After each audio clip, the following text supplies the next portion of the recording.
preliminary charge packet? Yes. Or Danielle either emailed or gave you? Yes, sir. Okay.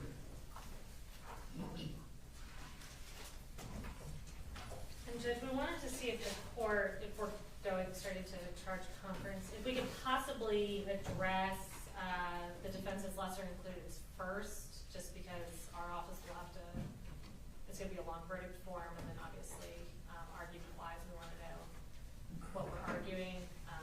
Okay. And then we'll kind of circle back to the charge conference anyway, certain things do or don't need to be included. All right. Reasonable. You want to do the lessers first.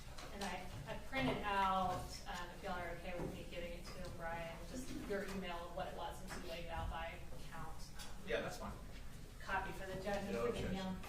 You authenticated? Sure hope it was you that sent that to me. Judge, should we do the directed verdict first?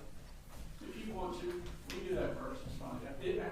Not gonna take long. Okay. I thought we'd go ahead and get that out of the way initially.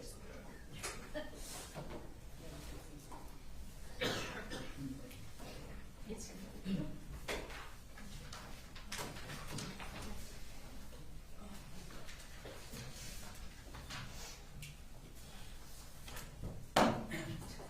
Judge, defense is asking, case be dismissed at this point. We're going to adopt the motion that we had initially, on, that the court heard, back several months ago. The demure, is that what you're referencing? Special demure. Okay. We want to adopt that and add to it, Judge, that in looking at a number of cases, and these are relatively new cases, and of course aware of the Melcon versus the state at 319 Georgia 741. We talk about cause and fact and legal cause, which means proximate cause, and then looking at that foreseeability or likelihood of death happening in a way that it did. Foreseeability on the defendant's conduct. We don't know at this point what conduct is criminal, because it's not against the law to have a weapon or ammunition not locked up.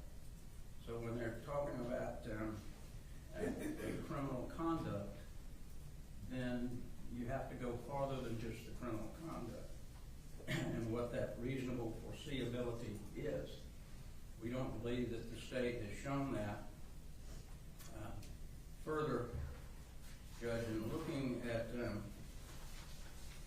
Code Section 1611-101.1, I think the state uses the language from that particular code section when they're describing the what they intend to prove on the large number of counts at the very end of the case, which is the cruelty to children. So we believe that the state does not carry the burden to show sufficient warning, nor have they shown under the two-prong legal cause and cause in fact, the proximate cause, the foreseeability that Colt Gray would plan this out to this extent, the foreseeability of him being able to take a long rifle into a school goes beyond what I think the state is intended to show in this case.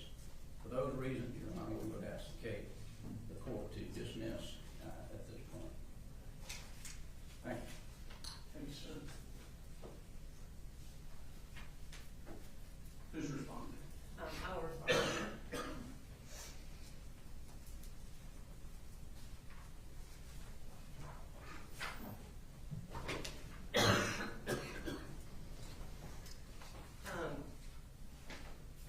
So the court denied the defendant's demurrer motion last year, and essentially the court in doing that found that the state adequately charged proximate cause within the indictment.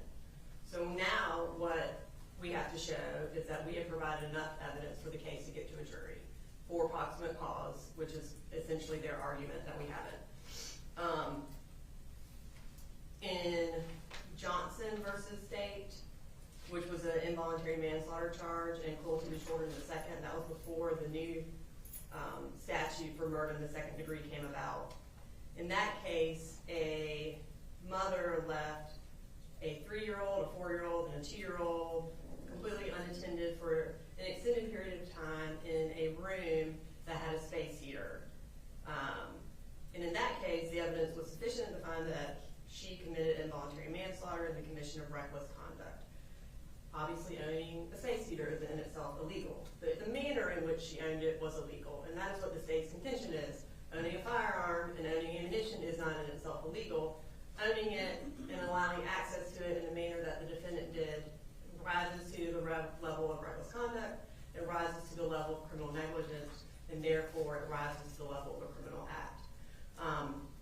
For proximate cause, for both criminal negligence under Putnam versus State, 257 Georgia Appellate Courts 902, and proximate cause under Butler versus State, 363 Georgia Appellate Court 753, these are questions for the jury to determine.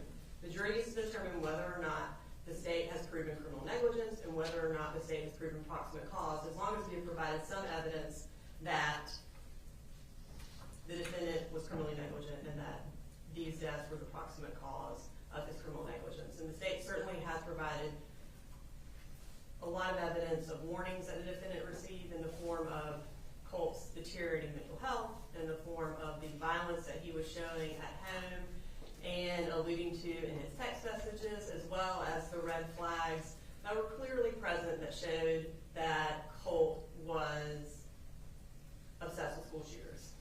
So there's definitely sufficient warnings. Those warnings are what make the manner in which Colt harmed people reasonably foreseeable. I don't believe the standard is that the state has to prove that the death in the exact manner in which Colt committed this crime is reasonably foreseeable, that he took a gun on a bus to the school. But it is reasonably foreseeable that Colt would kill people with his gun and harm people with his gun, and that's certainly when you provide a 14-year-old with mental health issues, with violent tendencies, and a clear interest in school shooters, it is reasonably foreseeable that he will use that gun to shoot people. And the state has provided enough evidence for that to go to a jury. All right, I do think that proximate cause is almost always a question of fact for the jury to determine. I do think that there is evidence upon which the jury could in fact find proximate cause here, so I will deny the directed verdict. And Your Honor, before we move on to charge conference, may I be excused to go continue to prepare for closings? Yes. Thank We object. you.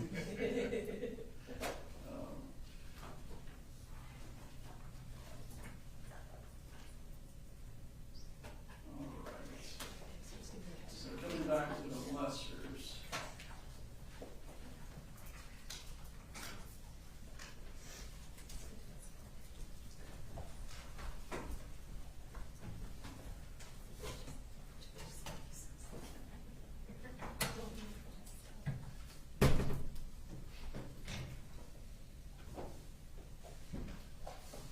All right. So I've lost the email now.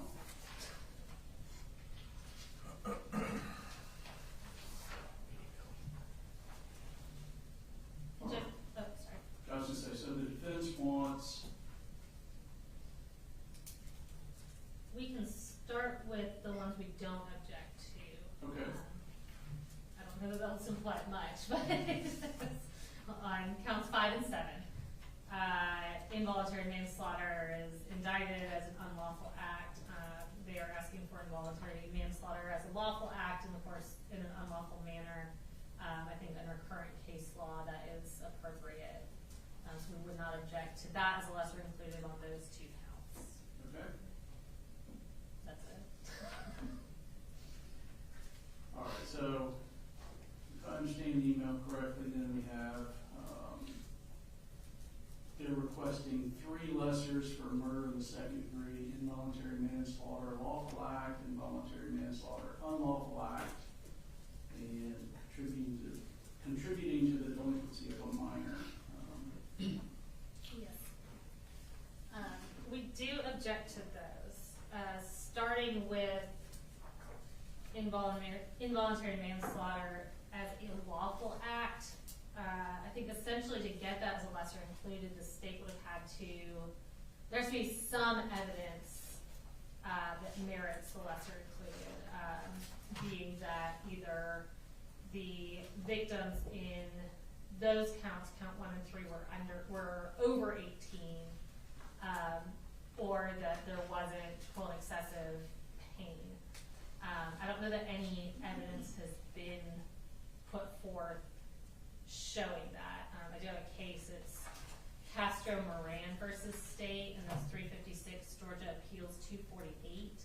That's a 2020 case. Did you say 248 or 348? 248. Okay. And essentially that case says, a trial court is justified in refusing to charge on a lesser offense where there's no evidence that the defendant committed a lesser offense. I think there was a question of, for example, the victim's age, that could be appropriate, but I don't know under this situation that it is appropriate. Mr. Hobbs? Is it Hobbs or Mr. Barrett? Mr. Berry.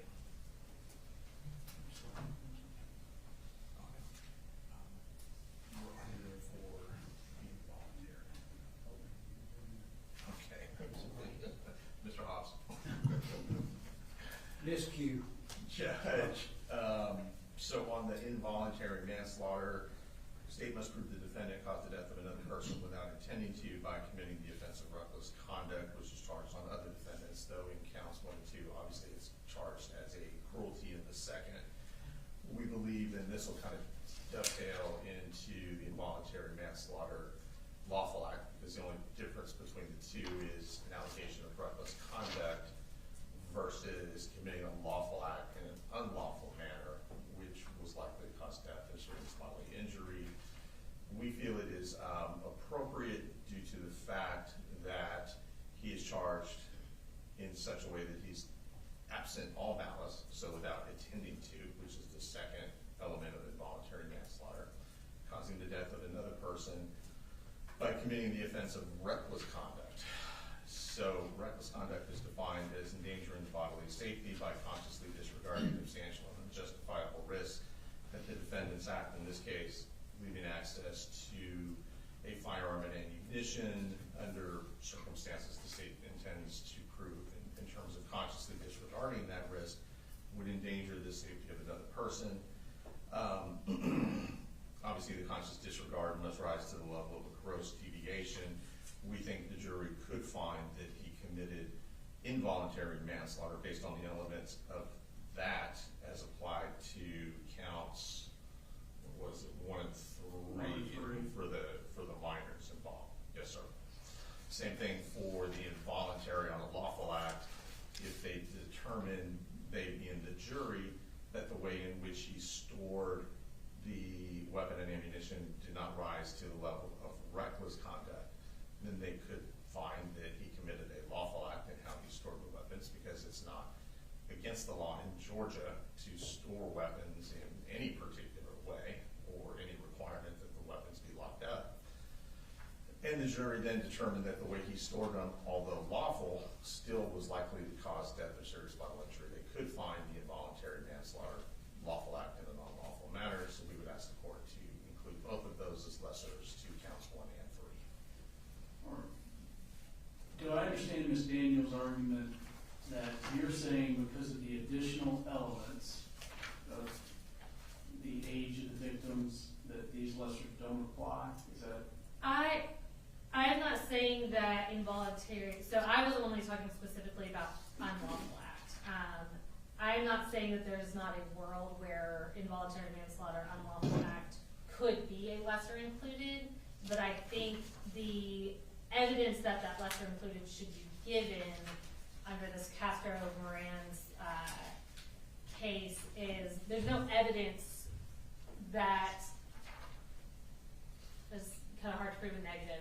Like I said, we're talking about the elements of age and causing cruel and excessive pain. There's nothing to show that those elements are in question. There's been no evidence presented that those elements are in question.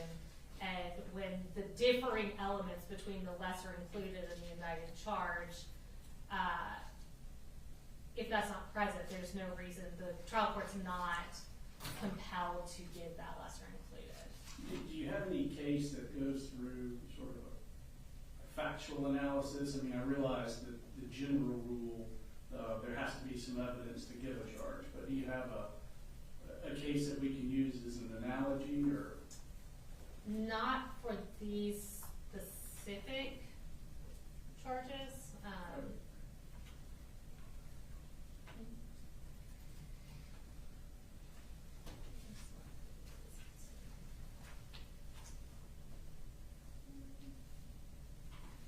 Let me make sure that I have the right case here. The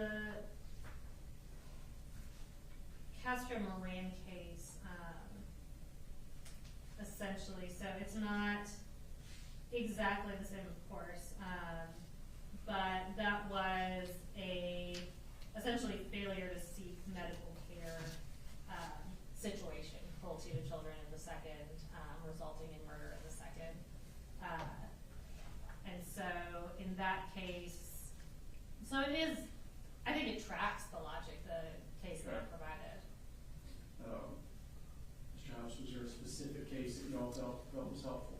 No, Judge, we would just point to the language that the court has already articulated, and that if there's any evidence, the court should give the lesser included defense. And we think there is in this case. All right.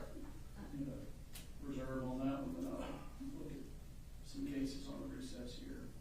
Are you also requesting, according to the email, contributing to the delinquency of a minor for the murder in the second? Yes, sir, we are. Any argument, or did you want to? Sure, I can go first.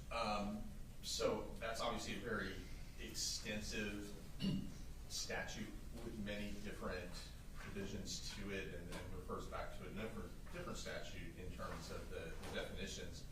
However, what that statute says, based on 1612.1, subsection B, subsection 3, is that a person commits the offense of contributing to the delinquency of a minor, the minor in this case being Colt Gray, when such person willfully commits an act, or more importantly, as it says in the statute, willfully fails to act, when such an omission would cause a minor, Colt Gray, to be adjudicated to be a dependent child, as such term is defined in Code Section 1511-2.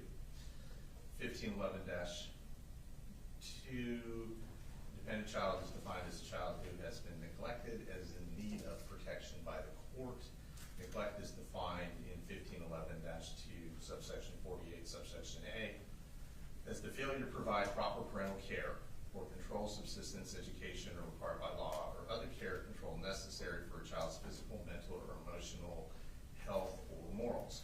A child, as it says in the same statute, is considered in need of the protection of the court if that child commits what's known as designated felony, either A or B. The charges against Colt Gray in his indictment qualify as a designated felony under A, and because the way this case is indicted charges Colin Gray, irrespective of intent, with failing to lock up his gun, failing to supervise Colt, failing to provide him with mental health care, that fits the statute. It's clear that he has been charged with what would be the equivalent of designated felonies, and as such under that statute would be defined as a dependent child who's been neglected by Colin Gray's failure to do certain things. This statute fits, and as the court stated, there is evidence, it's only slight evidence necessary in order to give the charge, and in this case, frankly, Judge, this charge fits better with what the evidence that was presented in this case than the arguments that were made in in this case than any other statute. So we would ask the courts to charge with contributing to the delinquency of a minor. And Judge, I'll address that, and then I do need to circle back to address involuntary manslaughter lawful act in relation to the cruelty of the murder second charges. But regarding the contributing to the delinquency of a minor, I do have one case. It's Staib, S-T-A-I-B versus State. That's 309 Georgia Appeals 785. That's a 2011 case, and I believe the statutes that is looking at were slightly different at the time. So it's looking at cruelty in the second and then contributing to the deprivation of a minor, but the logic is still the same. That case says that they do not merge as a matter of law. And I think, like I said, even though the statute language might be slightly different, the policy behind the statutes and the wording of them track along with what our statutes are now. The other thing, Judge, and the main issue that we would take with the contributing to delinquency of a minor, well, we wouldn't disagree with Mr. Hobbs that it could very easily be argued that the defendant contributed to the delinquency of Colt Gray. Adding this as a lesser included is putting a lesser included with an entirely different victim. The named victims in these counts are Christian and Mason, and as well as all the mentally and physically injured victims in the indictments. To include a lesser included where the state has to prove a different victim, which in contributing to delinquency of minor, that would necessarily, under that statute, have to be Colt Gray.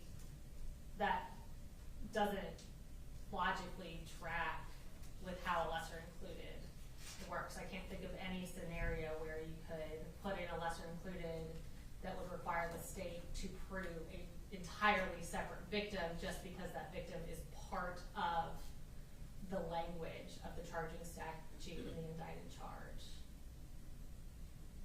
Passwords. Sure, Judge. We would just rest on the argument as previously given, in that if there is any evidence, the court should charge it, and we believe there is sufficient evidence in this case to warrant charging contributing to the delinquency of a minor based on the evidence that's been presented thus far. And Judge, can I go back to the lawful act, unlawful manner for murder in the second? Okay. So our argument here is different than that for felony involuntary manslaughter, in that, like I said earlier, we conceded that under current case law, involuntary manslaughter lawful act would be an appropriate lesser included for counts 5 and 7. Because the wording is different for involuntary manslaughter and murder in the second, it doesn't line up to be a lesser included because the mens rea for those two counts, for those two charges, is the same. In involuntary manslaughter lawful act, the pattern charges, so that's criminal pattern charge 2.10.44, specifically says under the bench notes, you must include in your instruction the definition of criminal negligence, which is the same mens rea for the predicate cruelty to children in the second to get to murder in the second.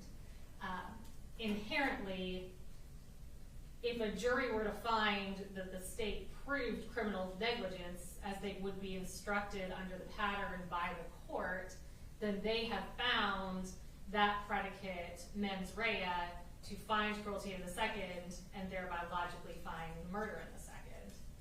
It's a different language, a different mens rea than is laid out in felony involuntary manslaughter. I don't have the case citation in front of me, but that would be contrasted with State versus MacGyver, which very wordily and lengthily lays out the logic of why lawful act would be a lesser included of unlawful act involving manslaughter.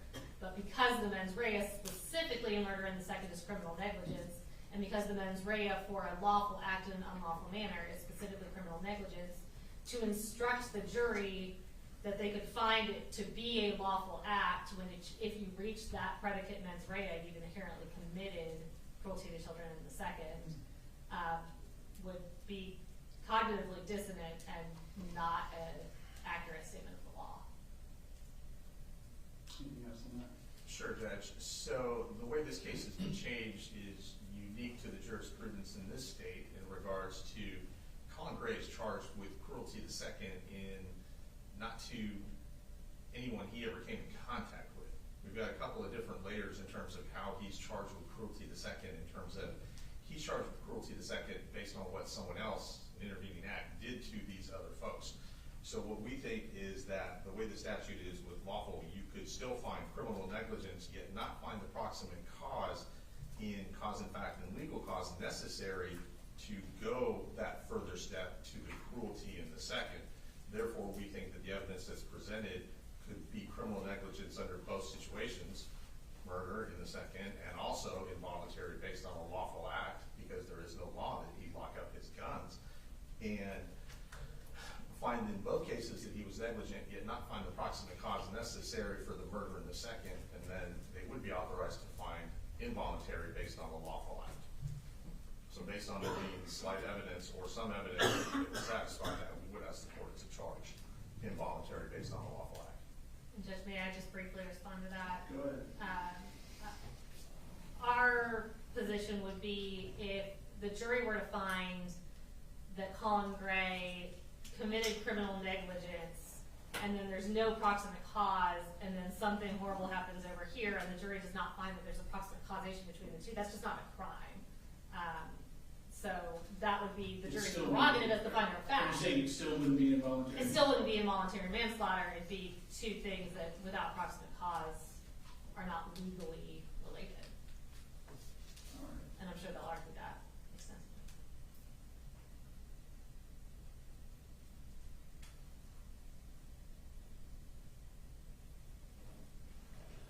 All right, it's the argument, so we have cruelty to children, various counts through the indictment. You're arguing or asking for contributing to delinquency. Any additional argument? No, sir, it would be the same one I've already articulated. Any additional? Same.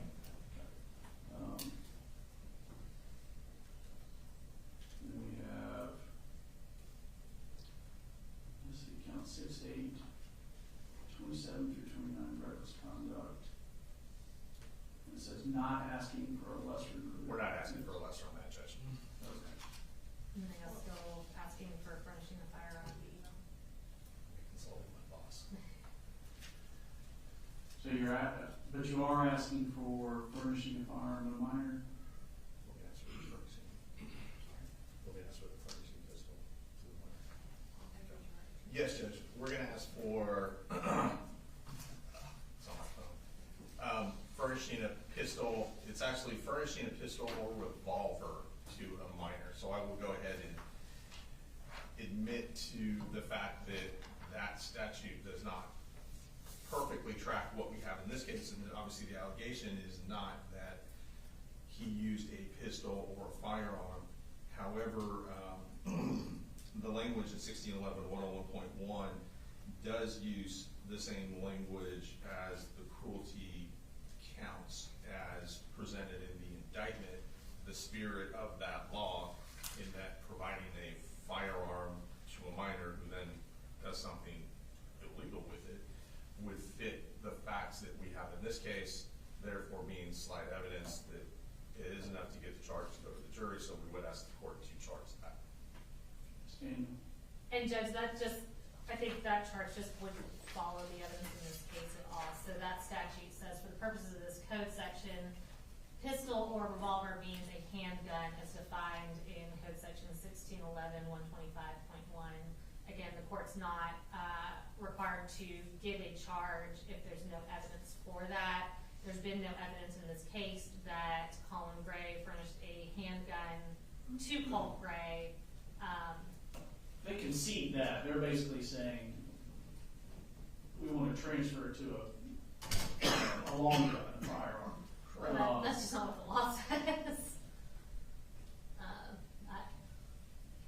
I can make my own personal policy statements about whether or not I think that should be illegal, but that's just not what the law says. And the law does not say that it's illegal to furnish this kind of firearm. So- to a child generally. Y'all agree it's illegal to give them a handgun, but not illegal to give them a hunting rifle? I believe the way that statute is written, it says pistol or revolver, meaning a handgun. However, we believe that the intent of that statute is to prevent an adult from furnishing a weapon, a firearm, to a minor.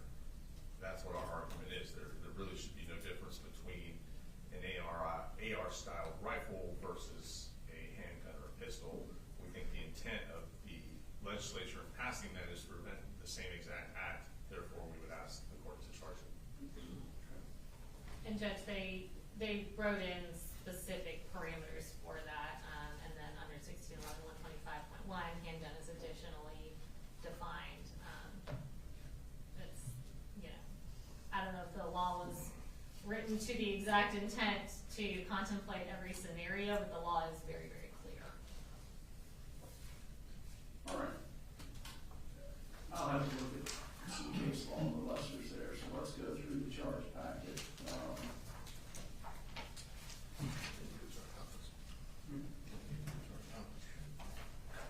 Does Okay. Ready, Judge? everyone's packet have 13 pages? I just want to make sure we're all looking at the same thing. Yes, sir. Yes, sir. Right. So I know Ms. Daniel's familiar with this, but Mr. Hodge, what we'll do is I'll just go page by page. This is a preliminary charge packet. For instance, if there's no issue on page 1, I'll just put a check on page 1. This will be a court's exhibit so that they can compare what we said we were, what changes we were making based on this preliminary packet. Yes, sir. Okay. So page 1,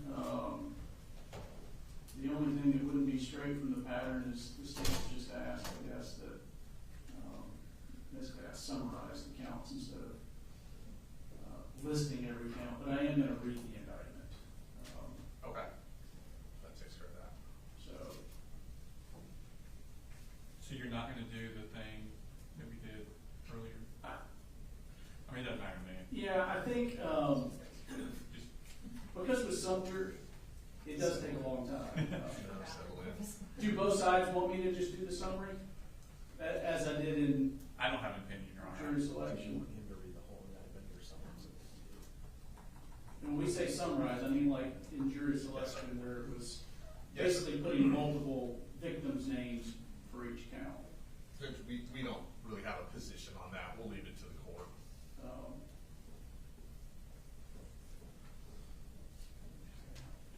All right. I think we did. I'll talk. Get that from maybe Adams. Well, I'll decide. I don't. I just need to know how many minutes Yes, to sir. bring, Your Honor. Right. Anyway. How many minutes to bring. I think the state may have left out a couple of people that they didn't bring in on the indictment, Moon and maybe Adams. Correct. We did not, Tyler Moon and Lynn Downs did not testify. So I think we would have to, there was no evidence presented on those counts, so I think we would have to strike those counts. That's not correct, Your Honor. We had a seating chart. We had a chart with Ms. Ryan where she said these children were present in the room. Had a separate seating chart that showed them present in the room. People testified they were present in the room, and then there was the video that showed them present and showed the children present in the room. Which counts are they? Those, I have the indictment, Judge. Give me 1 second. They are both, of course, only charged regarding mental pain, neither are regarding. So it's count 21 is Tyler Moon and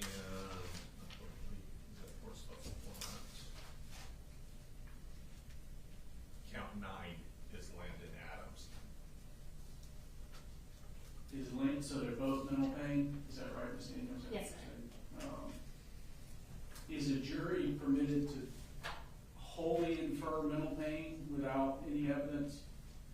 Your Honor, there was evidence from multiple witnesses about how the room was behaving, everyone's fear in the room, and then there was also the video that showed the manifestations of the children in the room. So they could use that evidence to make that decision. Judge, of course, we think those counts should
issues with page 1?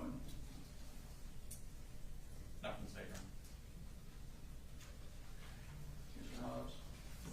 No, Your Honor, and just for the record, that would be, those are all pattern charges, Correct. indictment, issue pleaded not guilty, presumption of innocence. Yes. No objection. All right, page 2. These are also all pattern. Danielle, is this my modified direct and circumstantial? Yes, but all the I was thinking out of parentheses. Understand? Yeah. So, the direct and circumstantial, this is the pattern. There's a parenthetical, and I think it's just confusing extra language. Do you remember what it is, Ms. Daniel? The confusing extra language? That I take out. That's not off the top of my head, All but right. I know that the state does not object to it. I can pull it up. All right. She'll pull it up and read it. The defense is asking for grave suspicion. I do give that charge. And Judge, for the record, the state would object to grave suspicion just based on a litany of case law that says it's not error to not give it. All right, overruled and given it.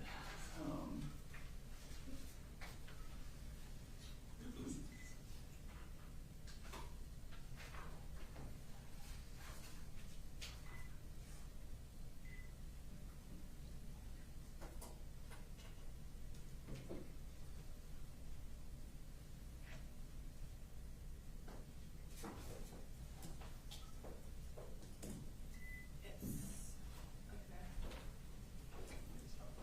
Well, like the paragraph at the top.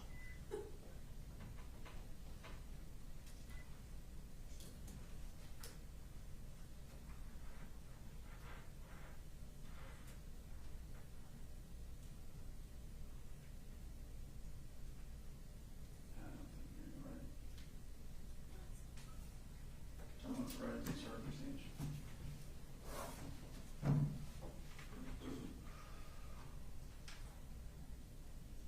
Oh, I think.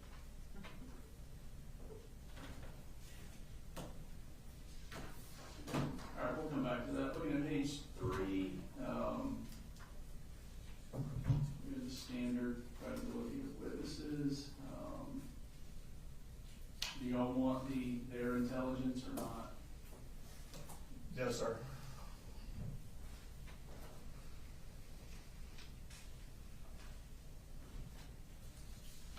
Ms. Daniel, do you, We don't have any position on that, but I'm taking it out.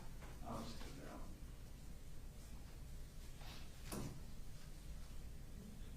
So coming back to,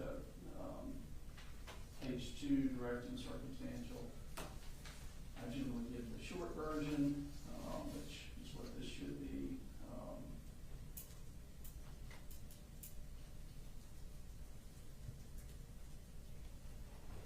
It's in the, so it says circumstantial evidence is is proof of a set of facts and circumstances that tend to prove or disprove another fact by inference.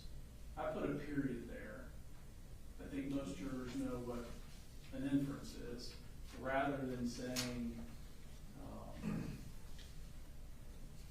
that is, by consistency with such fact or elimination of other facts. I I don't even know what that means, but well, that's why I take it out. Yes. So I put a I'm period. fine with you taking that out, Judge. No All right. objection. There obviously has been movement to get rid of stuff like that as they're doing these patterns, so. I think they've already redone that one, so they didn't. Yes, I think so too. That one they left. No disrespect to Judge McBurney. Right. All right, so we've got expert witnesses, back on page 3. Just for the record, Judge, Yes, sir. so I guess that means we're done with page 2. Thank you. So no objections, on our part to any of the 4 charges on page 2. All right, thank you. All right, this should be pattern charge on expert witnesses. I'm assuming no issue there. No, sir. All right, right, so then we've got, I think this was a state request, witness attacked. The only one that I guess could be applicable is the bias. I would argue the character of truthfulness shown by specificness as the conduct of the witness in question brought out by cross-examination. But I think it's specifically related to the witness's character for untruthfulness. Okay. Yeah, I think it's the particular, like, truthful, untruthful, whether it's a reputation or some specific instance. I think you'll get what you want probably on the, with any other charges. Do y'all want the bias? Yes, sir, we do. Ms. Daniel? We wouldn't object to it. All right.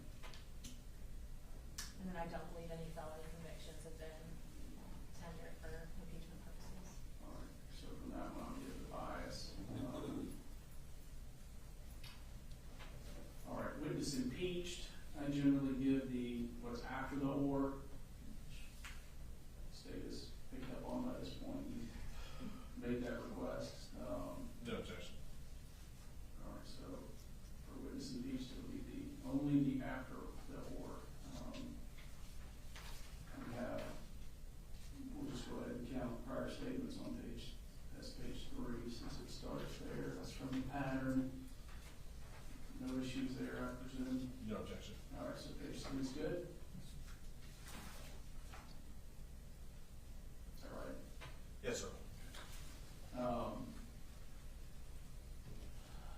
Page 4, we've got single witness. Any objection from the defense? No objection, and just going forward, we'll withdraw our request on defendant's choice not to testify, obviously. All right, now, you want it withdrawn in its entirety, or do you want me to, the defendant in a criminal case may take the stand and testify and be examined and cross-examined as any other witness? You should evaluate such testimony as you would that of any other witness. I generally give that, and I think I've always given that when the defendant testifies. I wouldn't object. I would object to it, Judge. You see, you do object? I would not. Okay. Sorry, Judge. That would be appropriate. All right, so I'll just give this top part of that where it starts, however, I will not Right. give that charge. Do you want to change the title then? Defendant's choice to testify? Sure. Right.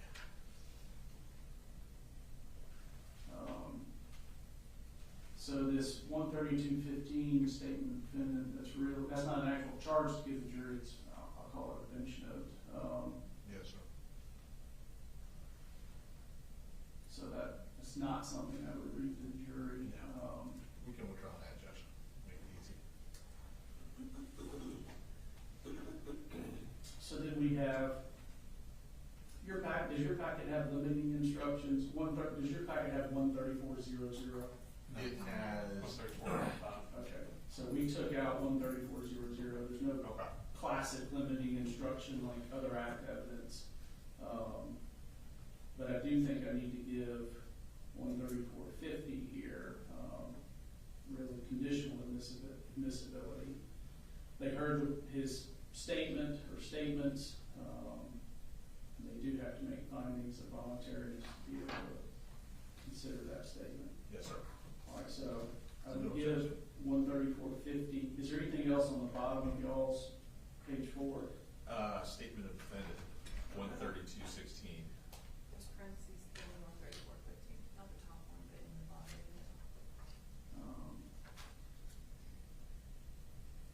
All right, Danielle's pointing out a parenthetical in 134.50. In the middle, it is only admitted and you may only consider it if you find certain required, in the parenthetical, but disputed predicate facts. I guess that depends on if the defendant's disputing the voluntariness, and I know we had a motion on it. We did. Do you want the parenthetical read? Yes, sir. Okay.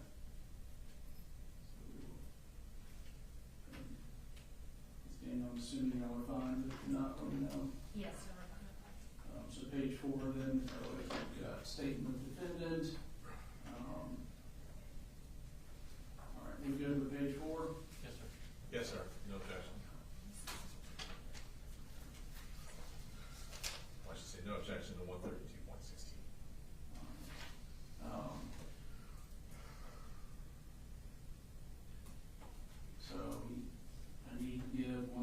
132.17, defining voluntariness.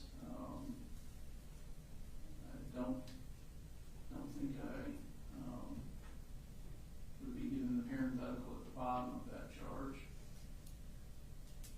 We agree with that. No objection.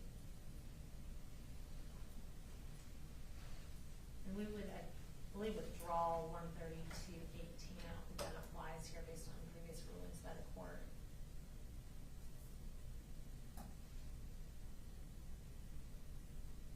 What's your position, Mr. Hobbs? I think we would ask for it, Judge.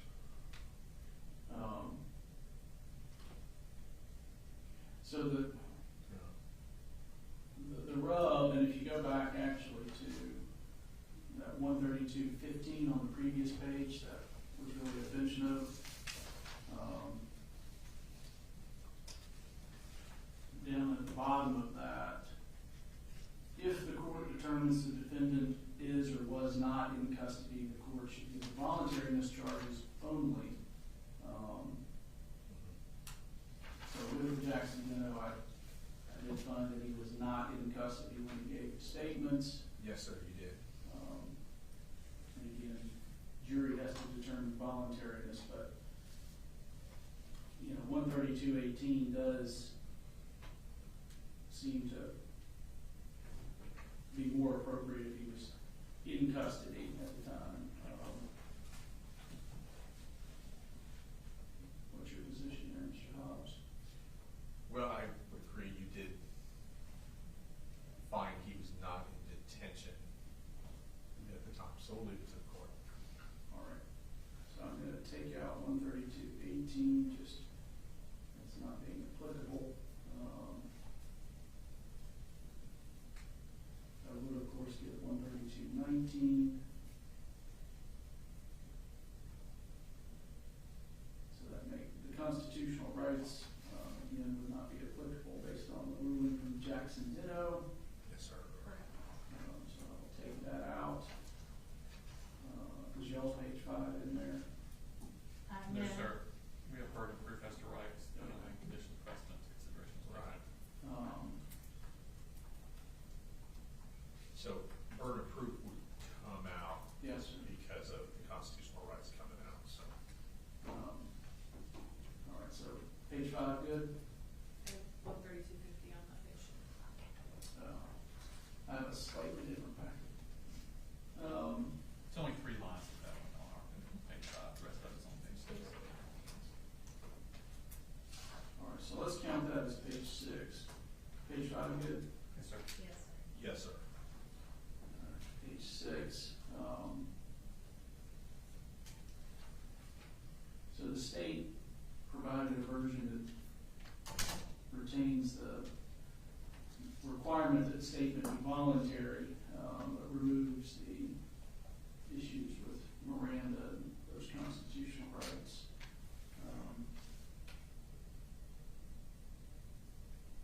Mr. Hobbs, do you have any issue with what's listed as the state's version of 132.50?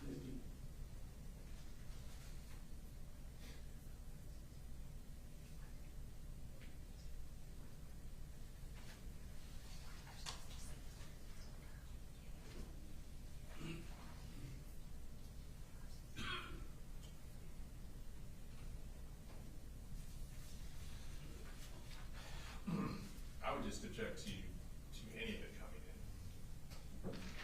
132.5 doesn't fit based on you taking out 132.1 and 132.40, which I agree you should take those out. I don't think 132.50 then fits with those other two being out. And I would ask that I would object to the state's version as well. I think it's covered in other charges.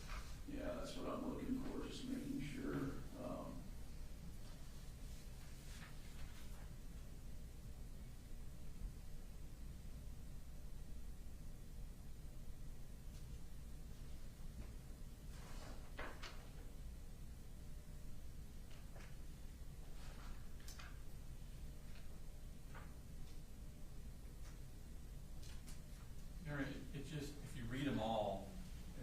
leaves open the question, because it says, the defendant made a statement, before you consider it as evidence, you must find it's voluntary, and it talks about all the things if it's not voluntary. But it never says, if you find it's voluntary, then it's evidence. So I think it's necessary to kind of close that loop. Yeah, I would just say that it does say to be voluntary, and it defines what voluntary is. The statement must be the product of a free will and not under any compulsion or necessity imposed by others, which I think is for every, covers that exact same. Just doesn't highlight it. But what I'm saying, if you go back to page 4, 132.16, that's where it first starts talking about it. And the first statement is, a statement that the defendant allegedly made an offer of consideration. Before you may consider this as evidence for any purpose, you must have determined that the defendant's statement was voluntary. And then there's lots of stuff about what voluntariness is and how if it's not voluntary, you can't consider it. But then you never go back and say, but if it is voluntary, then you consider it as evidence. And I think you need that charge to close that loop. all right, over objection, I think it's appropriate. It's really just removing the parts of 13250 that are inapplicable because we don't have to deal with the constitutional rights since he was not in custody. So I will give the state's version there.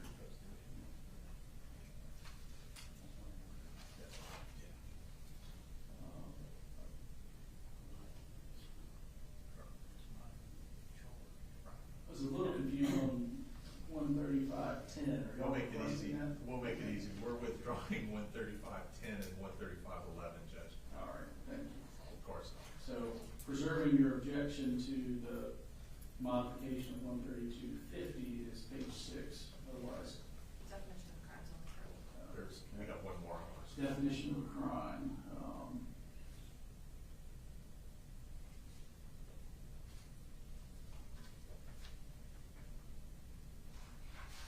What are y'all's thoughts there? So, and just go ahead and address intent too. You know, I've never tried a case where every charge was a criminal negligence charge. So I've never not given 14110 intent, but I think it creates a problem for us with this being criminal negligence. To give 14110.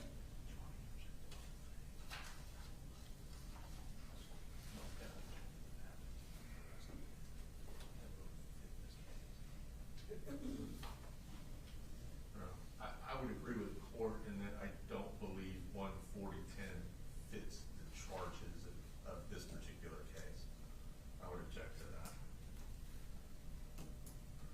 Daniel, what's your position? So you're just saying take out 14010 entirely rather than adding on? No, 141.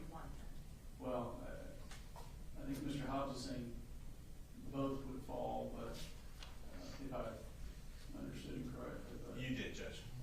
Covered both. I don't think they're appropriate for this case. And I think criminal negligence instructions, things of that nature would basically fulfill the role of those instructions in this very specific case. all right, so are both sides then in agreement that 14010 and 14110 should be removed? Yes, sir, I think that would also be 14111. Yes, sir. All right. So all three of those then, consent of both sides will be removed. States asked for 14112.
allegations of, That's our issues. I don't think there have been any allegations that, I think the natural and probable consequences of those acts kind of echoes a little bit our proximate cause. And that would be our contention, Judge. These are, in this specific case with these specific charges, this presumption, which is an accurate explanation of the law, is relevant and will help the jury in making their assessments. They're having to measure against what the legal concept of a reasonable person is. And this, I don't think, has any negative reason. There's nothing negative to keeping it in, and I think it could provide clarity to the jury. so we would object. We'd ask that it be taken out. You could relate that to Colt. Colin.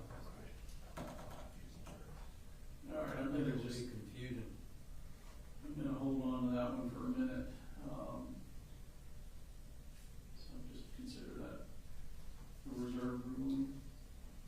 I don't know, did the state ask for 140-15 multiple ways? It could Yes, be sir. from, and that's based on your criminal negligence, second degree, cruel, mental and physical? Correct. Those are the only charges you're really referencing? Is that I right? believe so. Mr. Hobbs?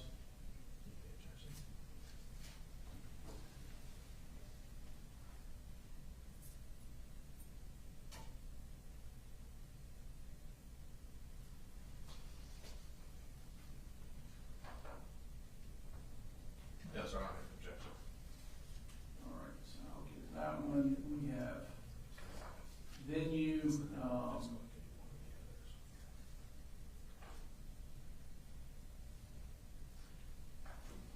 you don't take a look at the state's version and see if you have a problem with that, and that, some of that is probably just based on my rulings in the past. I don't know why I'm telling a jury, in a prosecution, in any case in which it cannot be determined in what county the crime was committed, venue's proper can be proved in any county. That's just not an issue in this case.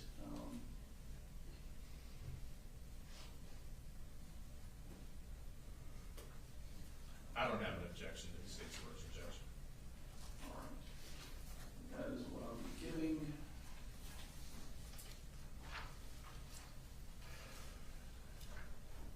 All right. Murder in the second degree.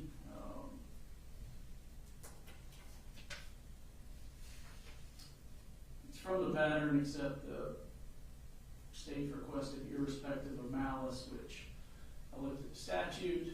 It's in the statute. It's also in the indictment, despite the little bench note or whatever there. No objection. All right, so I'll give 21035 with the added element of irrespective of malice. Cruelty to children in the second degree, 22822. I added, by consciously disregarding the substantial and unjustifiable risk that his act would harm and endanger the bodily safety of another, inasmuch as that is in the indictment.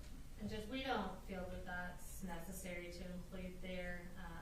I think the other statutory instructions are more narrowly tailored to the statute, and I think it'd be appropriate to keep cruelty, just that 1 through 4.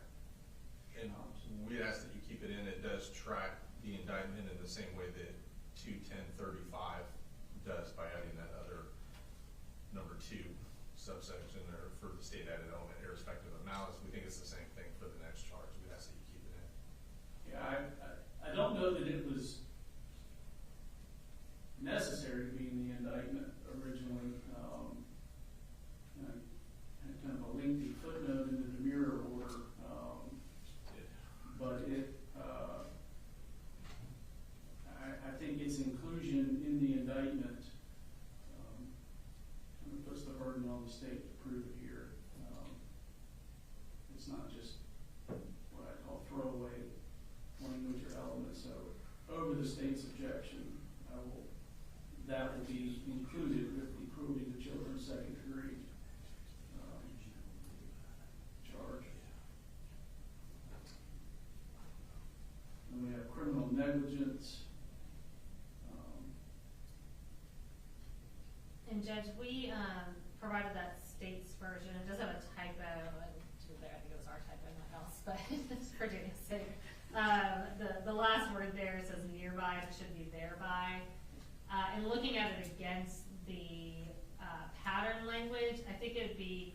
manslaughter, and just as appropriate to just add or failure to act to the end of the pattern. Mr. Hobbs? Originally, I thought, yeah, that makes sense when you're talking about negligence. But when you look at the indictment, it specifies an act. It doesn't, it doesn't leave in there or a failure to act. It is the act of providing the gun.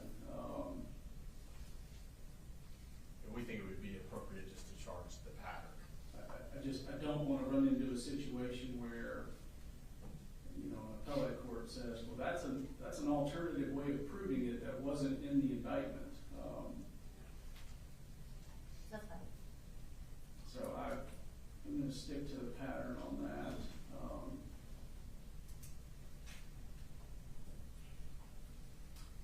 And we have involuntary manslaughter, unlawful act, should be, I think it's straight from the pattern. Everybody fine there?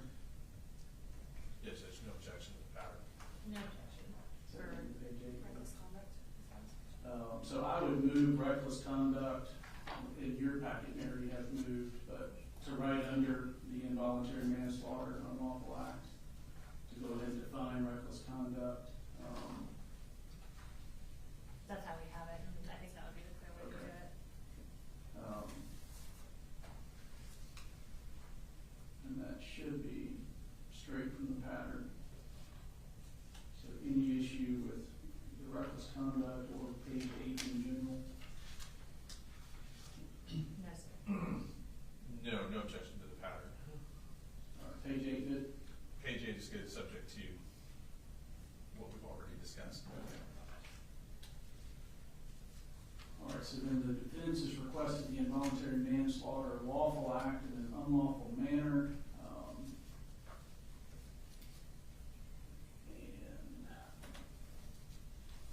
specifically, as a lesser for counts 5 and 7, which the state consents to, then also counts 1 and 3, which I have not ruled on yet.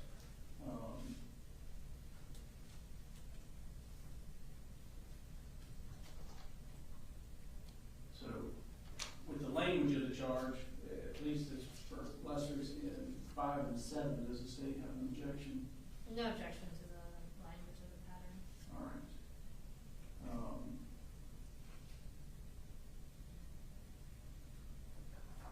And then we have proximate cause. What's that? There's much difference. Where?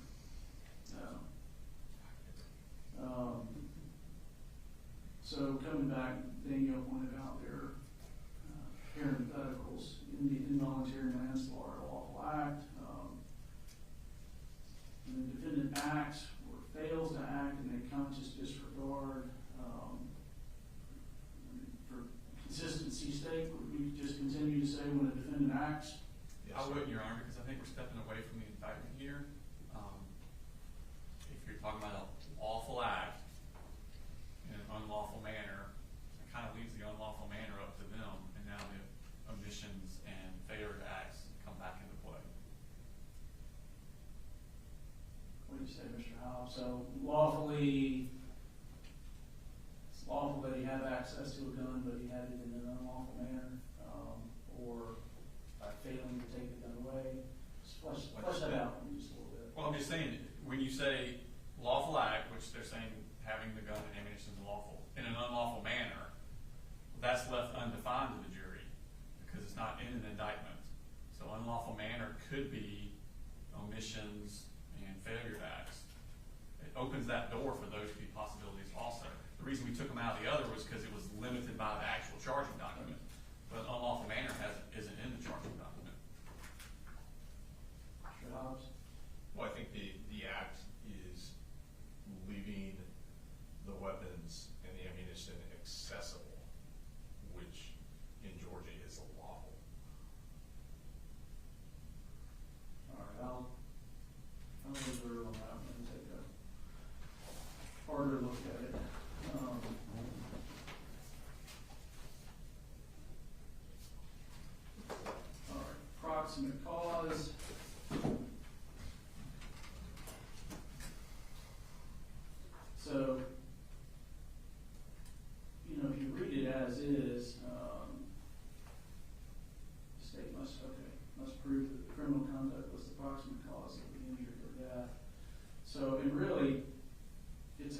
entitled to, I guess, every count of the indictment. Is that fair? Yes, sir. Yes, sir.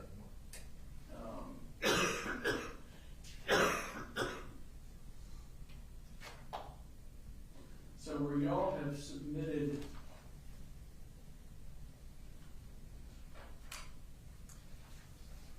your own request, and each side did, do y'all want to either forego the pattern, or? Judge, we provided, and I think it looks like the way you've got it is the first part of our request immediately under that, which tracks very closely. We don't think that the criminal conduct accelerated to injury or death in a significant way applies here. And I believe our version lays that out. So I don't know that the state's request specifically drastically modifies the pattern. We just have the additional language, which I'll discuss with you if you want me to.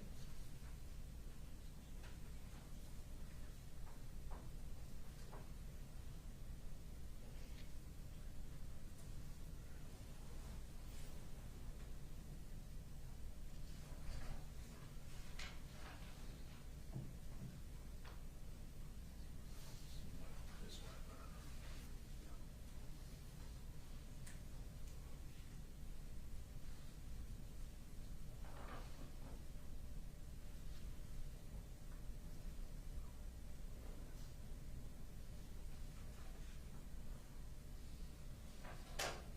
What is y'all's position, Mr. Hobbs?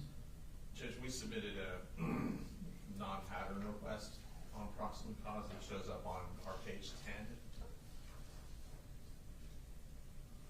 We'd be asking for that. Starts the overall causation Yes. required. Okay. That one.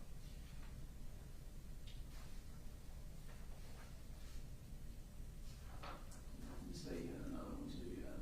Yes, sir.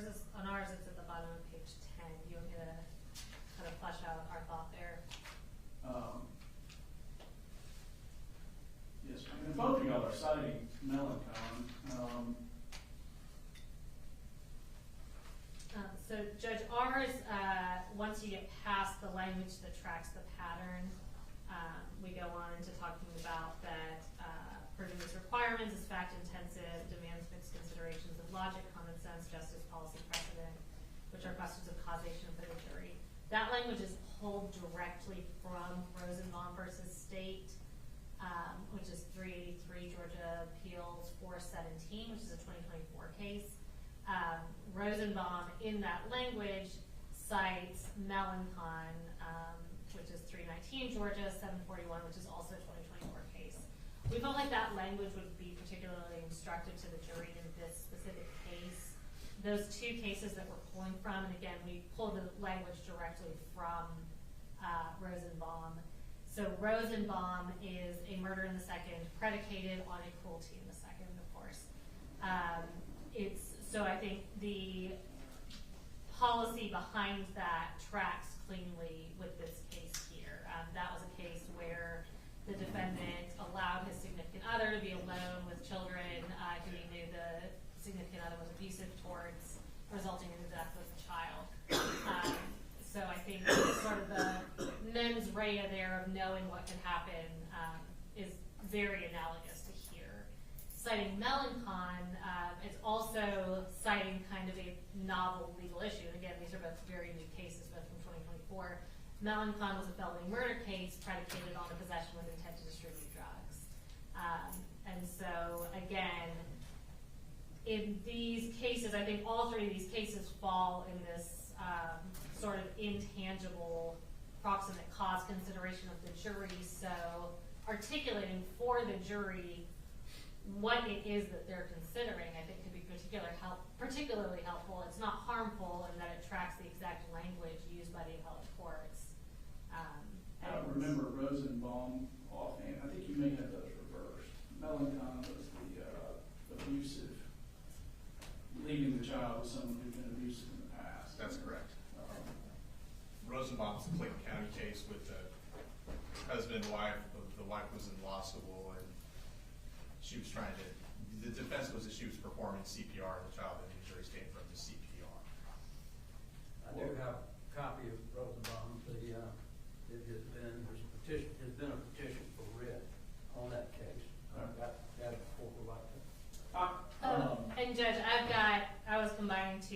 So that is accurate, and I do believe I stated it correctly that Rosenbaum was considering Melancon. The same logic tracks in Eubanks versus State, which is a 2023 case. That's the possession with intent, felony murder.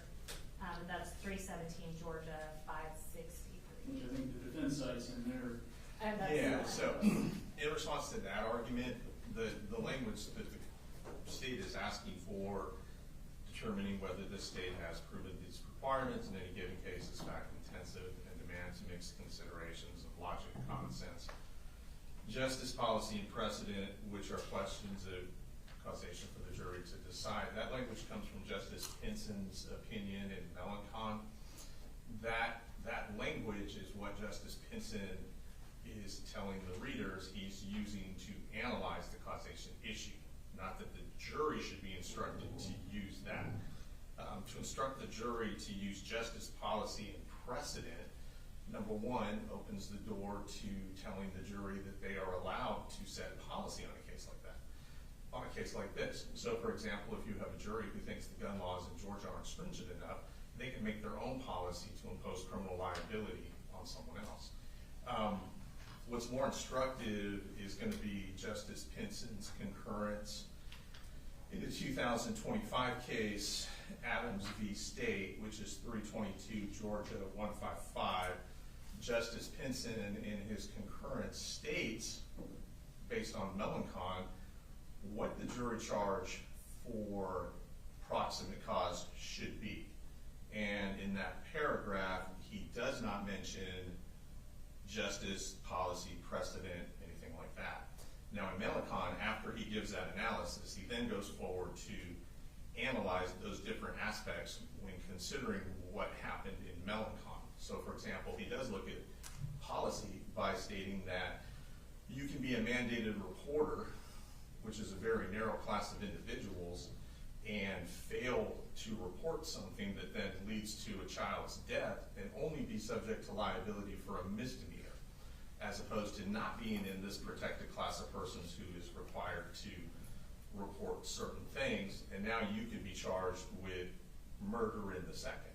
And the examples he uses are you could be a social worker, a defects worker, someone along those lines, a parent, a babysitter who doesn't report something, and based on that be subject to being prosecuted for murder in the second, as opposed to the policy consideration that's been granted on mandated reporters. And so he does analyze it in those terms, but he's not authorizing that it be used as a jury charge. The jury, when determining guilt or not guilt, should look at the evidence, not other considerations of their version of justice, policy, and precedent. That would suggest we would have to argue case law to the jury in our closing about Melancon and Rosenbaum and Adams and Eubanks and just down the litany of these cases. From the state's request, is that sentence, the one you've just been discussing, is that the only offending sentence in their charge, or? It's the most offensive. I'll say that. I think the rest is pretty much the pattern. I think the rest is pretty much the pattern. Is there anything in your? I will say that, and the state's already agreed, the language about accelerating the death is we would agree is not necessary. Is there anything in your request that you believe needs to be included somewhere? I mean, I don't, well, I'll just say that. Is there anything in your request that you're like, this isn't covered elsewhere, we need to include this?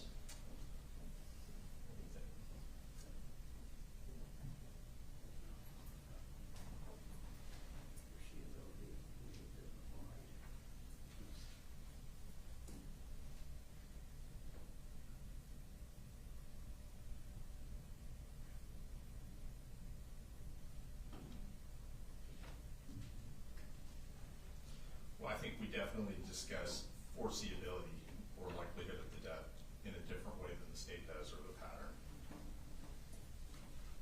So it's, the legal cause requirement specifies requisite foreseeability or likelihood of death happening in the way it did during the defendant's conduct, is that the? That part, yes. And requiring the death in a way that was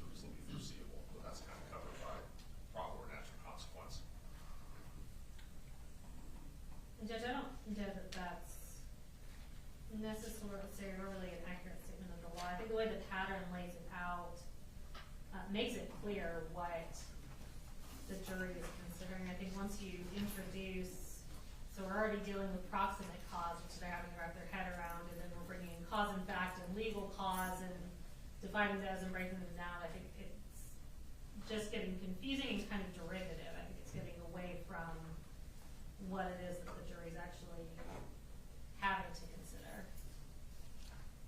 All right, I will kind of take a closer look at the pattern and what each of you's requested there.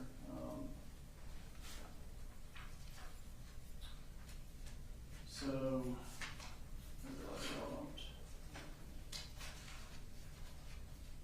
so if we didn't discuss it, it's otherwise fine. Yes, sir. Yes, sir. We have state's request. The contributing to What are we talking about now? That's what we're, yeah, right. This is a new one, state's request here. Recordings of interviews.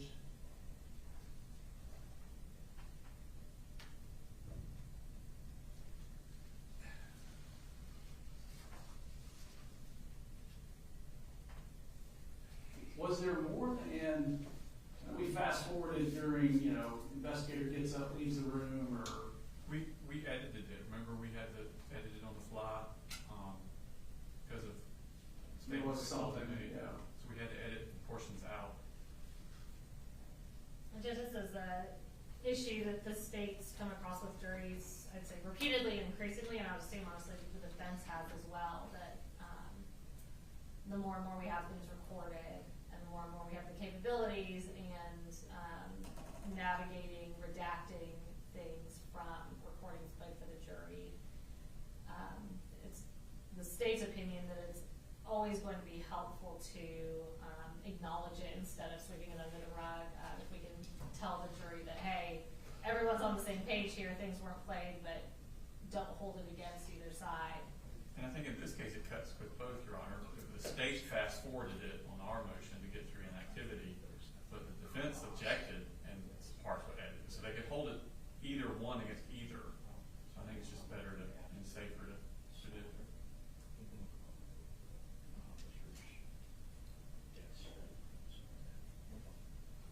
Just, we don't have a big problem with this. Yeah, I don't see any harm in giving it, so I'll go ahead and give that request to charge coming in on redacted videos. All right, I realize we don't have a verdict form yet.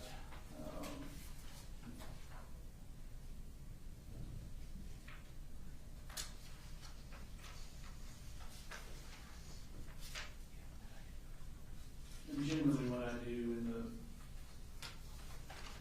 verdict, generally I will also hold up the verdict form and kind of explain it to them. And Judge, obviously this is going to be, regardless of the court's rulings, kind of a lengthy verdict form. Are you Yes. wanting the state to prepare that, or is your office preparing? Who do you want to? Y'all have more staff than I do. All right, happy to. Just wanted to make sure we weren't. And we usually just have a blank. We, the jury, find the defendant blank, and I'll say fill in not guilty or guilty in accordance with your verdict there, so that you guys are aware. Unanimous verdict. Court has no interest. And usually do cut down sympathy. And y'all tell me, because of race, creed, color, religion, national origin, sexual preference, local or remote residence, economic status, for or against, surely we don't need all those. I wouldn't think so, Your Honor. No, sir. All right. Tell me what you want left in.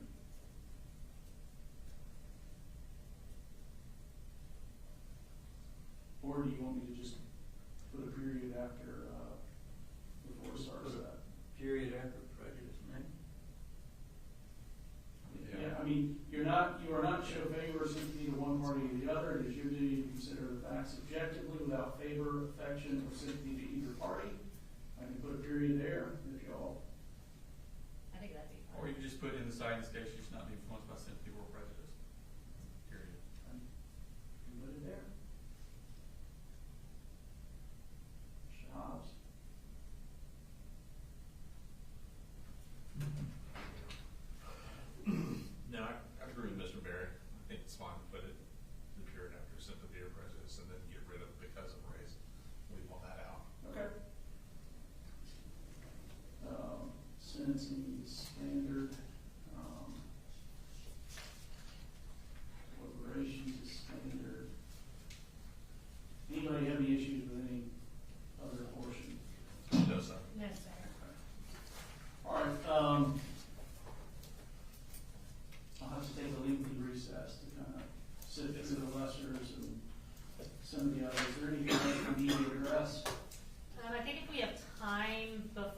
might be time efficient to address what goes back with the jury, that if, Yeah. I'll talk to defense counsel about that while you're, on recess. Y'all may be able to agree on some stuff. One We'll will talk, help. see if we can agree on a Okay. lot of this. All right, paying attention, so. Well, I'm not sure what we can agree on, but that's fine. Brian and I definitely agree on everything. I'll talk to Mr. Daniel. Okay, we'll take a recess so I can work on that, I know that's important. I would give the pattern lesser charge, lesser offense charge, 16011. Yes, I'm Just straight from the pattern. All right. We'll do the heavy lift.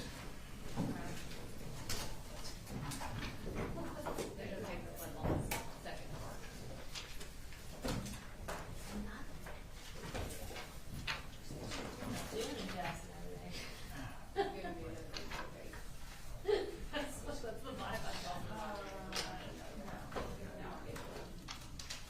We can't tempt it.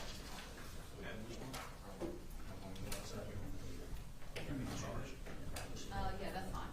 He's gonna get it out. Yeah.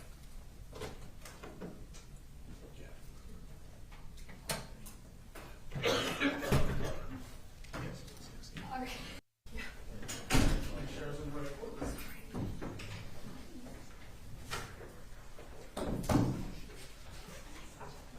He's on his way. I don't know where they're at. Just You don't go in the room at all? I keep up the front. I'll get that. Okay, thank you.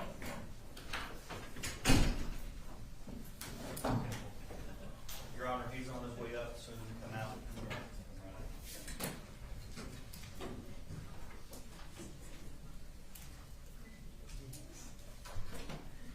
Yeah, that's fine. Cool.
These are the dangerous waters. That's why I wanted to do this on Friday, but we didn't. So let me start with the directed verdict for counts 9 and 21. I do think it's the directed verdict required. I'm going to cite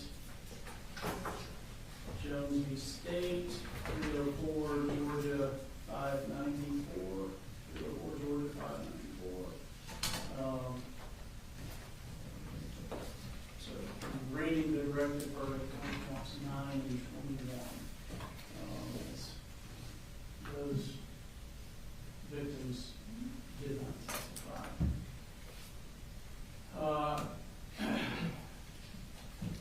I think a lesser included is appropriate on the murder in the second degree, those being the involuntary manslaughter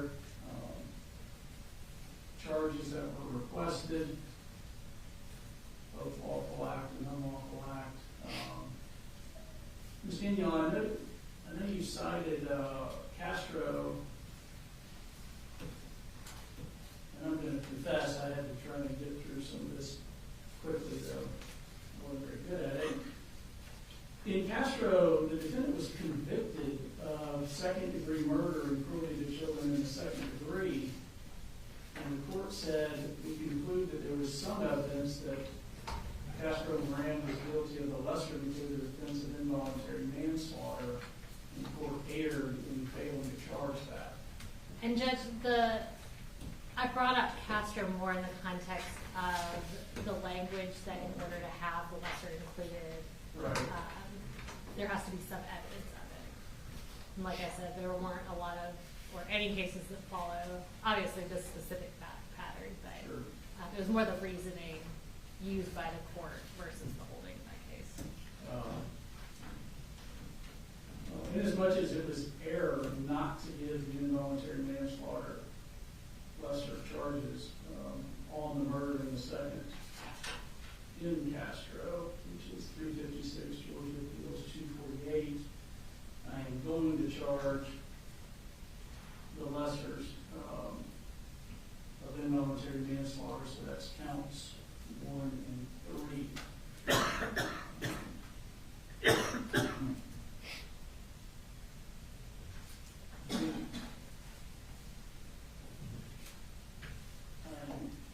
Declining or not charging the lesser of contributing to the delinquency of a minor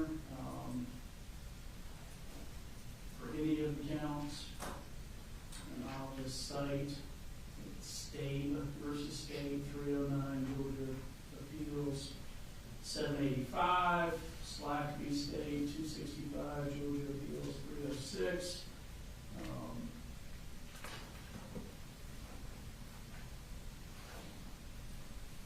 Declining to give a lesser contributing to the delinquency of a minor. Also declining to give the furnishing a firearm.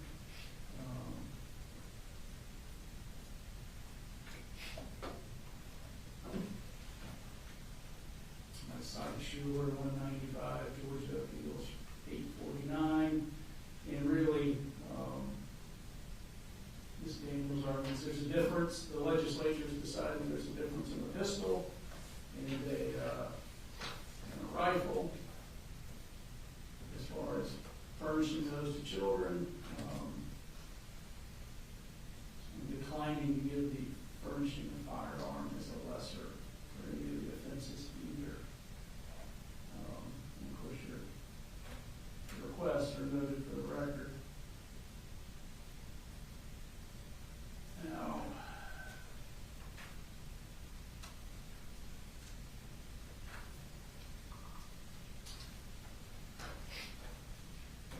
so this is on reading the indictment or not, and I know both sides just sort of deferred.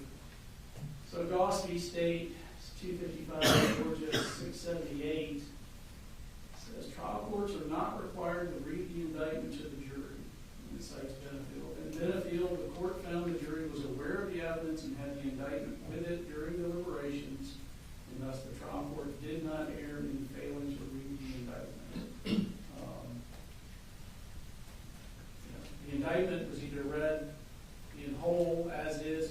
selection to one panel or was broken down into groups listing various victims for other panels. So is there any objection to me just informing the jury what the charges are? 2 counts of murder in the second degree, 2 counts of involuntary manslaughter, and then telling them you will have the indictment with you during deliberations to refer to. No, If anybody wants me to read it, I'll read it. I think it makes more sense that way anyway, because you kind of group them, which is more easy for the jury to digest. Mr. Hobbs, Mr. Berry. The only thing, Judge, since you're agreeing to give the lesser included, I think on 5 and 7, I don't know how you want to handle that. You just want to put it on the verdict form, or tell them about it, put it on the verdict form. I'm not sure how you want to handle that. Yeah, I can tell them you will also be, when I tell them murder the second degree 2 counts, you will also be considering a lesser included offense, or offenses.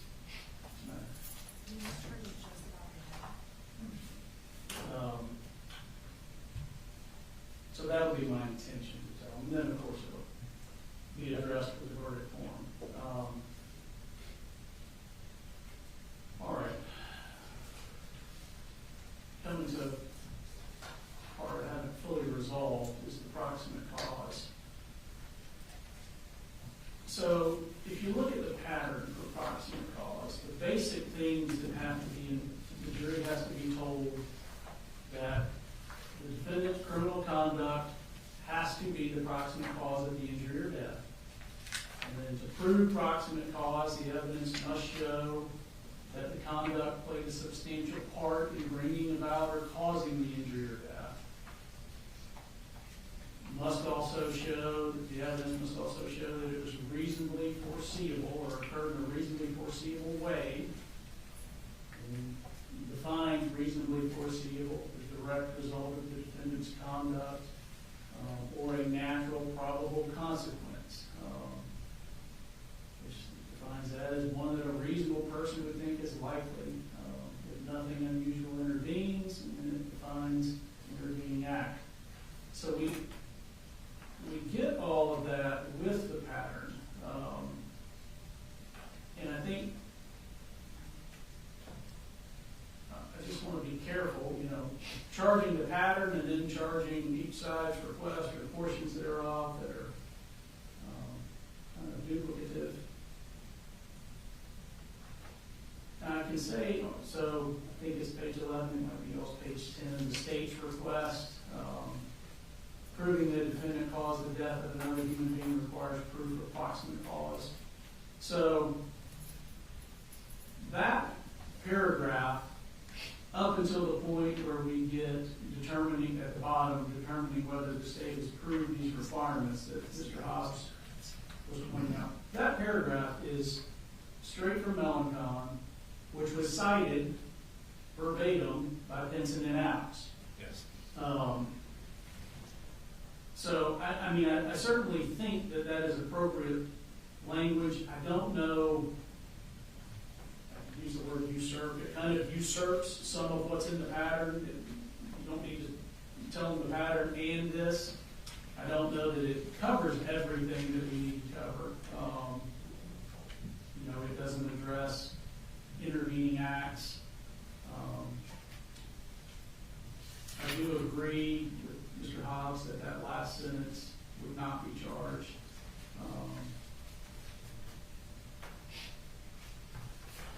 So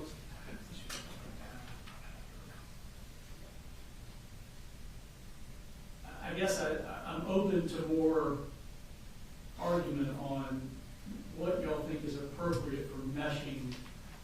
I can read just the pattern, but I do think this language from Melanchon's appropriate, which means I would cut out where it kind of covers the same ground as the pattern. But I'm open to suggestions here.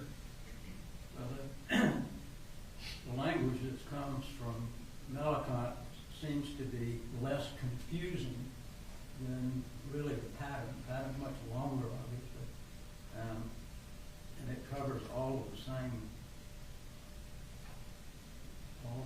language, just much more concise.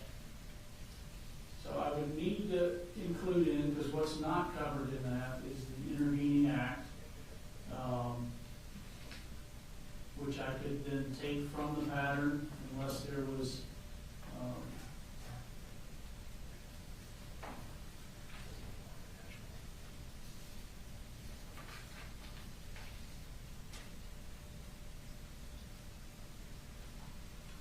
looking at Melancon, see if there was,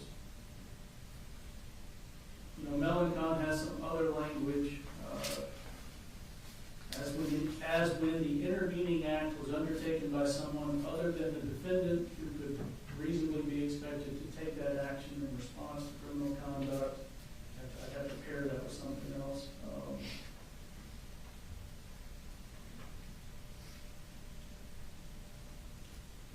Having to prove whether the intervening act itself was a natural or probable consequence of the defendant's conduct.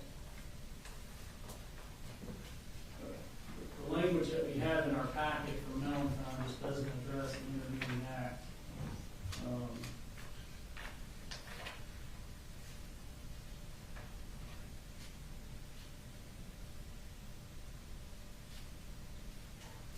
like I say, I could charge what I'll just call the Melancon language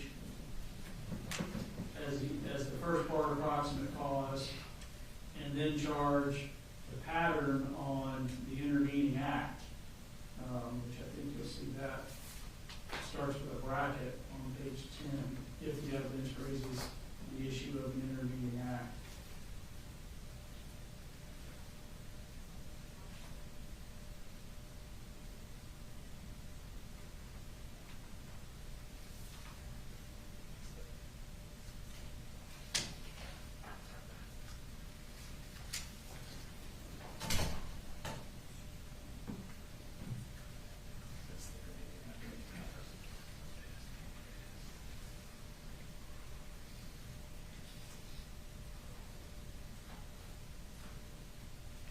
So, the way I understand it, Your Honor, you're going to start with the state's request proving all the way down to not merely possible result, taking off the last sentence.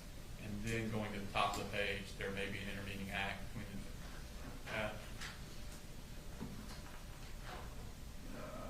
That sounds right.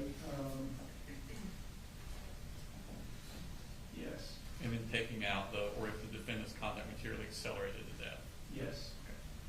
And I would charge, I guess, the very beginning of 14160 to find the defendant guilty of murder in the second degree, cruelty to children, involuntary manslaughter. Actually, I guess every count, including the reckless conduct here, the state must prove. So you just want to take out the individual charges, say that to find the defendant guilty, the state must prove? Could say that. I mean, it So covers, it's basically every count. for the record, Mr. Apalachee who said this.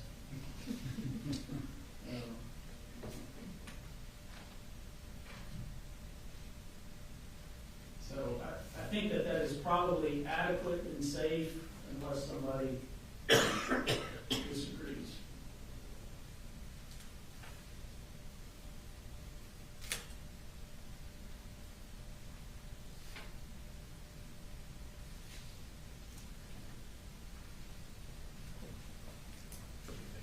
Nothing from state, Your Yeah, 1 second, Judge. Sure.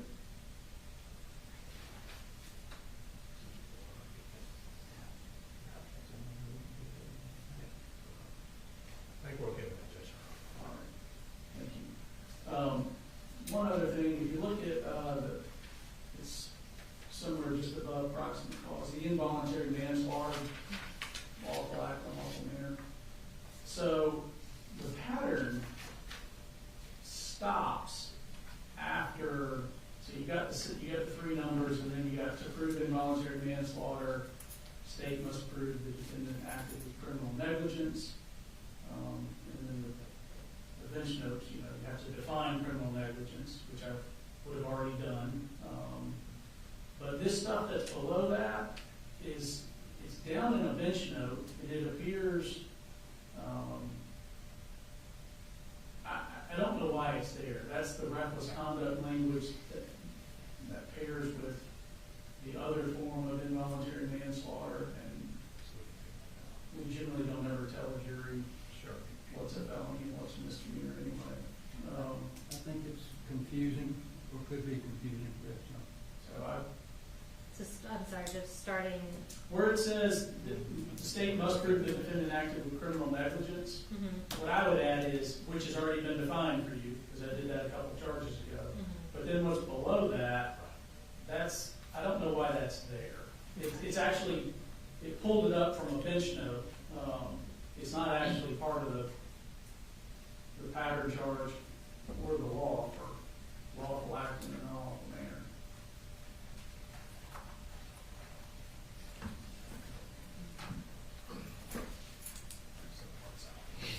So you're just gonna say as already defined? Yes, sir. I just want to make sure I didn't miss anything. So Danielle she'll print a clean final version for each of you.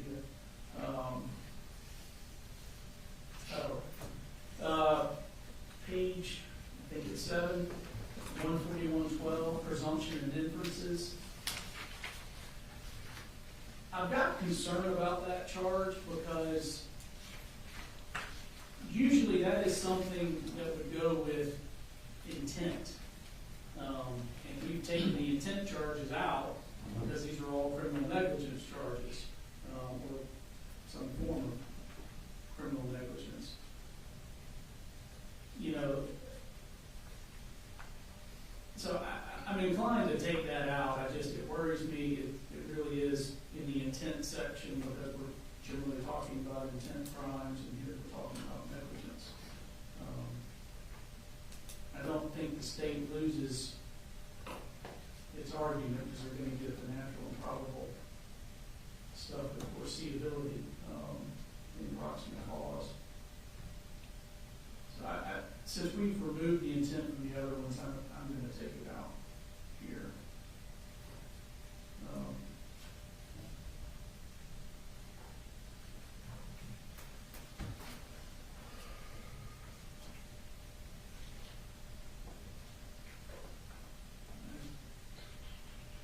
See if I have questions, and I know you don't have your final version, but I'll give it to you. What I will probably do, since I know closings will be lengthy, is just take a break after the closings. Let everybody look at that final packet one last time, just to make sure I don't say something that's error. Any questions? No, Your Honor. All right. So as far as I know, the jury's not here yet, and if y'all need any, additional time, let me know. It's okay if they sit there for a little bit. Judge, during the break, I had an opportunity to go through most everything that the state has. We do have some objections to certain items. I don't know when you want to take that up. Yeah, normally I would do it now, but I want to make sure we get this done, and we can come back and handle that after closings and charge. Okay, so we'll do it, of course, but let's get this, the dust set up here. Anything else? No, Your Honor. Thank you.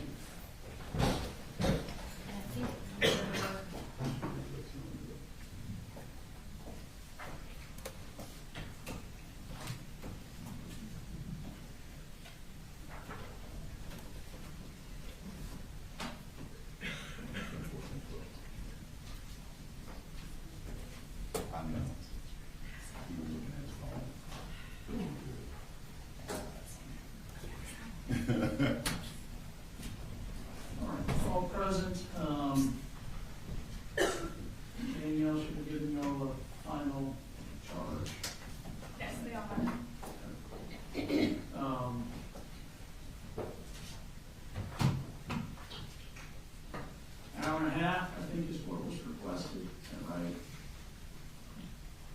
Try to be less than that, but just in case.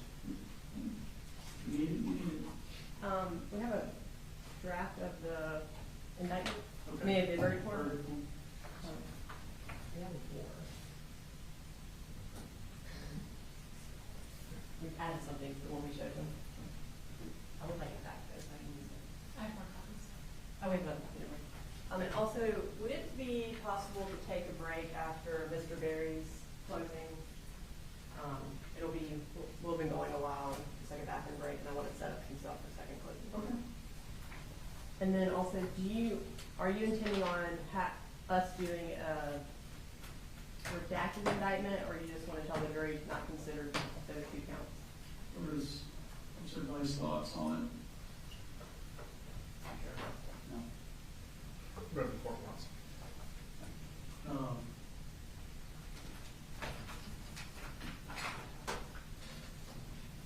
Does the state have a preference? We don't really feel strongly either way, Your Honor. I'm sorry, Brian's having to interpret for me today because I can't hear out of the left side of my ear. So I have to look back and forth. So, you know, the verdict form, of course, goes count 20, count 22. I would probably prefer to give them a redacted indictment, and I will, if I can remember, will tell them, we understand that there are two counts that are not in this, just so that they don't send their first note out going, where's count 21?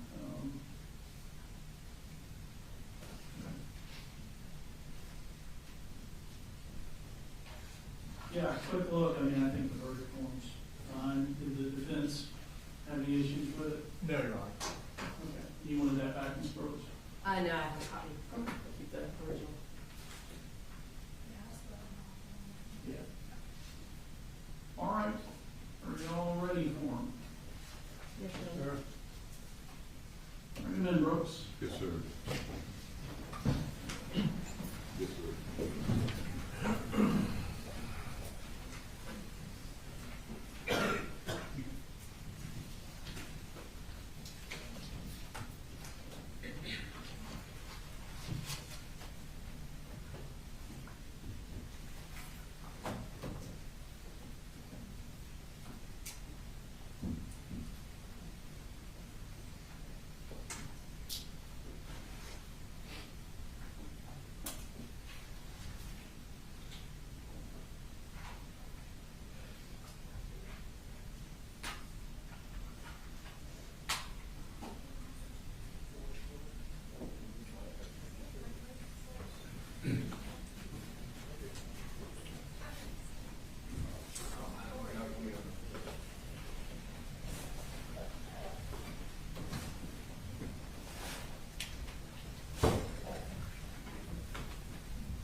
让你写。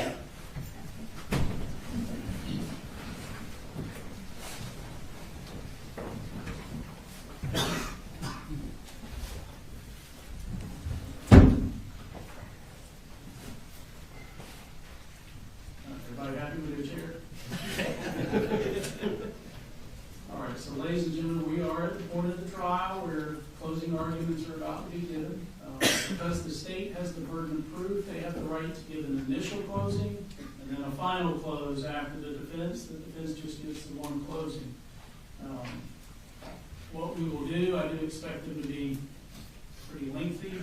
So what we will do is the state will give an initial close and the defense will give a close. We'll take a short restroom break and then come back for the final close, and then I'll charge you on the law. All right? Ms. Brooks?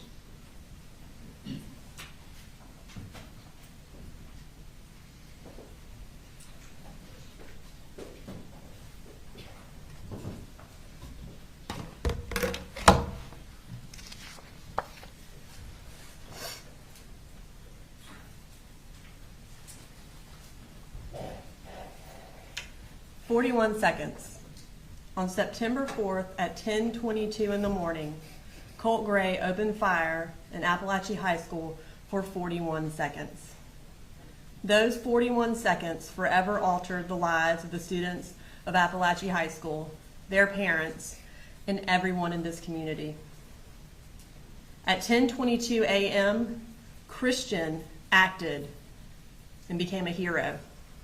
He attempted to push the shooter out of his classroom, and when he was shot, Christian's last act on this earth was to shut the door to his classroom to protect his friends. In Miss Ryan's room, the teachers and students acted. Ronaldo ensured the door was barricaded, and Landon held Taylor's hand when she needed someone. Ariana tried to keep Taylor awake, and Miss Ryan attempted to put a tourniquet on Natalie's arm and comforted her. Miss Irmy acted. Her last act on this earth was to push her door shut to protect her students. When the shooting started, Coach Aspinwall acted. He went outside his classroom to see if he could help. Coach Phoenix acted. After being shot, he crawled back into his room and used his last bit of strength to shut his classroom door to protect his students. Valerie Lancaster acted. She used her training from Girl Scouts and stopped the bleed to save Coach Phoenix's life. And Sweet Mason, he didn't even have the opportunity to act. On September 4th at 10:22 a.m., SRO Donovan Boyd yelled into his radio, "Active shooter." Active shooter. Active shooter. What? Active shooter at Apalachee High School. And at that moment, every law enforcement in Barron County and every law enforcement officer near Barrow County acted. 58 agencies and 400 law enforcement officers came to Barrow County to answer the call for help. Within a minute of hearing those first shots, SROs Boyd and King took the shooter into custody and saved Zane Zinni's life. He was in that last hallway seconds from being shot by Colt Gray. Sheriff Judd Smith and Lieutenant Wilkerson acted. Sheriff Smith was one of the first responders and helped get Natalie to EMS quickly. And Lieutenant Wilkerson did everything he could to save Miss Irmy's life. And the incredibly quick response by EMS and law enforcement saved the lives of Coach Phoenix, Natalie, Taylor, and Melanie. Ladies and gentlemen, at the end of those 41 seconds, the sense of security that this school and this community once had was shattered. But also in the aftermath of those 41 seconds, a community united, heroes emerged. Parents from all backgrounds came together on the football field to try and find and embrace their children. And every person in this community wanted to know one thing: who did this and how did this happen? Everyone except for that man, the defendant Colin Gray. He was not asking that question because he knew exactly who had done this and how this happened. God. I knew it when my little girl just texted me. She's in middle school. She said, "We're in lockdown." I'm like, God Almighty, please tell me, brother, give me something. Why do you? In fact, that man was the one person who could have prevented this mass shooting. He was the one man who ensured that Colt Gray had the tools he needed to commit mass murder. Ladies and gentlemen, that man and his son are both responsible for the immense suffering that occurred on September 4th. The blood is on their hands, and the defendant needs to be held accountable for his actions that led to the murder of 4 people and numerous other injuries, both mental and physical. I know this case has had testimony that was difficult and upsetting to hear, but I want to thank you again for your service as jurors. I have 2 opportunities to speak to you, like Judge Prim just said. After defense counsel gives their closing argument, I'll come back before you and explain why the evidence has proven the defendant guilty beyond a reasonable doubt. So right now, I'm going to briefly go over some of the law that the judge is going to give you to help you put some of the evidence in context. One thing he's going to talk to you about is the elements of the crimes that the state has to prove beyond a reasonable doubt. The defendant is charged with 29 crimes in the indictment. All of these crimes were committed in Bexar County. Apalachee High School is in Bexar County. The defendant's house, where he gave Colt access to the rifle and ammunition, is in Bexar County. So the first charge we're going to talk about is murder in the second degree. The defendant is charged with 2 counts of murder in the second degree for Mason and Christian, because they were the 2 children that were killed. To prove this, the state must show that the defendant caused the death of another human being, irrespective of malice, by committing the offense of cruelty to children in the second degree. When a child dies during the commission of cruelty to children in the second degree, then that is murder in the second degree.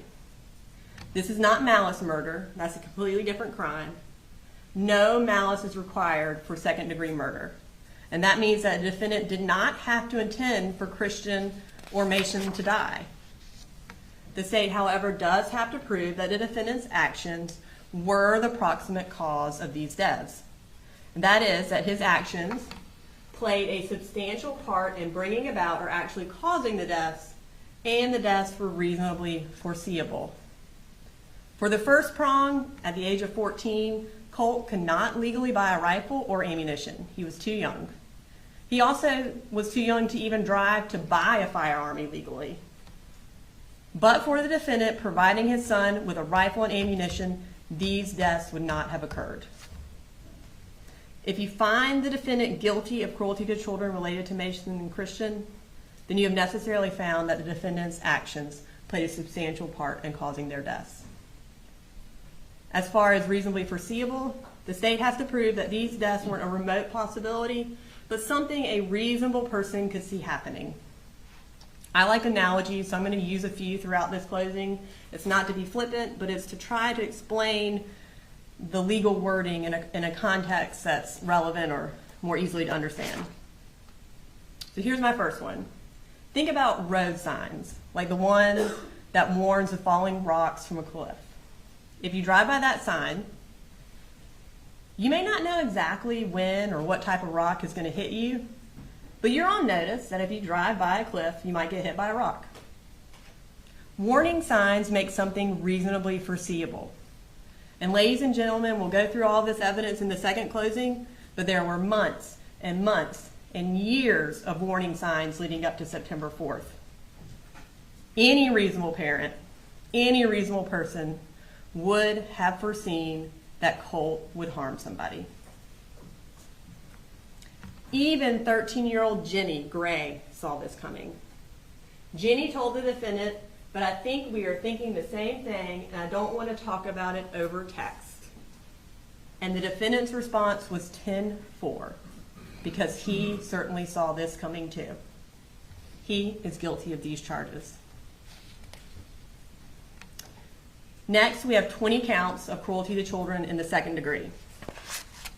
To prove this charge, the state has to prove that the defendant caused cruel or excessive physical or mental pain to a child under the age of 18 years through criminal negligence. For the first element, the defendant caused this pain by consciously disregarding a substantial and unjustifiable risk that his act of allowing Colt Gray, a minor over whom he had custodial responsibility, access to a firearm and ammunition, after receiving sufficient warning that Colt Gray would harm and endanger the bodily safety of another. And thereafter, Colt Gray did shoot at and shoot children. That's what is in the indictment, and I know it's lengthy, but that is what the state has to prove. So to break this down a little, I want to first talk about the act that the defendant committed. The defendant gave access to a semi-automatic rifle and ammunition to his son, Colt.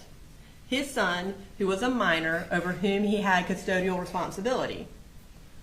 Now, Colt lives in the defendant's house. The defendant bought him the rifle. The defendant had the ability to take that rifle away if he wanted to.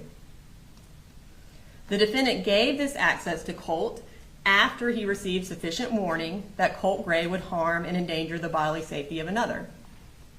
Now, the defense in opening misled you about this part of the law. They said we had to prove that the defendant unequivocally knew that Colt would harm someone. This is not what the law is. This is what they want the law to be. But what the indictment says, what the law says, is that we have to prove the defendant received sufficient warning that Colt would harm someone. Sufficient warning. Here's another analogy. If you see a weather report saying there was a 70% chance of rain, then you've received sufficient warning that it would rain, and it's your responsibility to bring an umbrella. When looking at the evidence in this case and deciding this case, keep in mind what the actual law is and what the state has to prove. Listen to the judge as he charges you on the law. Remember, it is you, the jury, who decides what is sufficient warning. And you've heard the evidence, and you know that the defendant was sufficiently warned that his child would hurt someone.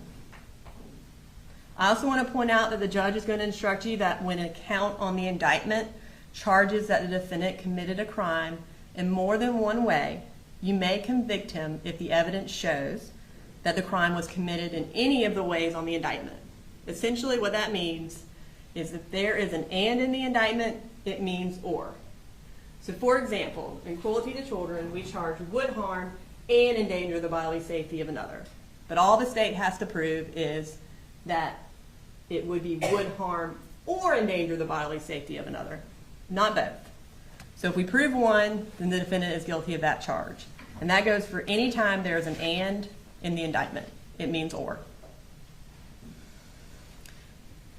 When the defendant gave Colt this access to a firearm and ammunition, he consciously disregarded a substantial and unjustifiable risk that Colt would hurt someone. The term conscious disregard is defined as rising to the level of a gross deviation from the standard of care a reasonable person would exercise in this situation.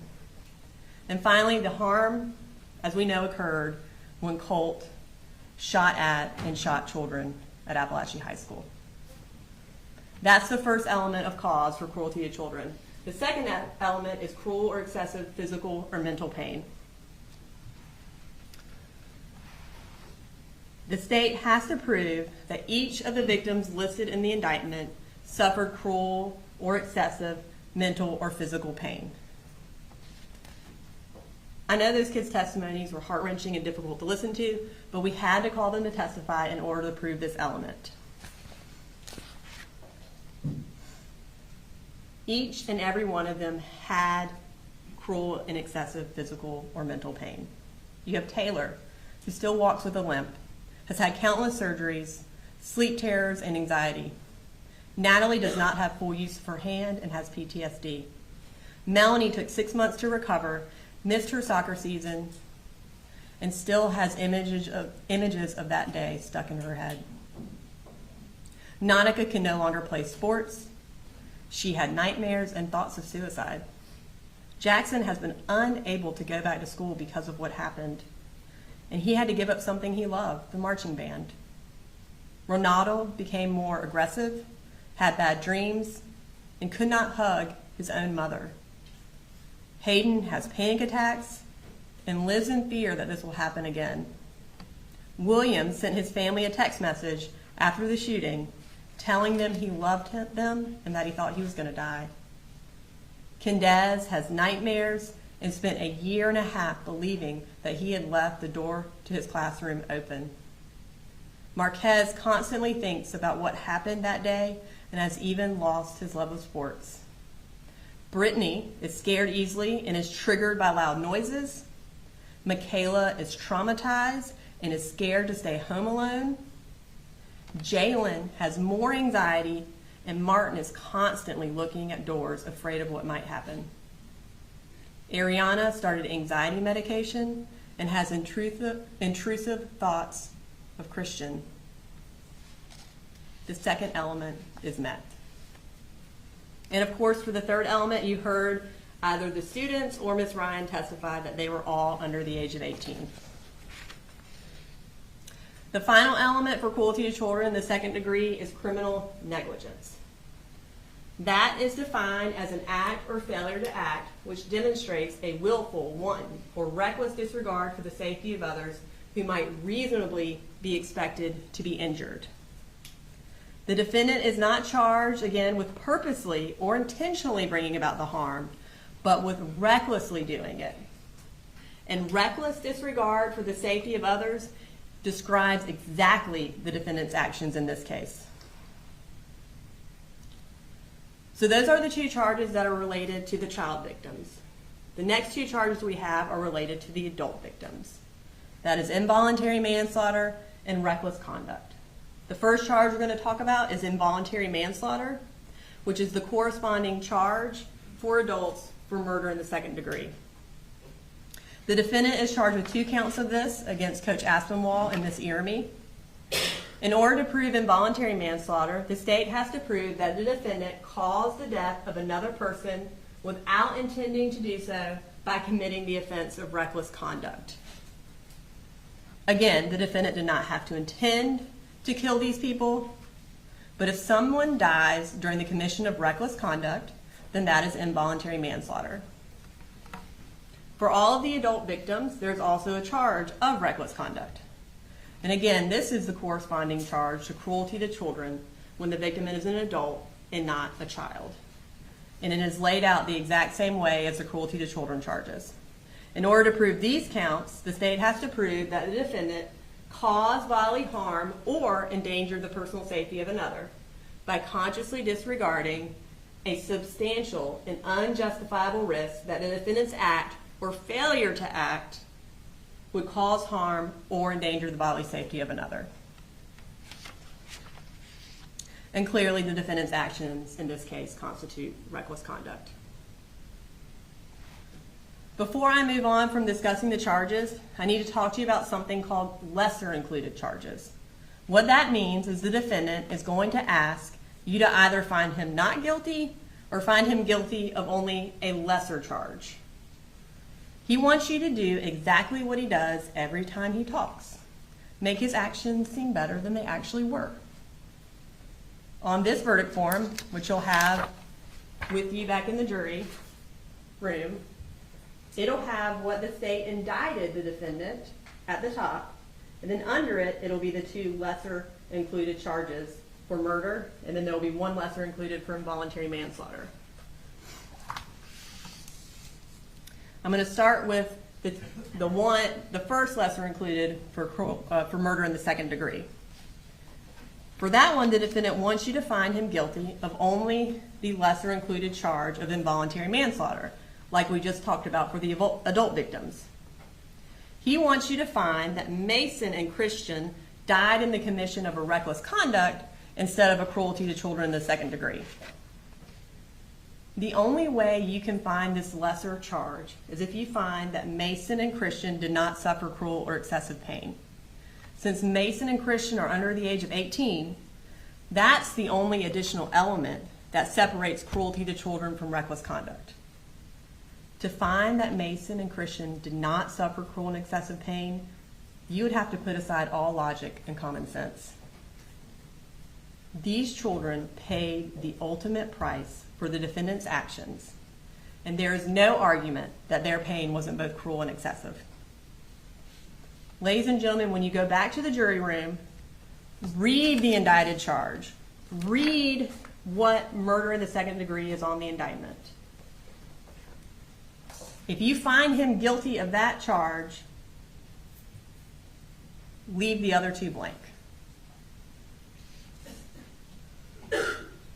And remember, if you find the defendant guilty of cruelty to children in the second degree, because Mason and Christian died during that act, that man is guilty of murder in the second degree. The law is that simple. For involuntary manslaughter, the defendant is also asking that you find him guilty of the lesser included charge of involuntary manslaughter lawful act. What he is charged with currently on the indictment is involuntary manslaughter, unlawful act. This is also going to be a second lesser included of murder. So for second degree murder, it'll have involuntary manslaughter, unlawful act, and involuntary manslaughter, lawful act. And then for involuntary manslaughter, it is going to say the indicted charge is unlawful act, and the lesser included is lawful act.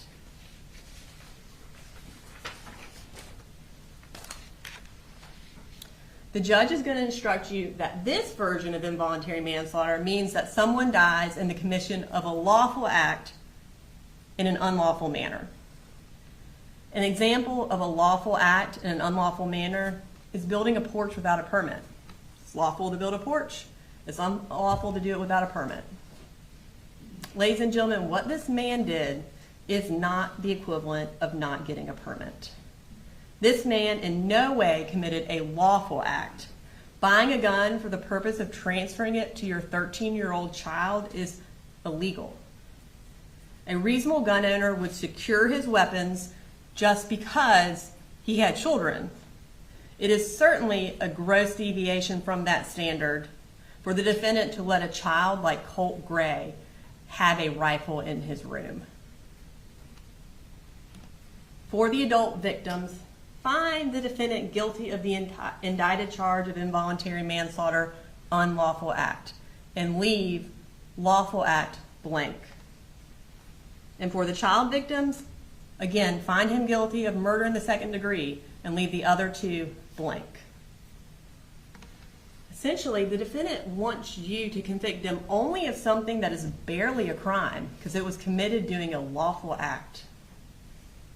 Don't let these lesser included charges confuse you. The defendant is guilty of what is charged in the indictment.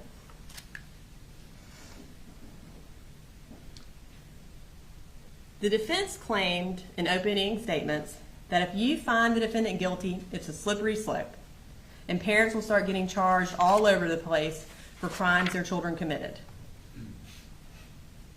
Ladies and gentlemen, the defendant is not charged with these crimes because he is Colt's parent, because he shares his last name. He is charged with these crimes because he shares the blame. Think about it this way. Our children do risky things all the time. For example, a 16-year-old driving a car is inherently risky, but parents let their children drive because it's a justifiable risk. A parent does not commit a crime if their 16-year-old gets in a car accident and kills somebody. However, if you give your 16-year-old a six-pack of beer, watch him drink it, see him fall over the place, help him up, then him driving, now that's become an unjustifiable risk. If you disregard that risk and give your child the keys to the car and watch him drive off, and then he kills someone, then yes, your actions combined with your knowledge are criminally negligent and they're reckless, and you're guilty of murder in the second degree or involuntary manslaughter, depending on the age of the victim. But that's because of the parent's own actions, not just because their child did something. After seeing sign after sign of his son's deteriorating mental state, his violence, his school shooter obsession, the defendant has sufficient warning that his son was a bomb just waiting to go off. And instead of disarming him, he gave him the detonator. Charging the defendant is not a slippery slope. It's reasonable, it's common sense, it's justice. The last part of the law I'm going to go over with you is reasonable doubt. The judge is going to tell you that the state has the burden to prove all of the elements charged in the indictment beyond a reasonable doubt. Reasonable doubt is a doubt of a fair-minded, impartial juror who is honestly seeking the truth. It is a doubt based upon common sense and reason. When you seek the truth, you do not abandon your common sense. Use your common sense when you are deciding this case. Think about it like this. In Wheel of Fortune, there's a moment where contestants know exactly what the phrase is, even if all the letters are missing.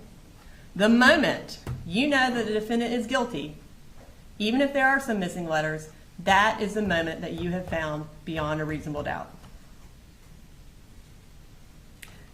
Now, the defense attorney is going to get up here and do his job and try to convince you to acquit the defendant.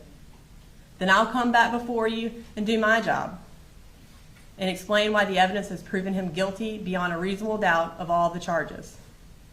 And as you listen to these final two closings, keep in mind what your job is. Your job is not to look for doubt. Your job is to honestly seek the truth. And in this case, if you look for the truth, you will find that there is no doubt that the defendant is guilty of all charges.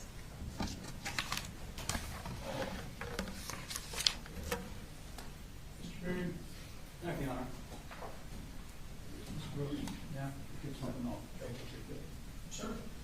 Yes.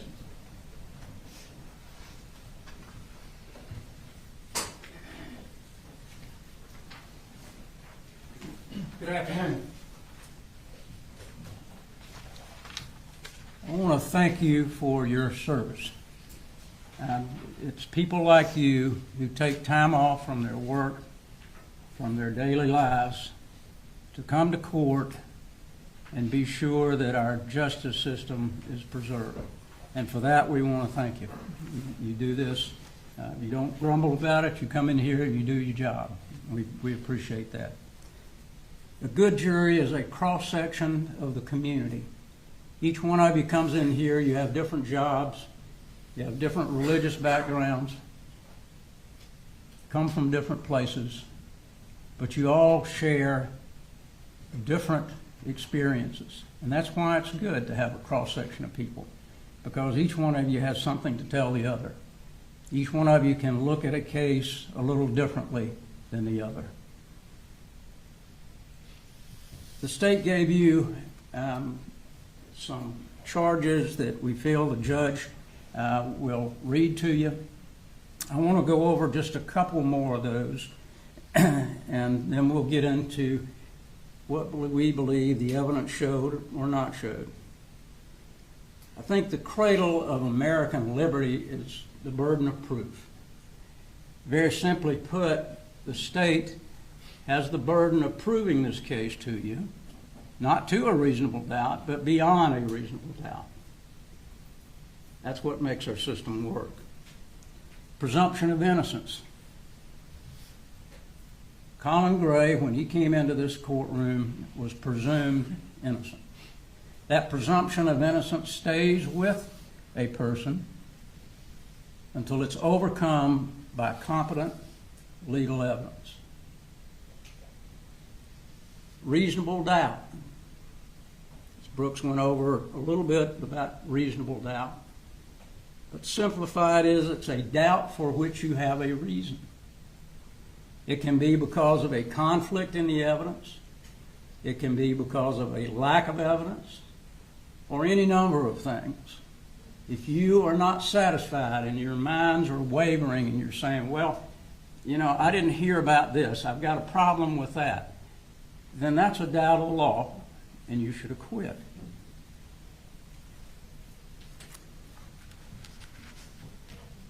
The court's also going to tell you about grave suspicion. Grave suspicion, it merely puts upon a defendant a grave suspicion of a crime, charged, or merely raises a speculation or a conjecture of the defendant's guilt, is not sufficient to authorize a conviction. Speculation and conjecture is something that we have heard in this case. A lot of speculation. Why didn't you do this? Why didn't you do that? A lot of conjecture. It's important to keep that in mind. I want to go over just a minute with you the indictment. I'm going to try to simplify it as much as I can. I know Ms. Brooks went over it initially.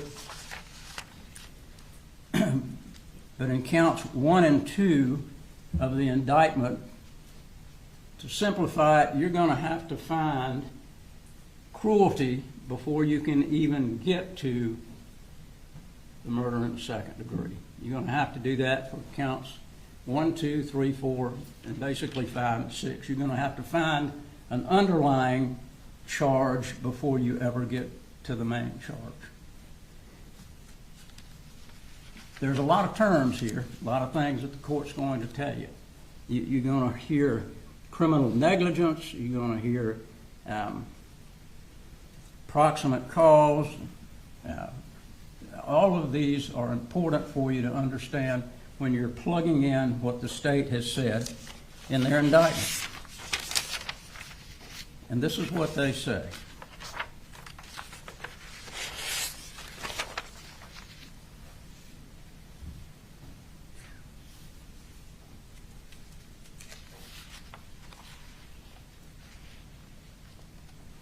That criminal negligence in the child under the age of 18, cruel and excessive pain by consciously disregarding a substantial and unjustifiable risk. And that this act of allowing Colt Gray, a minor over whom he had custodial responsibility, access to a firearm and ammunition. Let me stop here, because Georgia law does not require a gun be locked up or ammunition be locked up. So that's not a criminal act. Having a gun in the house, having ammunition in the house is not a criminal act. So don't forget that that's not the case. That's not the criminal act, supposedly, that they're indicating.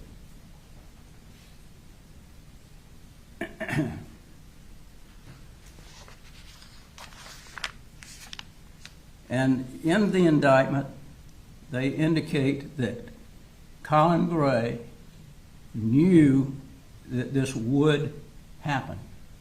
Now, that's real important, because that really is the key to this case, is what did he know? Did he know that Colt would do this? What evidence do they have that points to he would do it?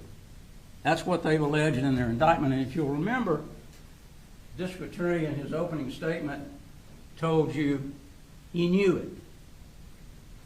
He said he knew that this was going to happen. How did he know it? Got a child with some issues, but how did he know it? Was there anything that showed that he knew it? That there's a gross deviation. What's gross deviation? That's something that you're going to have to figure out. Was this a gross deviation where he allowed his son to have this gun? It's not illegal to have. These are things that you'll have to look at in the indictment and have to make your decision about.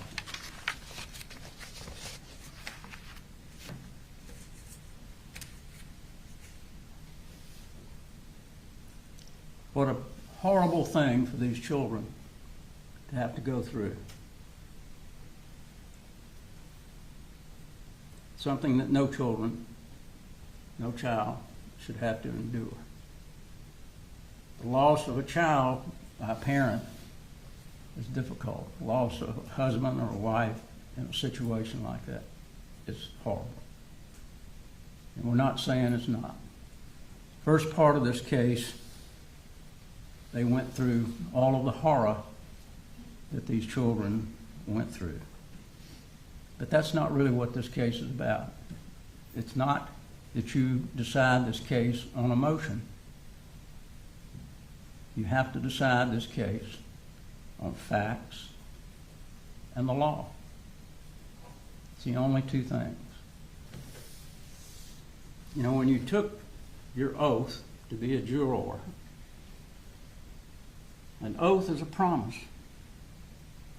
And you promised us in that oath that you took that you weren't going to be biased,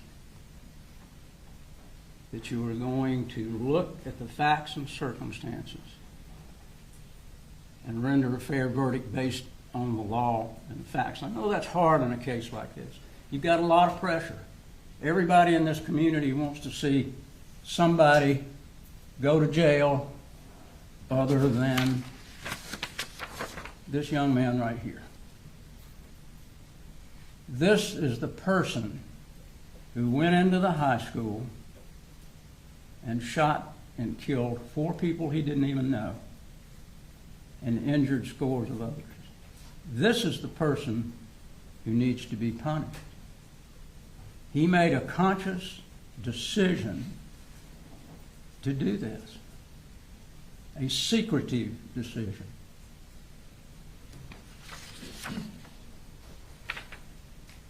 This is the person that should be punished. He's being charged as an adult, which means he suffers the same consequences as an adult would if he were charged in the case. We were not able to have him testify, nor was the state. The reason is that we couldn't call him because his attorney would not allow us to do that. It would be hearsay if we attempted to do that. Had he been tried first, maybe we could do that. Maybe we could get some answers to some of the questions that still linger for all of us.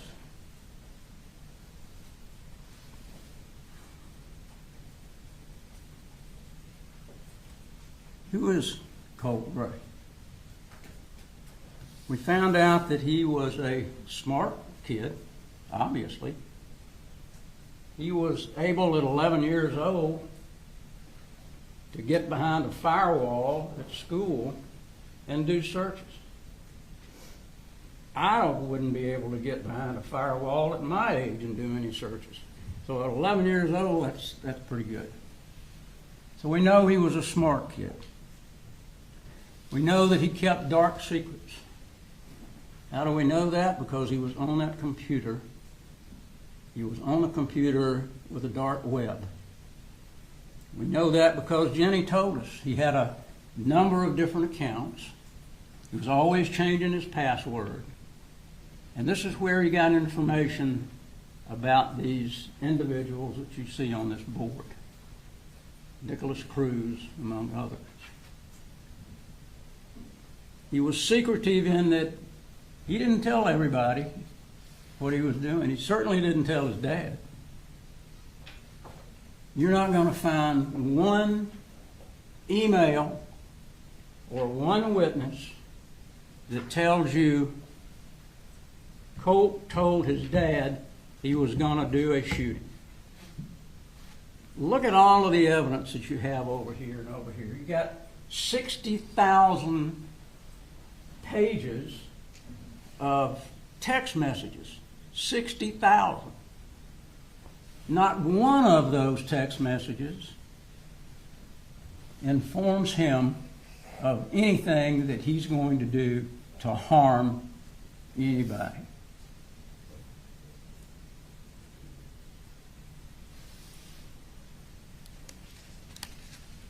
We know that Colt had some mental issues.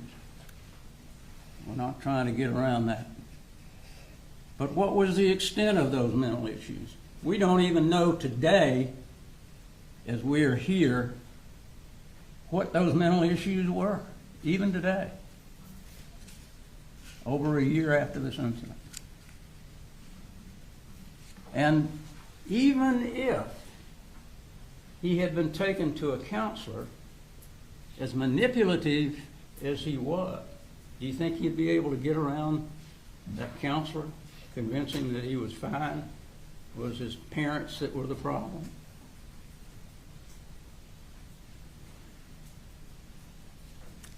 They thought he suffered from anxiety and depression.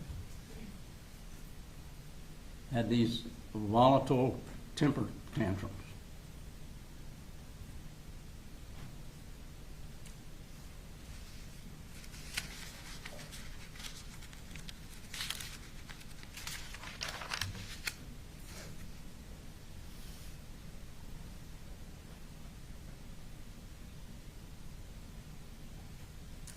As I said, the first days of this trial were pretty emotional.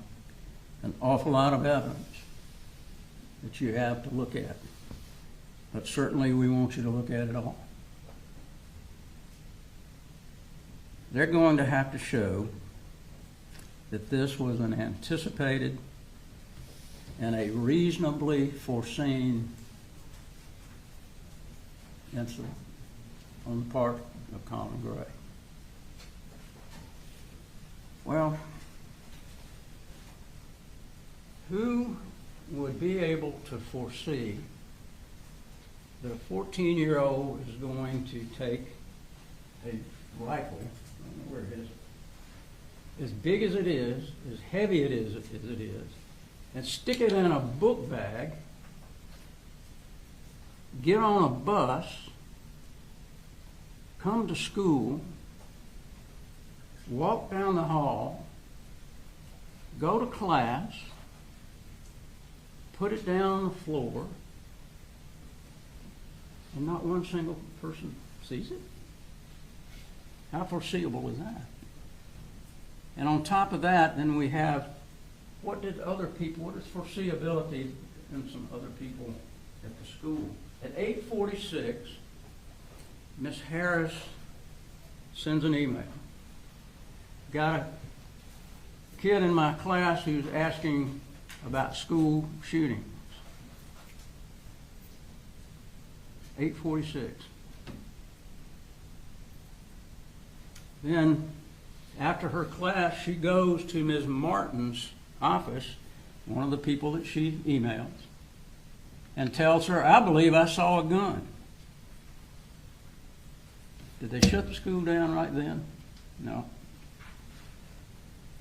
It's 9:40. 23 minutes, Colt Gray is sitting in class before he leaves. They got 23 minutes to figure out where is this kid that's made this threat and maybe has a gun. They didn't find it. They don't take anybody that knows what he looks like. They didn't ask, what does this kid look like? They don't get a description of him. They go pull another Colin Gray out of the bathroom. Doesn't look anything like Colt Gray. Apparently, nothing was ever said about there being two Colt Grays in the same class. And during the time that they are pulling Colin Gray out of the bathroom, Colt Gray is in the same bathroom.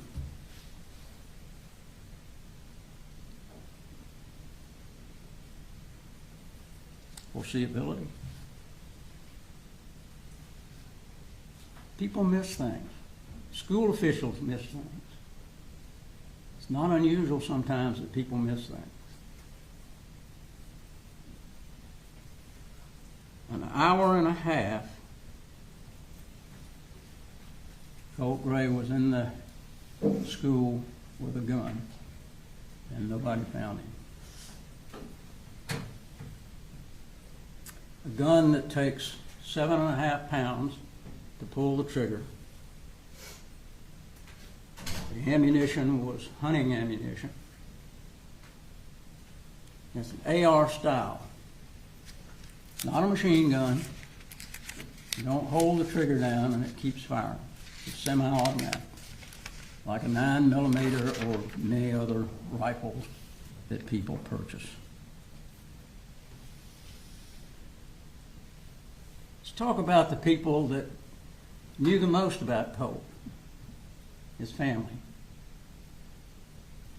Debbie, his grandmother, told you that he was her favorite, his firstborn son. Told you that he was very manipulative. I think you saw that on the text. If he didn't get what he wanted, he would pitch a fit. Not like some other children. Don't get what they want, they pitch a fit. She told you about the comings and goings of Colt, Colin, and Marcy, and the other children. when they were there in Fitzgerald and when they weren't. She told you about an incident when Colt and his mother got into it. Mother slapped him. He broke a pane out of the glass door, slamming the door. And she called DFAX. DFAX intervened. This, they want to tell you, is a red flag, where Colt was slapped by his mother and he slammed the door too hard. There was an allegation that he was stabbing the couch.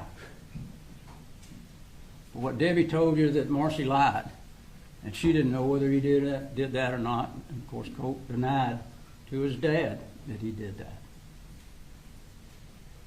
Told us about she didn't know, but we heard later while he was there in Fitzgerald, he'd cut his arm.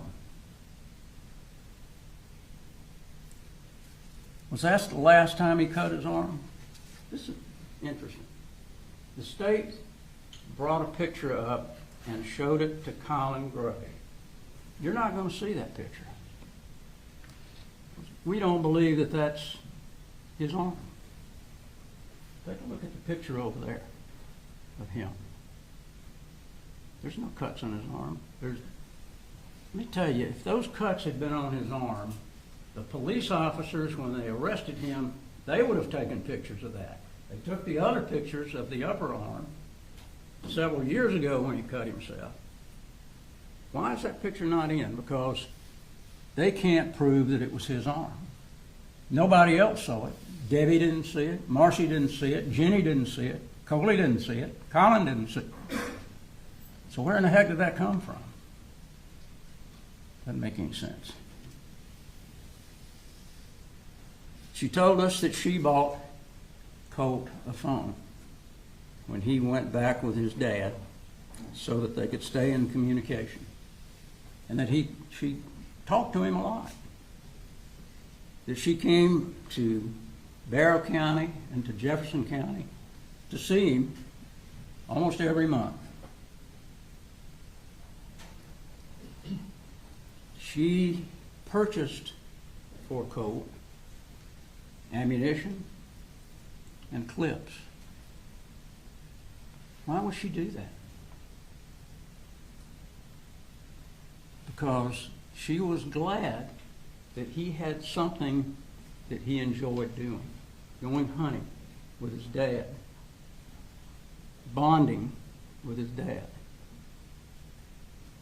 She was not displeased with him purchasing this gun back in December. Otherwise, she would not be purchasing all these items for him.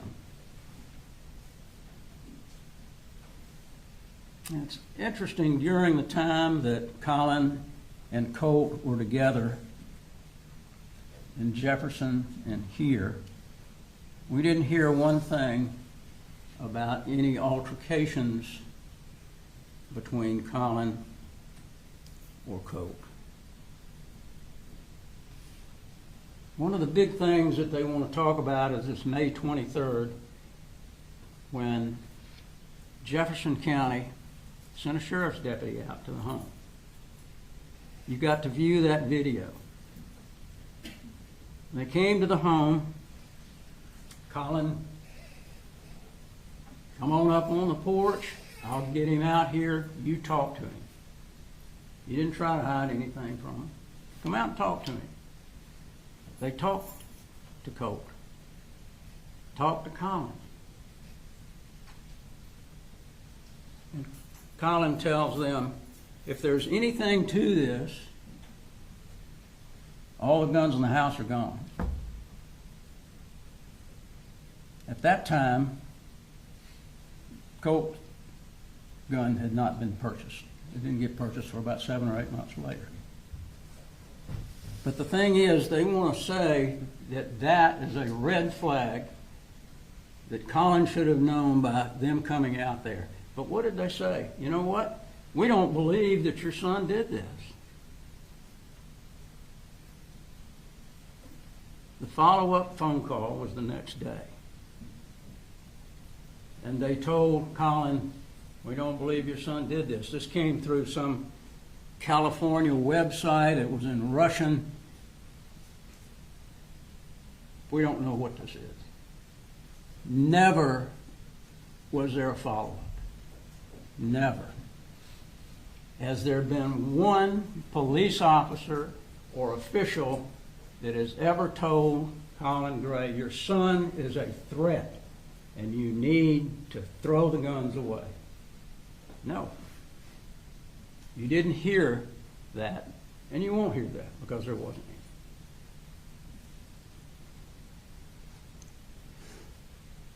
Debbie tells us that, unfortunately, she was tied up by her daughter, Marcy. Marcy was on drugs pretty heavily, and she had the two children down there with her in Fitzgerald. DFACS took those children, and they called Colin and said, will you come and get these two children? He didn't hesitate. He didn't say, no, I don't want my children. He loved his children. He wanted his children. So he went down immediately and he brought them back.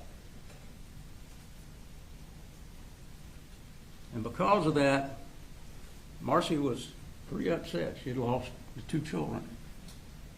So what did she do? She wanted to borrow her mother's car. She said, I'm going to kill Colin and Colt. Now, if you're a 13, 14-year-old boy, and you hear that your mother wants to kill you, what do you think that does to you? You think you might not be real happy with your mother at that point in time? Do you think that you might think, you know, she might really do that. She might kill me.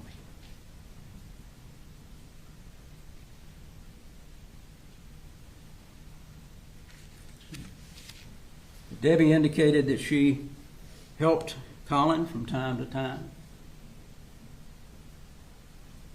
She indicated that, and of course I'm sure the state's going to talk about the 8th grade, what happened in the 8th grade. But at the beginning of the 8th grade, Colt was in Fitzgerald. He was not registered. They attempted to get him in a virtual school. Didn't work out. Then he went back with his dad. As he testified to you, he asked his sister to help, asked Debbie to help, try to get Colt into a program, and actually believed that Colt was. Because you'll find some of these emails or texts where he's texting and saying, how's school going? You know, what are you doing class-wise today? And Colt is not telling him the truth. He's lying to him about doing the schoolwork.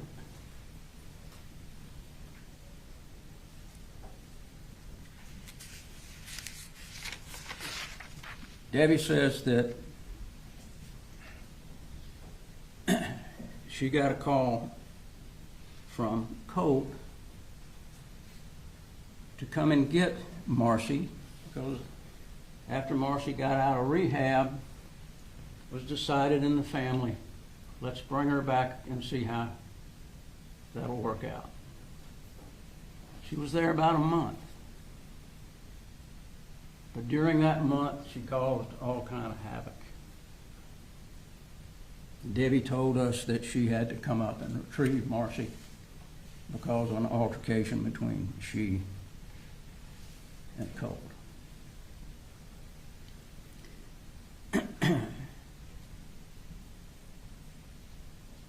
She also told us that she had come up here on the 28th and met with Lisa Butler. Talked to Lisa Butler about getting Colt into some therapy. You also heard on the 26th, Colt texts Debbie and says, "If I do something bad, will you still love me?" And of course, she texts back and said, "Sure." You know what? She never told Colin that. This is one of the problems. Things happen and nobody tells him. How's he supposed to get this? Through osmosis? People don't tell him things. How's he going to know?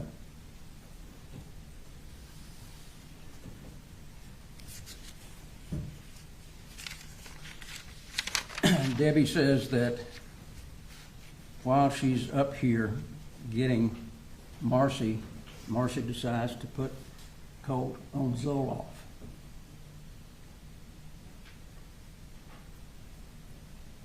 And she said that when she was here and talked to Lisa Butler, she talked to Colin about filling out paperwork to get the counseling. And he did that. And the state kind of poo-pooed on that, and they said, well, it took you 24 hours to fill out that paperwork on one page. It's not that he didn't do it. You're going to condemn him for waiting a day? This is kind of the way this thing has gone. They want you to connect dots from the second grade for a 7-year time period and say, well, you should have known that he was going to commit a murder because he wrote some graffiti on the wall in the second grade, or because he went behind a firewall in the third grade or sixth grade. They want you to connect those dots for a 7-year time period. What happened to the other 364 days of the year? What happened to all of the other time period? They want to pick out these different things over a 7-year time period and say, you put them all together and this is what you got. But as a parent, you don't do that.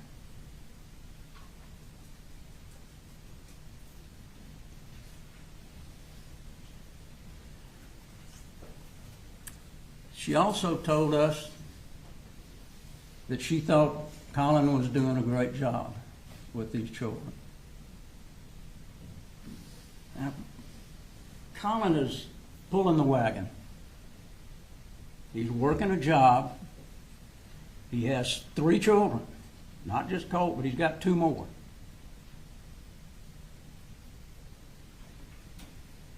Colt's not easy, but he's having to feed and clothe, pay rent, pay all of the bills that need to be paid. He's pulling the wagon. Nobody wants to talk about the other 2 children who are going to school, not being late, and doing what they're supposed to do. They wouldn't be doing that if it wasn't for him. He's the one that got them up, got them going, got them to school. The problem child is Colt, and he was doing the best that he could to figure that out.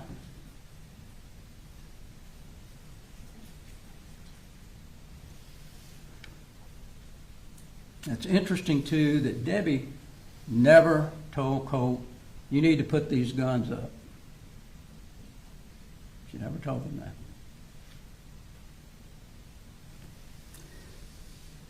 Let's talk a minute about Marcy.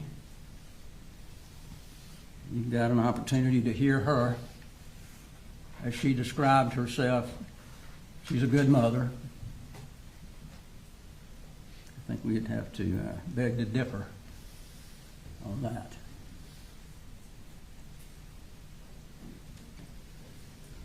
She told us, and really tried to make light of many of these issues. It seems with Marcy, nothing is her fault. Everything is somebody else's fault. And apparently she had no problem with Colt and Colin going hunting. Apparently she had no problem with Colt going to the firing range. And apparently had no problem with the gun being in and around the house. because you're not going to find one single text message or email from her telling Colin to put the guns up, your son is a threat. Not one. I had a big stack of emails and text messages. Not one of them. They had one conversation after Marcy was there and got into the altercation with Colt when she grabbed the gun and he took it back away from her. And that's when she said, "You need to put the guns up." That's the only time. It's interesting, too, that neither Debbie, nor Marcy, nor Jenny, nor Collie never saw any ammunition in Colt's room. There's one photograph that's in the group that shows some ammunition, a box of Winchester ammunition. Was that when Debbie bought it and then it got put up? Ammunition was kept away from the gun. The rule was no ammunition in the gun. It was in a different place. And a gun without ammunition is just a gun.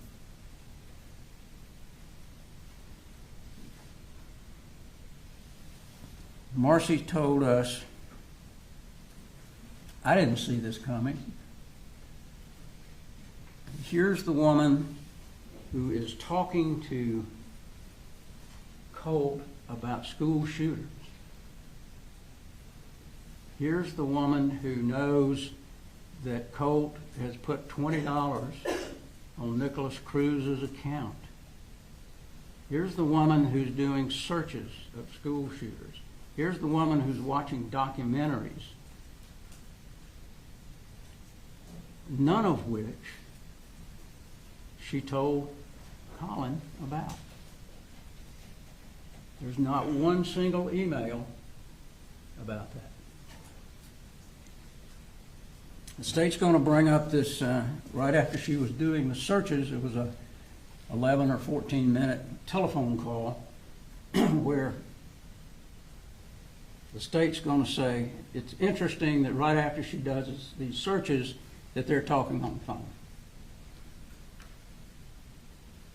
Neither Marcy nor Colin say that they were talking about the school shooting or looking up what happens to parents in school shooting.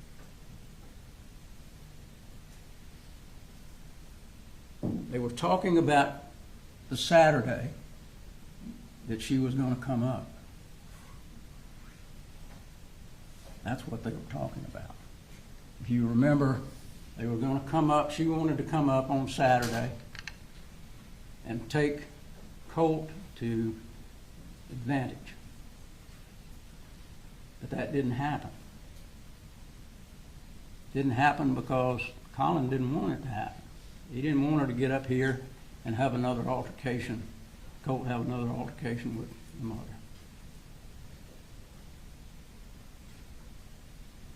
Plus, it's a 4.5 hour drive down there. And a 4.5 hour drive back. That's 9 hours. So what did she expect? He's going to drive there, leave at 6 in the morning, and then drive another 16 hours total, there, back, and still have time to take Colt to Advantage. Doesn't make any sense. That was not going to be the plan. But as much as Marcy tries to throw Colin under the bus, she said to you, "I didn't tell him about it. I didn't tell him about these searches. I didn't tell him about Colt's obsession with shooters. I didn't tell him about the money that Colt got from his dad that he lied about." Matter of fact, she laughed about it. And she says, "I didn't see it coming."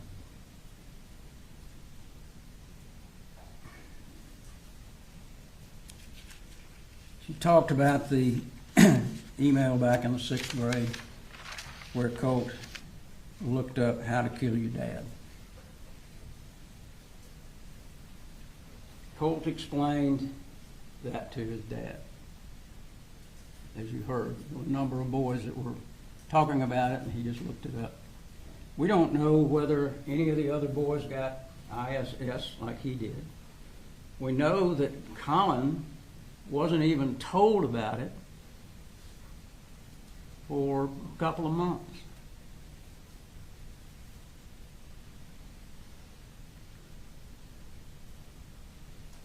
We don't know whether there were any counselors that talked with him at that point. We don't have that information. What else did Marcy do? Well, she keyed writing something nasty on Colin's truck, causing him to lose his job. Hard to get another job in the business that he's in. But he was able to get a good job, and he was making good money. And he was buying his children things. Not only Colt, but Jenny and little Colt.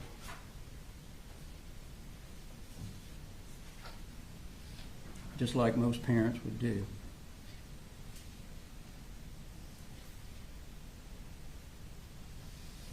The altercation that she had with Colt when she came back here after she had been in rehab, she told a different version than what Colt told his dad. And it's interesting that Jenny also said it was Mother who went and got the gun. So who would Colin believe? Jenny and Colt, or Marcy, who lies all the time? Marcy is the one that dyed Colt's hair blonde shortly before this incident.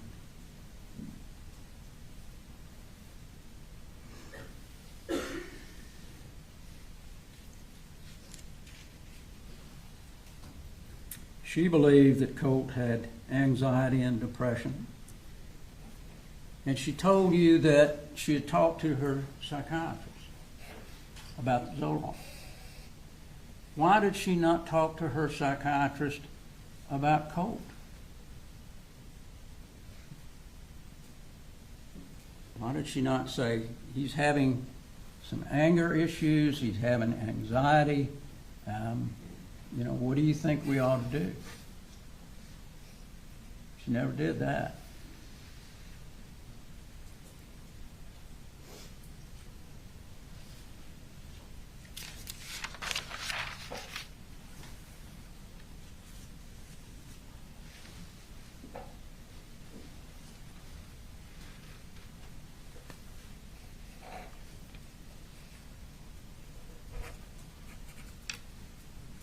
It's interesting, too, that Marcy, when she was here, never said anything about seeing this collage of photographs that's been shown to you a ton. She never saw it. Debbie never saw it, which is interesting because she said, you remember, she came up here to clean up Colt's room. So surely, if it was on the wall when she was here, she would remember it. But she didn't.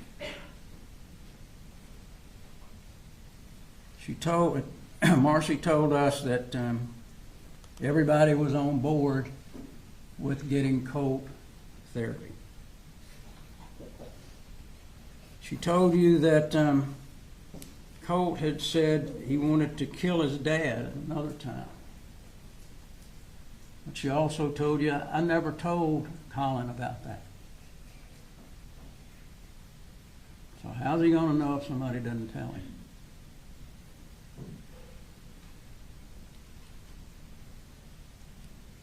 she says, I didn't see it coming. And then she said, I can't picture him hurting anyone. It's the last thing that I would have thought. That's what she said. You heard from Jenny. Big difference when she came in to testify to you as opposed to the statement that we played. She told you when she came here in her testimony that Colt always kept his door closed.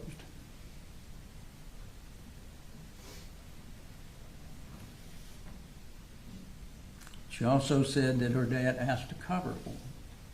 Cover for what? Ask her to lie about what? He gave 2 long statements to police. He told them a consistent story about picture, consistently that there was one picture. He came back and said he was told that it was Nicholas Cruz. But what else? What else did she lie about? State didn't ask her. So let's go through what she said in her first statement. She said her father was a happy and energetic person. And we know that because of the text messages that he sends to the children, and you'll be able to look at those or talk about them back. He's always telling them that he loves them. He's encouraging them, especially Colt. He's encouraging him to go to school, do the right thing. You're a good young man. I love you. Encouragement from parents that you would expect. Not getting that same kind of encouragement from Marcy. She said about her mother that she was overbearing and annoying. When Colt got in a mood, he would instigate stuff. She told you about when he would get mad and he would rush at Colin, and Colin would bear hug him and hold him until he calmed down. And then she said something interesting. Colt would always apologize. He would always come back and say, I'm sorry.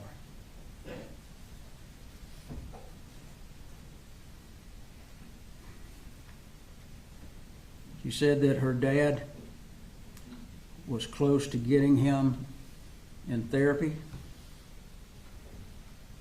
And she told you about the burner accounts that Colt had. That he had numbers of accounts, and his dad did not know. She said specifically, Dad doesn't know anything about it. She said that Colt had talked with her about school shootings, but Dad didn't know. She never told Dad.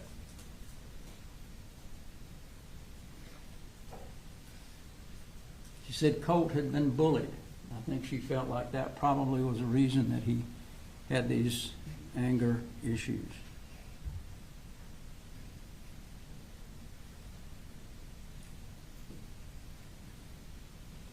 And then she said, the morning that this happened, I saw this book bag, and it didn't look right. I knew there weren't assignments that early. And when he left, I went in and looked for the gun. The gun wasn't there. But she didn't call her dad. She didn't call Colin and say, guess what? The gun's gone, and it looks like maybe Colt has it in a book bag. Didn't call him to tell him that. But she did call him after the incident, as well as Marcy. Marcy had been watching it, had been talking to the school. Marcy knew a lot, and she calls before the officers ever get there. And, you know, they played this segment here where Colin said, "I knew it." That doesn't mean that he knew that's what he was going to do. He knew it because Marcy had already called and Jenny had called. They're trying to push it to make something that really it didn't fit. Just like this text, the blood's on your hands text. It's interesting that that text comes when Marcy and he are in a problem and he wants her out of there. And he's telling his dad, she needs to get out of here. It's going to be blood on your hands because she's already said that she's going to kill me. So that's a problem. But shortly after that text, after he texts that, he texts his dad, "I like school. People here are mature. I'm enjoying school." What does that portray?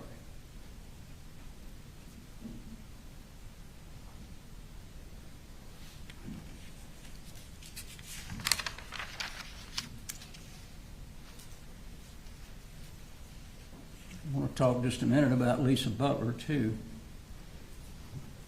On August the 13th, Lisa Butler met with Colt and Colin, and they were trying to figure out exactly what they needed to do with Colt, because most of the 8th grade he missed. So she's trying to figure out, okay, do I put him in 8th grade classes? Do I put him in 9th grade classes? Colin wants him to be in the 8th grade with Jenny. So they decide this is when your start date's going to be. So when they made that chart saying, oh, he didn't go to school here, he didn't go to school here, he didn't go to school here, it was not the starting date. He wasn't supposed to go to school during those times because the starting date was started later. And that's what Lisa Butler told us. She saw him again on the 26th when he came to her office with anxiety. She talked to Colin on the phone. She tried to call him, but it was the wrong number. Colt got him on the phone. His dad got him calmed down. But Colt told her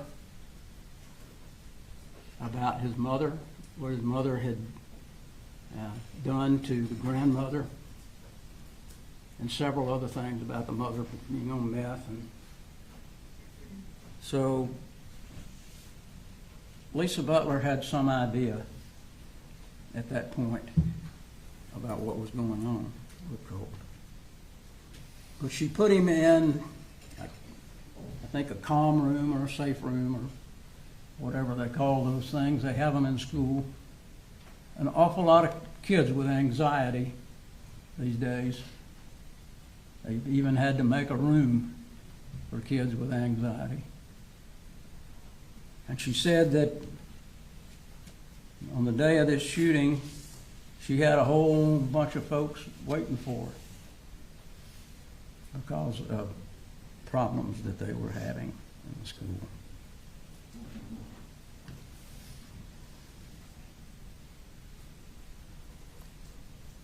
She said that she got a telephone call that morning from Marcy, explaining that she thought, because of a text message that she got, that Colt was going to be doing something at the school. They talked for about 8.5 minutes, close to 9 minutes, shortly before this started. She also told us that she had Colin fill out paperwork for Jade Baker to start therapy.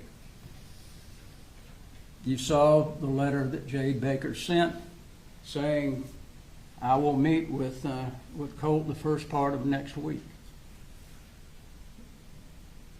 I think Colin believed that it was going to be on the 5th. which would have been a day later.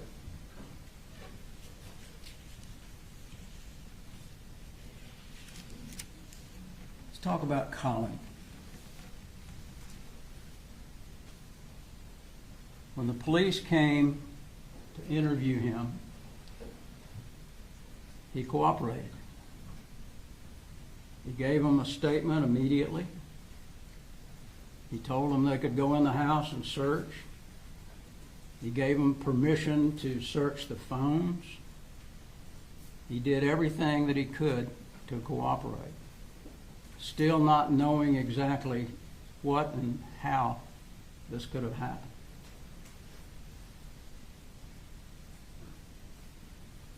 He didn't have to do that, but he did. And then he gave in another statement the very next day. Didn't try to get a lawyer to go with him. Went by himself. Gave background history, told them whatever they wanted to know. Talk about the defects calling and him going to Fitzgerald to get the children. Now, does this sound like a parent that doesn't care? Does this sound like a parent who's just going to slough off his kid? He wasn't out running the road at night. He wasn't drinking. He wasn't hitting on his kids. He would come home and he would deal with the kids every night. And on the weekends, he would take them places. He did things with the kids. He wanted the kids to be happy. He wanted Colt to be happy.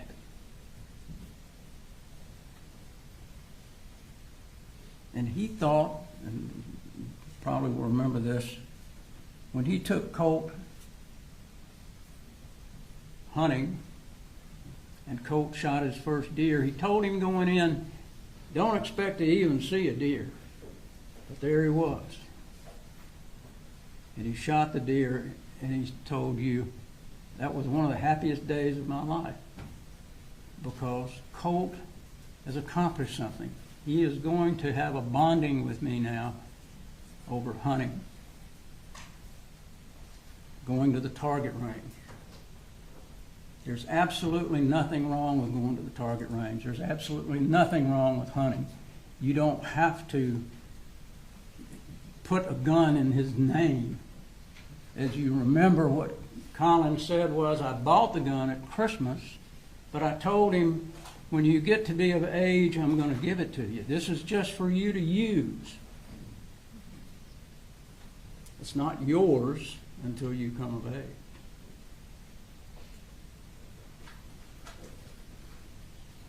Yet rules about the gun. It's not loaded in the house.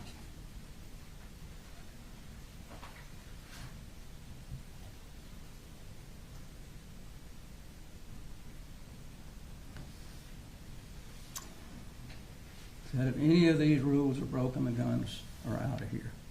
Now, the state said, well, you know, you got these gun locks. You know, if a kid is motivated, if he's been victimized by this dark web, and we don't know exactly when all this dark web stuff started, but if he's smart as Colt was, you know what do you do with a gun lock? Take a big old pair of wire cutters, cut that thing off. Think that's really going to stop him if that's what he's intending to do? You think even locking up ammunition, he's smart enough to know, okay, when we go to the gun range, or when my grandmother buys me bullets, I'm going to stick a few in my pocket. I'm going to hoard up these things. If he really made the decision that this is what he's going to do, he's smart enough to have been able to do that. You think that would have really stopped him?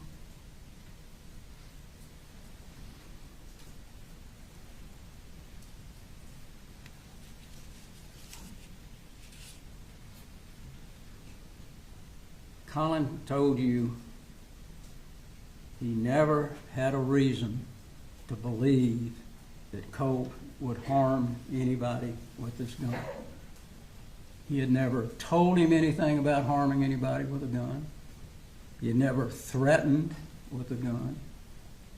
It was a trust thing. It was a trust between he and Colin because they needed that. They needed that trust because he wanted the best way he knew how to try to help his son fit in, do something that he enjoyed, feel good about something.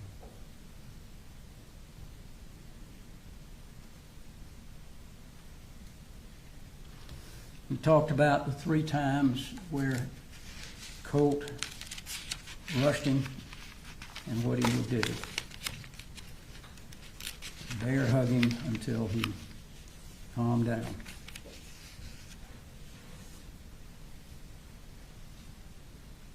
He told you about the screwdriver incident. The screwdriver incident was where he had bought some tools for Colt to work on his computer. Apparently the screwdriver didn't fit. He was frustrated. He threw it down the hall. Colin said he wasn't even looking. He didn't even see it. And again, Colt apologized.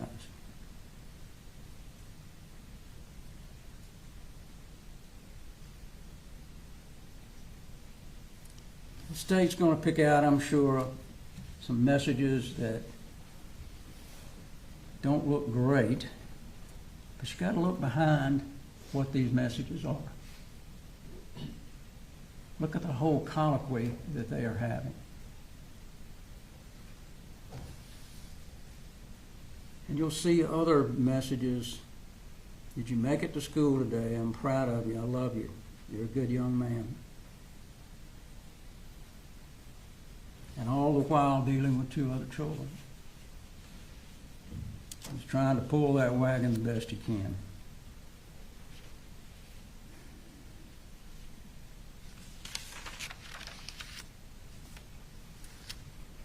I want to talk just a minute about the about the investigation. See how I'm doing time-wise. How much time I got left here? So 2:47 is your cutoff. I'm working on it. The investigation in this case, the one thing that jumps out is you'll see the picture of the computer that's on the floor, and there's a drill there. Now, did anyone tell you what happened to this computer? Were they able to get the chip out of it? Were they able to look into this computer and find out when he was talking on the dark web, who he was talking to, what information they had, how long had he been talking on the dark web? We don't have any of that information. We don't even know whether there was any damage to that computer. We got 60,000 pages of other stuff, but we don't know what all was on Colt's computer. Another thing we don't know, we saw on the video at 8:03, he's texting somebody. It certainly wasn't Colin, it wasn't Marcy, it wasn't Debbie, it wasn't Jenny. So who was it? Was it somebody on the dark web?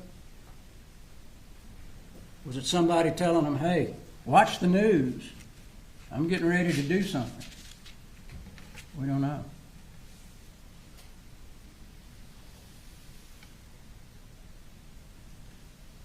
Important to know how long Colt had been planning to do something.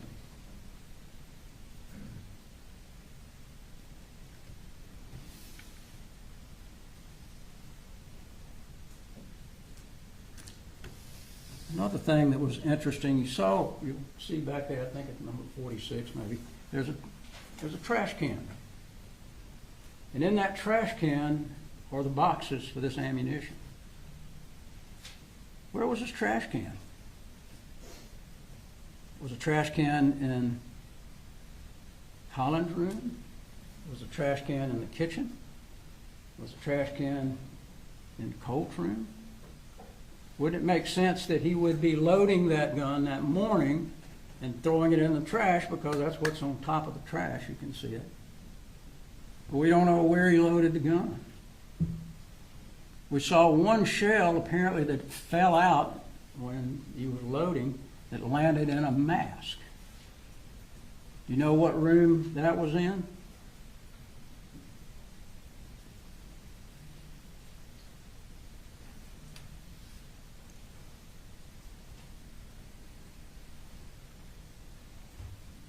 And this photograph of the cutting in April. What in the world is that about? Something to try to make you think he's cutting in April, but they don't put it into evidence, and we don't even know whether it's his arm. You can look at that photograph. There's no scars on that arm. It kind of reminds me of what they used to call leptomania, and that's where a magician says, watch this hand so you won't see what he's doing with this one. They want to bring up everything in the world that they can, all of this stuff, over a 7-year time period, and you're supposed to lump it all together and say, oh my God, he should have known that he was a homicidal maniac. Where's the evidence of that? There's not any.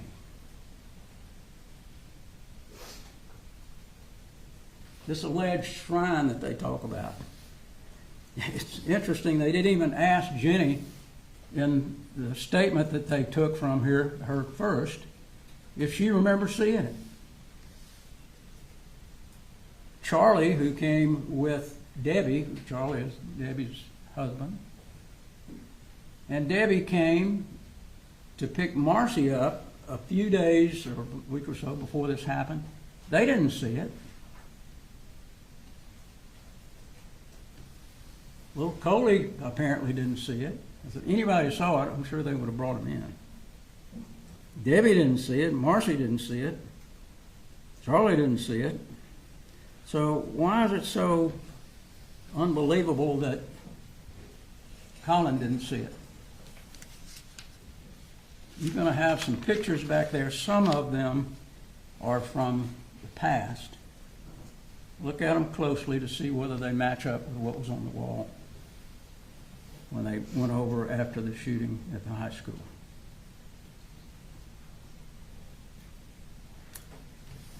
The gun, everybody's concerned about what this gun looks like. It's an ominous looking weapon. Same kind of weapon that they show on TV all the time. All the police have it. All the soldiers have it. Everybody has these kind of guns. You go to a gun shop, you're going to see a lot of guns like this. It's kind of the Cadillac, the flashy kind of gun. But the reality is it doesn't work any different than a 9mm. So don't let them talk to you about how bad this gun is. It's like any other gun that is a semi-automatic.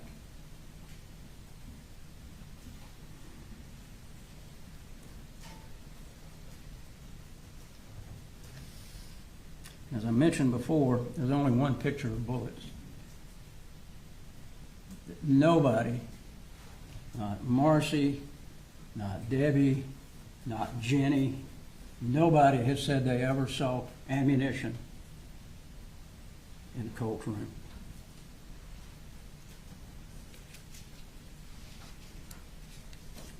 You know, sometimes it's just as important things you don't hear as things that you do. You didn't have one single message from Colt to anybody that he ever contemplated himself doing a school shooting.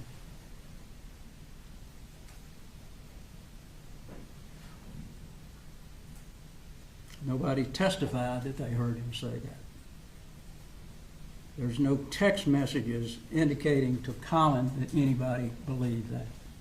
There's no emails or text messages or telephone calls from any officials telling Colin, you need to be cautious.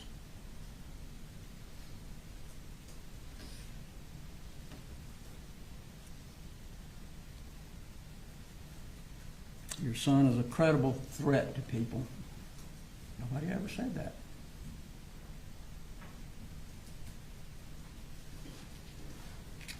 There's one text I'm sure they'll talk about where he calls us or texts his dad about voices.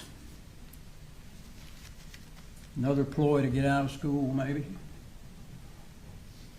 was early in the morning, didn't want to go to school. And this is another thing. When they talk about what's foreseeable, what can you foresee? What can you tell? The state's got to show you that he knew that Colt would, not could or not possible, but that he would. That's in their indictment. They have to prove what's in that indictment. Look at the indictment. Look at the things that they have put in there to try to focus. But the word would is pretty important. Have they proven that he would, that he knew that he would? Absolutely not. What's foreseeable and what's unforeseeable? What's unimaginable?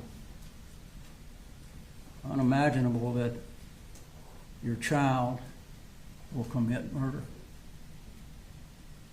Nobody can foresee that. Nobody wants to ever think that. If you or someone you know had a child, a grandchild, niece, or nephew who struggled with self-esteem, self-worth, don't make friends easily, trouble keeping up with school, been bullied, who shows signs of anxiety or depression, then you know what it's like to worry about those kids. You worry about whether they'll have friends. You worry about will they be able to complete school? Will they find something that they're interested in and enjoy? Will they ever be happy?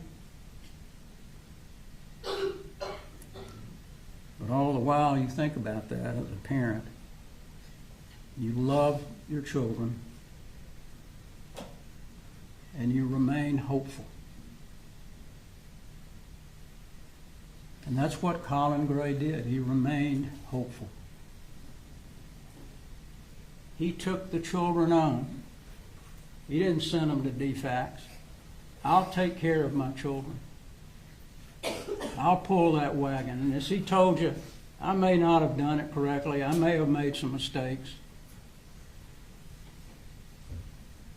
But he didn't know what was coming, because he didn't have sufficient warning. That's what they got to prove. And what is that sufficient warning? You think if somebody, it's not against the law to have a gun in the house or ammunition. Do you think everybody that has a gun in their house and their child has anxiety, then that's sufficient warning? Is it really? Is that what we've come to? The state said, you know, we don't want to charge all parents with what their children do. Just this one.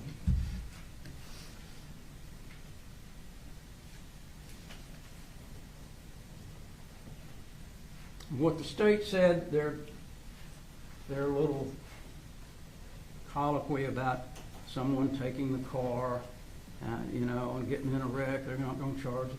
Well, let me tell you, if you have a child that may have a tendency to drink, and you buy that child a flashy car, and you don't lock up your liquor, and he goes out and kills somebody, that's exactly what we're talking about.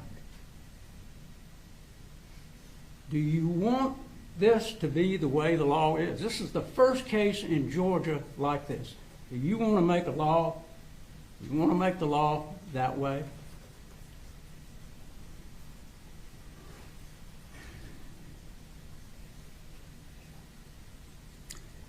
You know, with kids, there's always ups and downs. You always hope to manage their downs. And Colt had some downs. But Colin managed them.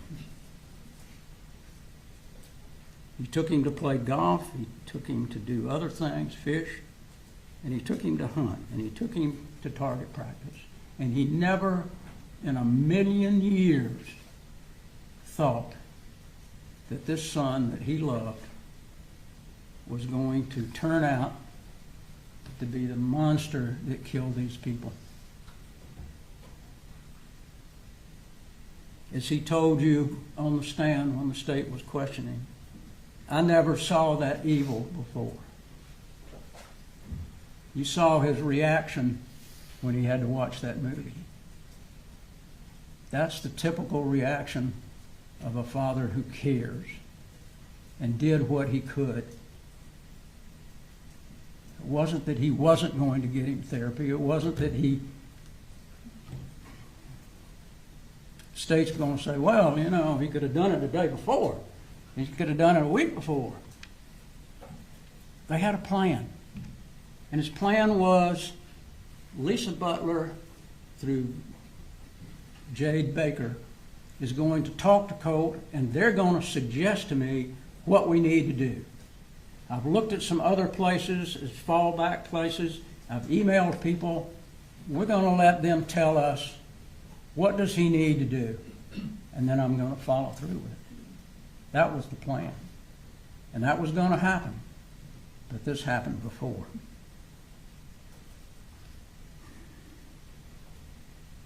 Ups and downs, but you got to stay positive. You got to try to keep that trust between you and your child. What never enters your mind as a parent who loves their child and who thinks they understand their child, that they could plan and carry out such a horrific shooting. The state spent a lot of time attacking the decisions of Colin, and at times even mocking his efforts with Colt.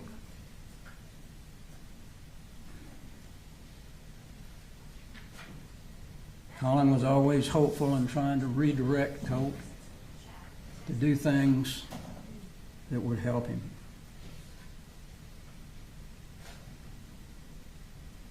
Deal with his depression. The state disregards those attempts and tries to demonize Colin,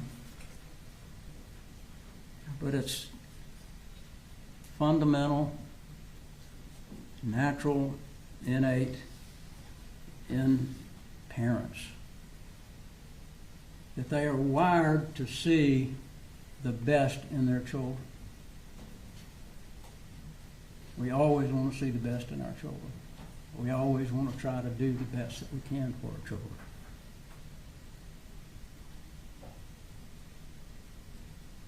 He bought Colt a lot of things, thinking that that would make him happy, and it would for a period of time.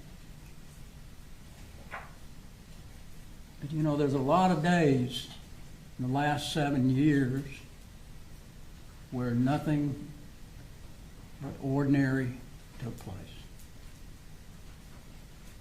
7 years is a long time. A lot of days went by where Colt was fine. Don't follow the DAs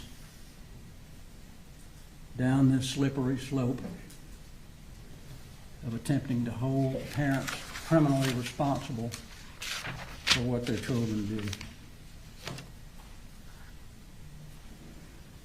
Our Constitution is based on we the people.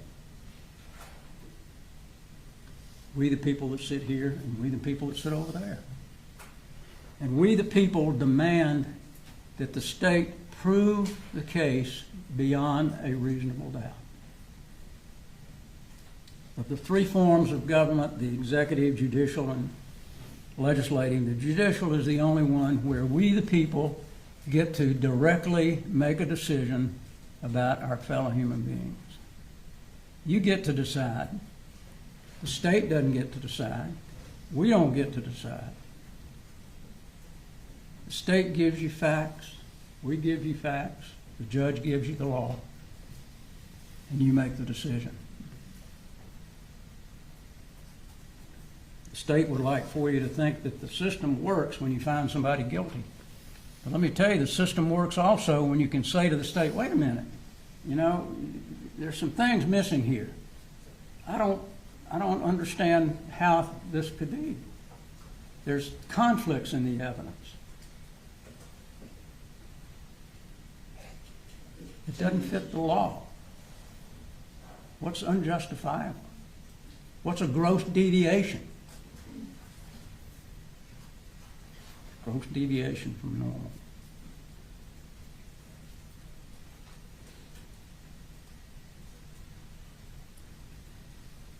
The decision is now up to you. Like I told you in the beginning, we appreciate the opportunity to have you as jurors on this case. Everybody's been very attentive, and I think that's certainly important. And I know that you will give Colin every consideration based on what you've heard. And that's all we can ask of any jury. Thank you, ladies and gentlemen. And I'm glad I didn't start coughing. So, thank you. All right, ladies and gentlemen, we're going to take that short break I mentioned, and we'll come back and give the state's final close.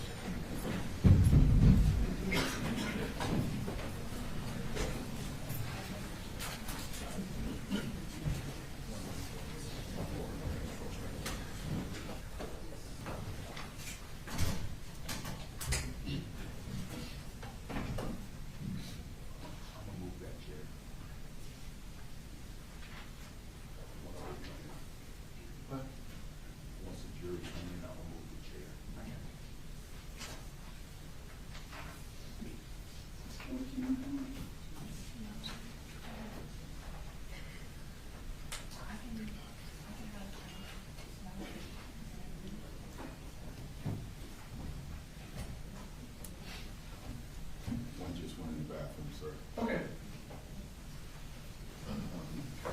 Sit if you want, or can you sing?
Disagreement over what goes back. I think not a ton. We've addressed, I think, about 90% of what they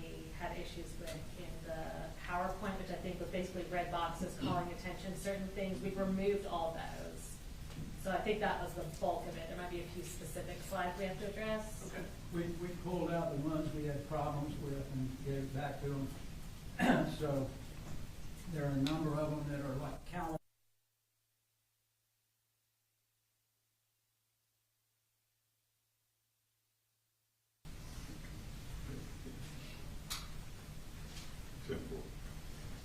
You ready, sir? All right, bring it in.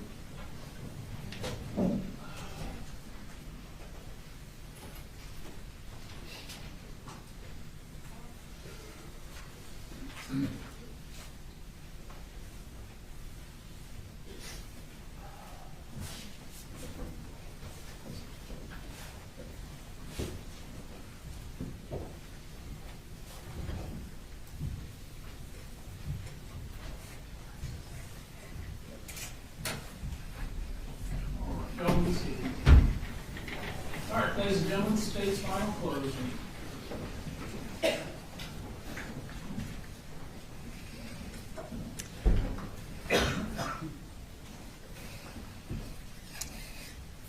The defense said that Marcy blames everyone else. It's never her fault. Well, ladies and gentlemen, that is the exact description of the defendant. He actually wants you to believe that everyone else is to blame for what happened on September 4th but him. If you remember the lesson that Ms. Ryan was teaching on September 4th, you can see the bullet holes to the right, and then there are the dots connected on the left. She was teaching about connecting the dots. And think about these dots related to what the defendant wants you to believe. None of the people that the defendant wants to pin it on had all of the information. None of them had all of the dots. He blames good people at the school system who were just doing their job. Lisa Butler knew Colt as an emotionally unstable 14-year-old whose dad would not pick him up during an anxiety attack. When she received the email about Colt asking about school shooter drills, that's the context she had. She did not know that Colt had a rifle in the corner of his room right next to his school shooter shrine. And as a side note, Lisa Butler never testified that her and Colin met about figuring out what to do about Colt's 8th grade year. You remember, Lisa Butler was very clear. The defendant never told her about Colt missing 8th grade. She didn't find that out until Debbie told her. The defense also wants to blame school administrators for not sounding the alarm immediately. D. Martin had never met Colt before. This was his 4th day in classes, 5th day at school. So when she got information that he maybe had a gun in a heavy backpack, no one had actually seen the gun, she didn't have any context. She didn't know that he had gotten an AR rifle for Christmas. She didn't know that he had been investigated for a school shooter threat. She didn't even know about Lisa Butler's phone call with Marcy until after it was too late. And the grossest shifting responsibility is trying to accuse his own daughter, Jenny, of wrongdoing. In the same breath that he wants you to believe he kept the guns in the closet, he also wants you to believe that Jenny is at fault because she looked in his room that morning and didn't see the gun. This is an argument of desperation, but it's not surprising coming from the defendant. Jenny was the one who encouraged the defendant to talk to adults about Colt's mental health. They talked about him actually securing the guns. And the defense says she didn't call the defendant, but she did. She called the defendant at 8:30 that morning. We don't know what was said, but we do know that the defendant immediately identified what poster Colt had around the rifle when he was talking to Investigator Smith. Jenny is not to blame. The defendant is. The only person who knew every single dot, the only person who knew how much access Colt had to firearms and ammunition is that man. And the only person who knew exactly what Colt was capable of is the defendant. He was the one person who could have connected all the dots that pointed exactly at what Colt was going to do. And he was the one person who could have simply taken the rifle away, and he never did. Ladies and gentlemen, we already live in a world where our teachers, our students, our law enforcement officers have to train for the possibility of an active shooter coming to their school. It is preposterous to say that they are the ones to blame for what happened on September 4th. It is insane to say that they are more culpable than the man who armed Colt Gray. The individuals at the school only had minutes to connect the dots. The defendant had years, and he did nothing.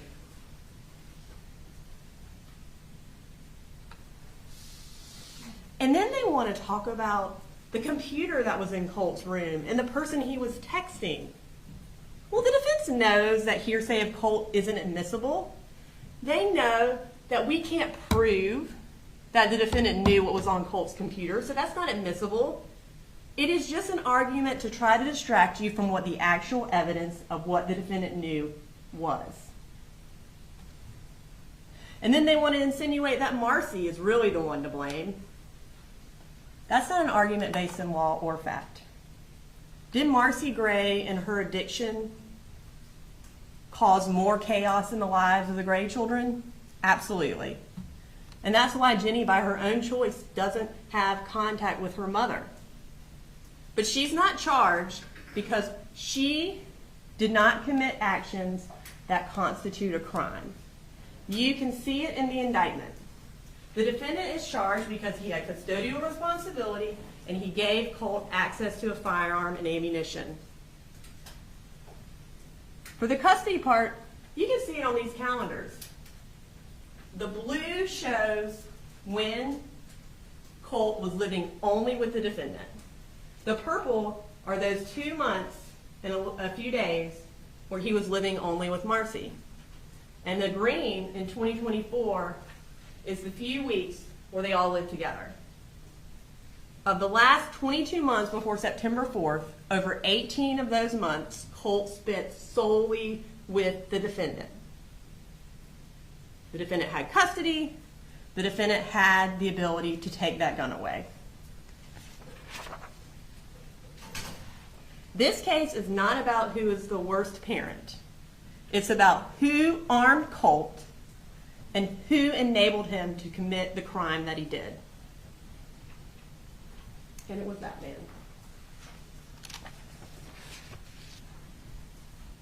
And again, listen to the judge about what the law is, because the defense is misstating it again. We do not have to prove that the defendant knew his son was going to commit a school shooting on September 4th. And let me be very clear about this. If Colt Gray had sent the defendant a text message saying, I'm about to go shoot up a school, or if he told him, hey, I'm going to go shoot up Apalachee today, then he would be charged with malice murder because he gave him the firearm and ammunition that let him do it. He would be charged as a party to a crime, and that is a completely different charge. He is not charged with knowing that he was going to commit a school shooting. He is charged with having sufficient warning that Colt would harm someone. If you find that the defendant had sufficient warnings about his son, sufficient warnings that he would hurt someone, that the defendant consciously disregarded that risk by giving him access to ammunition and a rifle, and for the second-degree murder and involuntary manslaughter, if you find that the deaths were reasonably foreseeable, then the defendant is guilty of the crimes charged. Those points are your focus. Not Marcy, not the countless people that the defendant wants to blame, and certainly not the dark web. Those three things are what you talk about in the jury room. Those three things are what you need to find the defendant guilty. So let's honestly seek the truth and talk about all the reasons why you, the jury, know that the defendant is guilty of these crimes charged. First, let's go through the warnings the defendant received that made him aware that his child was a risk to hurt someone. There are 3 categories of warnings we're going to talk about: Colt's mental health, his violent tendencies, and then red flags. First, the defendant knew that Colt's mental health was deteriorating, and he never got him help. The defense talks about how the defendant was trying his hardest. He did everything he could to get him help. He thinks he should be absolved of guilt because he filled out one form a day and a half after he received it. No. Ladies and gentlemen, opportunity after opportunity went by for the defendant to get Colt help. But he didn't. And he actually actively kept him away from the resources that could help him. And this is consistent with the defendant's whole persona. As Mr. Smith pointed out to him on Friday, every lie he tells makes himself look better. It's not a misstatement, it's intentional. He is a narcissist who has created this facade that he's a good father. And if he puts Colt in counseling, that facade comes crashing down. We can see that as far back as October of 2021, Colt had counseling sessions in Fitzgerald. Remember, DFACS had signed him up with Raymond Dean, and he had 1 or 2 sessions. But when Shonda Goolsby came out for a home visit, the defendant was at his truck packing up. And remember what he told her? He doesn't like DFACS involved in his family. And he packed his family up, and he moved to Jackson County. There were resources available, and he took Colt away from them. On May 21st of 2023, that's when Jackson County came out to investigate Colt for threatening to shoot up a school. On June 9th, 3 weeks later, the defendant tells Michaela Anderson, Colt doesn't need counseling. He is angry at his mom. He's being bullied, according to the defendant, and he's suspected of threatening to shoot up a school. He clearly needed counseling. But the defendant lied and said he didn't. Again, not getting the resources he could have. 2 weeks later, and a month after the Discord investigation, they sign a lease in Barry County, and they move. Colt gets on the radar in Jackson County. The defendant takes him off of it. Colt then moves back to Fitzgerald in the summer of 2023. And his grandfather calls the police on him October 3rd. And what happens on October 4th? The defendant comes and gets him and brings him back to Barry County. Gets on the police's radar. He moves to another county again. And remember, October 4th was 1 day before he had counseling scheduled again in Fitzgerald. Again, he doesn't get the resources he needs. Then we have October 30th of 2023. Miss Pierre Charles comes out to the residence to do a home visit, and the defendant lies to her and says, we're doing counseling at Barra Ministry Village. Well, you heard Scott Dakin, their director. They never did counseling there. The defendant even admitted it after hearing from Scott Dakin. They never did counseling there. He must have just made a misstatement. No, he lied, again, to get DFACS out of his lives and them off their radar. And then one of the clearest derelictions of his duty to his child, he did not put him in 8th grade. He was out of school for an entire year. Remember at Jefferson Middle School? He was on Carol Ann Knight's radar. They had counselors eating lunch with him. They had the school success coach constantly emailing the defendant to try to get in touch with him. And he never responded. That's why they knew his name. Not like he says because he was up there all the time, but because they had to try to get in touch with him so many times. He was on Jefferson's radar. He was getting resources. And the defendant, again, took him out of school, took him off the radar.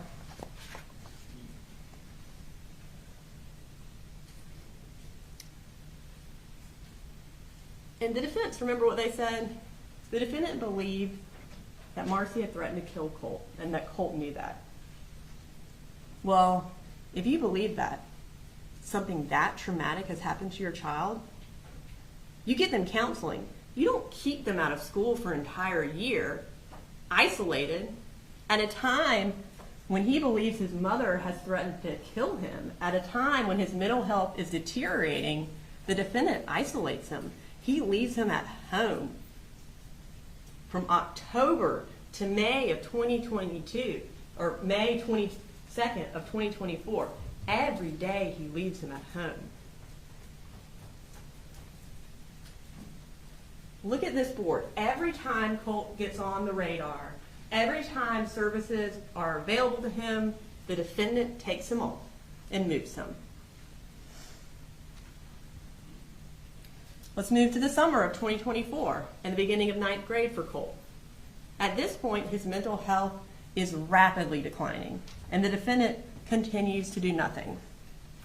On July 20th of 2024, Marcy texted Jenny, Colt had a horrible panic attack last night. And both she and the defendant testified about this. Colt asked him to call 911, was crying, was upset. They didn't.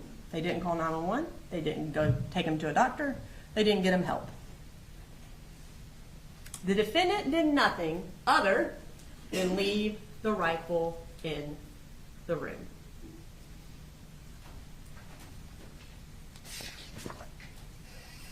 Fast forward to August 16th. The defendant reached out to a counselor. Finally, maybe he'll get Colt help. Dawn Crook. And this is how he described Colt to her. He needs help, anger, anxiety, quick to be volatile. I don't know what to do. He admitted his son needed help and that he didn't know what to do.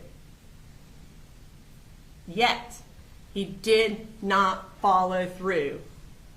He did not actually get Colt help. Instead, he lied again. When Dawn called him, he didn't pick up. He was just at his house, but he lied and said he was in the field. Instead, he just sent a screenshot of Dawn's response to Debbie. Why? Because everything he does is for show. He wants to look like a good dad. Hey, Debbie, look, I'm getting Colt help. He wants to appease her, so she'll keep giving him money. He doesn't actually want to get Colt help. If he did, he absolutely could have. The defense points out that today still, we don't know what's wrong with Colt. Well, we don't know what's wrong with Colt because the defendant never got him evaluated. If he had, we would know what was wrong with Colt. However, the defendant isn't guilty of these crimes just because he didn't get Colt help. That doesn't make him a criminal. It makes him a bad parent, sure, but not a criminal. The defendant is guilty because he's clearly aware that Colt needs help. These text messages, these researching that he's doing, he knows Colt's mental health is deteriorating. But he still leaves the rifle in the room. That's why he's guilty. We fast forward 10 days. Now we're at August 26th. Colt has another severe anxiety attack at school. Does the defendant pick his kid up, his anxiety-ridden, crying, upset child, and take him to Dawn Crook's office? Or Advantage, that you heard him testify he knew was open every day? No. He leaves him at school. And then the next day, Colt is absent from school. Colt is home alone the day after an anxiety attack with the rifle still in his room. The very next day, August 28th, Colt told the defendant that he had no control over what voices told him to do. I have to kind of dance around the inconvenient truth at times. I have no control over what these things say and tell me to do. A day after, or 2 days after a severe anxiety attack, he's talking about voices, and he still leaves the rifle in the room, ladies and gentlemen. 5 days later, on August 31st, The defendant had one more opportunity to just do the right thing. Get your son some help. But once again, he failed his son. He ghosted Marcy, and instead of taking Colt to Advantage on his own, he just went within 2 miles of Advantage. He went to an ATM and got the $400 that he had lied to get Jan to send him out, and then they went to the Guitar Center and bought some stuff. And remember this, the defendant knew Colt was a cutter. He testified to that. He said he knew as far back as when Colt was in Fitzgerald. And you heard Vicki Lee testify. If they had known, if when Colt presented, if he ever presented, and they had known that he was a cutter, they would have hospitalized him. You know what that means? We wouldn't be here today because this tragedy would have been prevented. Ladies and gentlemen, the defendant absolutely knew he could have and should have taken his son to Advantage on August 31st. That very Saturday of August 31st, he texted his sister Jan, "I hope everything is going good for you. I need a favor if possible. I'm a couple dollars short on rent and wanted to see if I can borrow some money, and I will zell it. Back to you Friday. I'm short because of co-pays for doctors for Colt. I think I'm going to have to check him in a place so they can try to help him. He had a full-on panic attack at school Wednesday. So I'm trying to get him into a psychologist in Athens." He's talking about Advantage on the Saturday he is supposed to take him to Advantage. And don't buy his lie that the plan was Project Aware, because he signed the Project Aware form 4 days before this Saturday. He's telling Jan, no, the plan is still Advantage, but he doesn't take him. This text also highlights the absolute reckless disregard the defendant had. What it shows is the defendant's willingness to not only use Colt's deteriorating mental health for his own benefit, but also his willingness to lie for his own benefit. Remember what investigator Gilliland testified to. The defendant never paid a doctor's copay for Colt. Never took him to a doctor. The defendant even admitted that on the stand, that he lied to his sister. The only doctor he ever paid for was that medicine will, so he could get his own medicine. Weekly, he would go to Medicine Will and get his medicine and pay $90. He was willing to go to a doctor to meet his own needs, but he was never willing to get his son help. And he was never willing to take the rifle out of the room.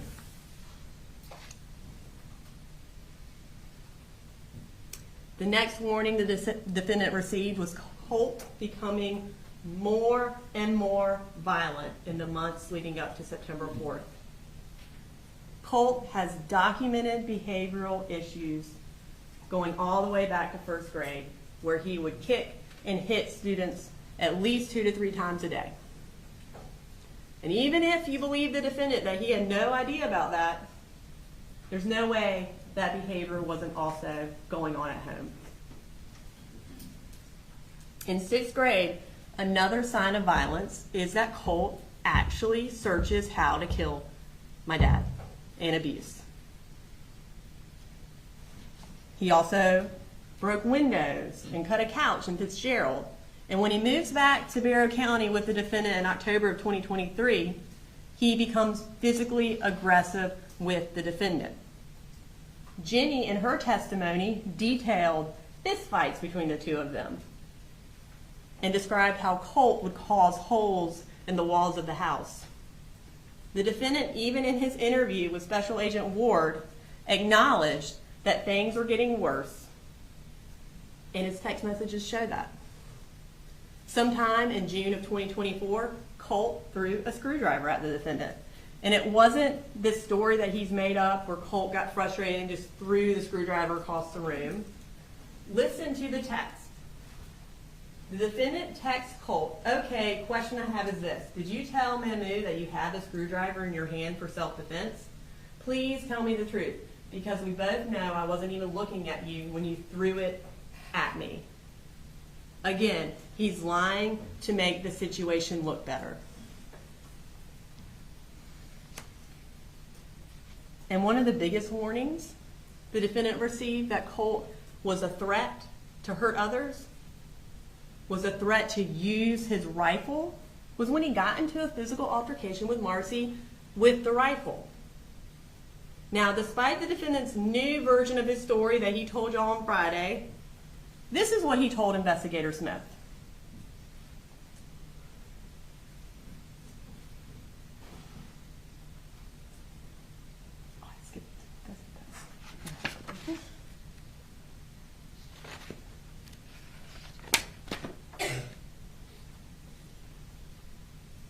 No, she said, hey, she went down in there and said, you need to get your shit straight, go to school, and we need to just get these guns put up, is what she said. What do you say? And that's when they went from bad to worse. And she said she was going out of his bedroom and he pushed her, and she hit the door and the wall and the side of her head. And I'm like, okay, I'm on my way home. So, yeah. Remember, this is just one day after Colt told the defendant that the blood would be on his hands. That was August 14th. We're at August 15th, and he gets in a fight with Marcy with the gun.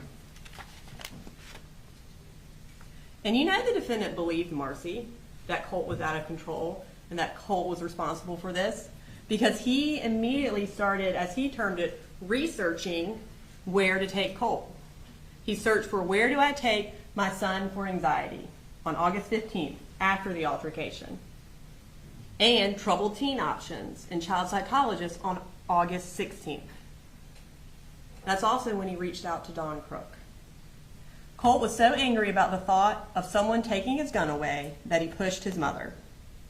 There's no legitimate reason why Colt needs the gun in his room. The defendant acts like this is their escape, this is their bond, this is how they get together and hang out. But the reality is they went hunting one time in 2022. And they went to a gun range twice in 2024, with the last time being in March. Colt doesn't need that gun in his room. They're not bonding over it. The defendant testified that the rifle never came into play with Colt's arguments. Not until it did with Marcy. He essentially said, but if it had been involved, sure, I would have definitely taken the gun away. Listen to what he is saying. He would have taken the rifle away once Colt used it. Guns kill people. Once Colt uses the gun, it's too late. The defendant does not get absolved of guilt because he would have taken the gun away if Colt had shot someone with it. He doesn't get absolved of guilt because he's hopeful that Colt won't use it. He is guilty of these charges because leaving the rifle in the room caused the death of 4 people. Now the final warning we have is the red flags. And again, we don't have to prove that the defendant had sufficient warning that Colt Gray would specifically become a school shooter. That is not what the law is, just that he would hurt someone. But in addition to the deteriorating mental health, the escalating violence, the defendant did have 3 huge red flags that specifically pointed at Colt becoming a school shooter. Of course, the first one is the fact that law enforcement came out to the defendant's residence in May of 2023. In the context of Colt previously threatening to murder his dad on a computer, law enforcement is coming out to talk to the defendant about another threat of murder on a computer. And regardless when the defendant found out about this, he absolutely knew it before May of 2023. The defendant claims that the Jackson County investigator said that he believed it wasn't Colt. Again, don't listen to his lies. You didn't hear that on body cam, And you certainly didn't hear Investigator Miller testify to that. And you know that that didn't happen because of what the investigator told, what defendant told Investigator Smith. Remember when they were talking about this incident? The defendant said this was a red flag to him and that he took the computers away. If he believed that Colt had nothing to do with this, why take the computers away? And yet, he still bought his son a rifle 6 months later on November 17th. Ladies and gentlemen, the Friday before Jackson County came out to his house was Colt's last day of 7th grade. August 14th of 2024 was his first day of school since that school shooter threat. And this is what he does that morning before school starts. He texts his father, whenever something happens, just know the blood is on your hands. This isn't a text about Marcy. That's another lie he spent a year and a half coming up with. At no point in this entire text thread where he's talking about the defendant driving off a cliff and how he twists lies does he ever talk about Marcy. This is a threat, and the defendant knew it. This was another dot that the defendant had that, when connected, pointed directly at Colt being a danger. And yet, the rifle stayed in the room. Another red flag is Colt's paranoia about his teachers. He texts Marcy on August 28th, "There are people after me and I don't like it, my teachers. I feel as if they're plotting against me. Somehow I feel like they'll hurt me." And we know that the defendant knows about the teachers because as soon as Colt texted Marcy this, she texted the defendant and said, "He just told me about his teachers." The defendant also told Investigator Smith about the teachers and said specifically that Colt thought math teachers were out to get him. And remember Miss Greer's class? She was Colt's math teacher. That was the class that he couldn't get into when he came out of the bathroom. Not only does Colt now have the means to commit a school shooting, but he has a target that he has identified to his dad, math teacher. And then the last huge red flag is obviously the school shooter shrine. Colt wanted his dad to see this shrine. It is on the most prominent wall in that room. It is on the wall right across from the bedroom door. This door is 12.2 feet from that wall.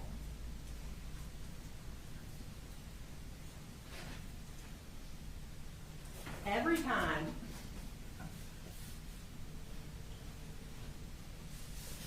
the defendant walked into that room, this is what he saw. Every time the defendant walked out of the bathroom, this is what he saw. And on September 4th, when he walked into the room to see if the rifle was there, this is what he saw. Were you in the back? This is what he saw. You can read the headlines. You can see that these are all of the same person.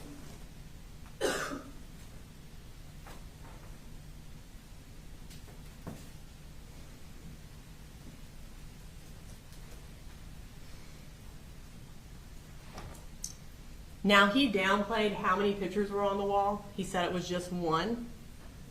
But he did finally admit on cross-examination to Mr. Smith that he knew who it was. He knew it was a school shooter on his wall. And it took him a while to admit that because it's really bad evidence against him. But it's also something he specifically tried to cover up. He initially admitted to Special Agent Ward that he knew who the picture was of. He said it was the last school shooter. That's what he told Special Agent Ward. But then he realized he's being investigated. And at that point, he goes into cover-up mode. he told Jenny to specifically lie about knowing about the school shooter shrine. And you know how we know she's telling the truth? Because right after he tells Jenny to lie at the treehouse, he walks from the treehouse to talk to Investigator Smith. And when he talks to Investigator Smith, he lies and says he doesn't know who was on the wall, and that Colt never told him. Did he so he never told He you? never told me who that was. Never did? He never did. He was like, He lied, and he told Jenny to lie. And one of the most accurate things the defense said when they were direct examining the defendant is that the defendant would have taken the shrine down if he had had time. But he didn't have time. He pulled into his driveway at 12:27 on September 4th.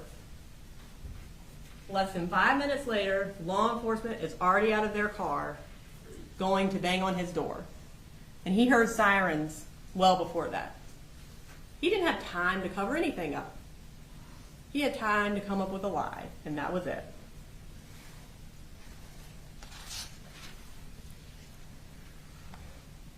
Don't believe the defendant's downplayed version that there was just one picture on the wall.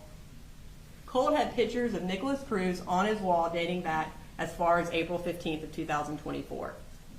And the particular version of the shrine that was there on September 4th had been there for months, according to Jenny, 3 to 4 months. And the photos that Colt took of his shrine corroborate that it had been there for a while. When you flip the mirror images, you can see that the photo that was taken on August 9th, August 28th, and September 2nd looks exactly like how the shrine was on September 4th. It had been like that for months. It wasn't just one picture, it was 12 pictures and 4 articles. Teenagers have athletes on their wall. They have movie stars. They have musicians. They don't have mass murderers of children tacked all over their wall. Colt was glorifying a mass murderer for months, a mass murderer of children for months, and the defendant left the rifle in his room.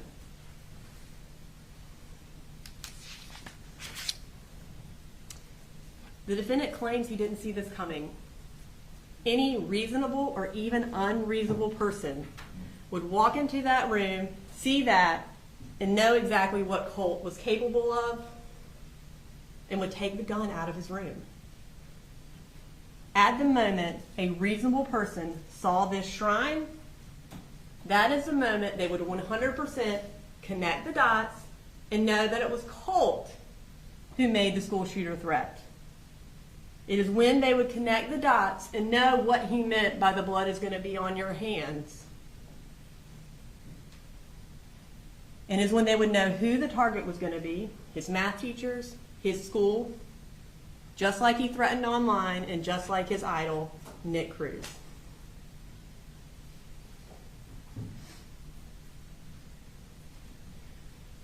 The next thing the state has to prove is that the defendant gave Colt access to ammunition and rifles.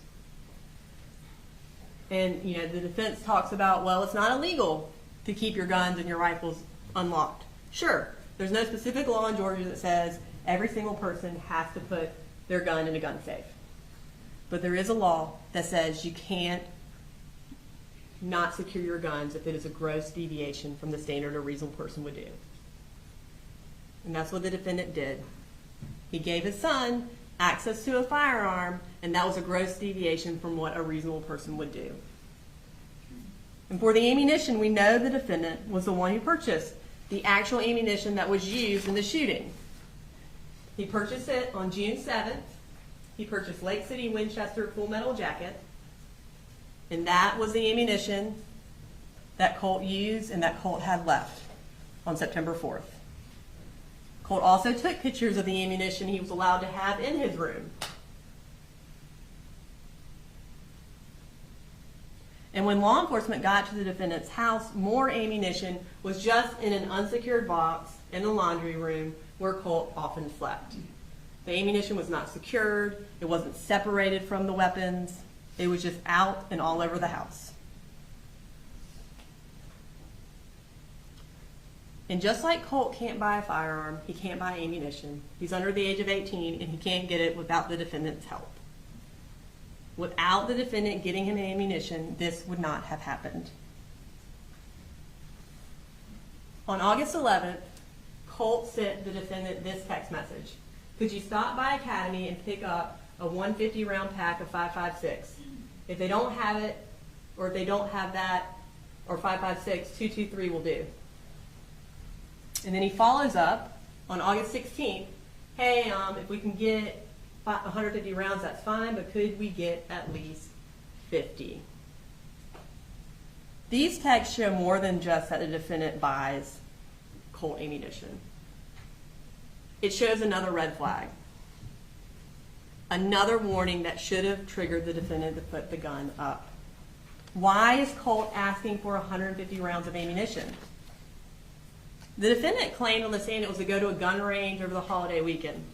Well, they didn't go to a gun range over the holiday weekend, and there are no text messages showing that they were planning that or that was ever something that they were going to do.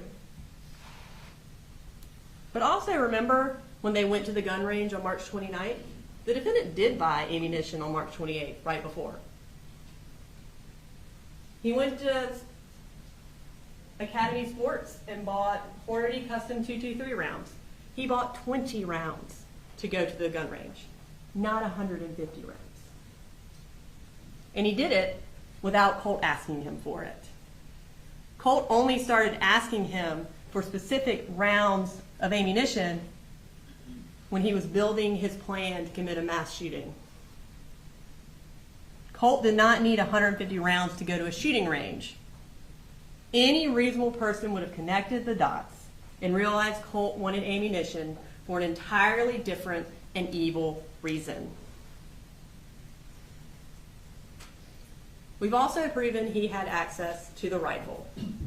First, the rifle definitely wasn't in the defendant's closet like he claimed on the stand. This was another lie to make himself look better. Initially, he actually admitted to Special Agent Maddox and Ward exactly where Colt's gun was supposed to be on September 4th. I said, hell, it's not him. I said, all the guns are accounted for. They're in my closet. And I said, except for the one Colt put that laser in. I said, I'll call you in a minute. So as soon as I got here, I opened that door, Fox News, I left the TV on, and sure enough, there's Apalachee High, and I'm like, Jesus Christ. I go down to his bedroom, and I just stuck my head inside there, and there's his two guitars, and it's laying over there in the corner, and it's not there. The rifle was supposed to be in the corner of his bedroom, and it wasn't. Not in the closet, like he said on Friday. But that makes him more guilty of a crime. So he claimed on direct examination on Friday that he kept the rifle in the closet. He said, I quote, I moved everything out of the way. Like he was, I think he made hand motions at some point on cross, so he's moving everything out of the way to go check for the rifle in his closet.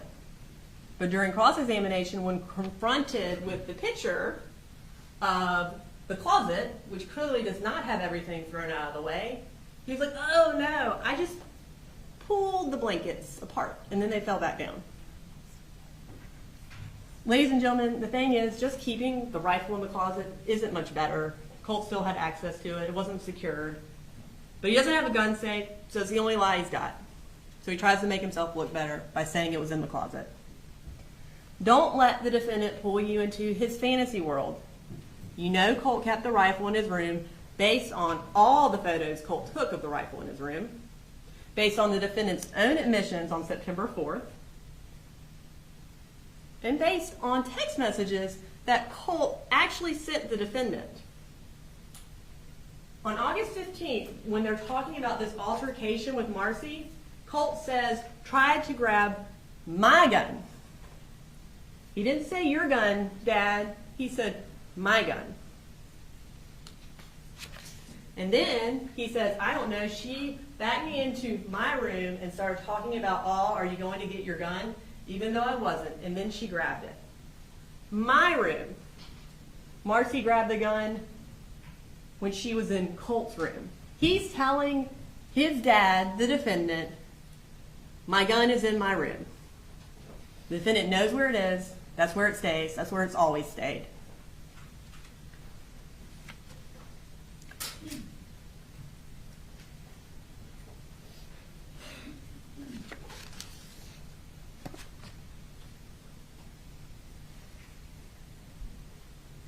The defendant wants you to believe that he didn't need a safe because he and Colt had a trust pact, like a blood oath, and Colt would never use the firearm improperly. But you know he didn't believe that. If he had believed that, he wouldn't be looking for gun safes.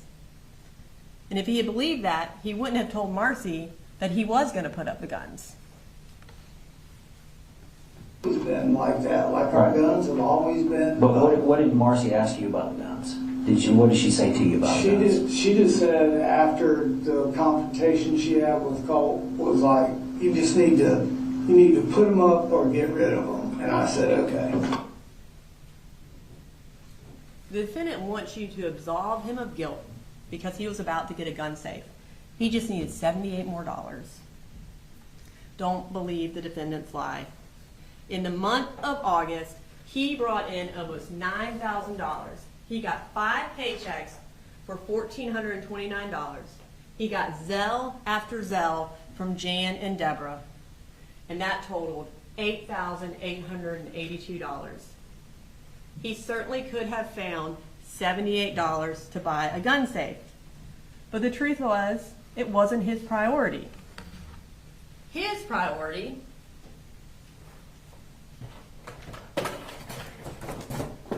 was getting accessories for Colt's gun. It was getting the sight, the iron sights, the rails.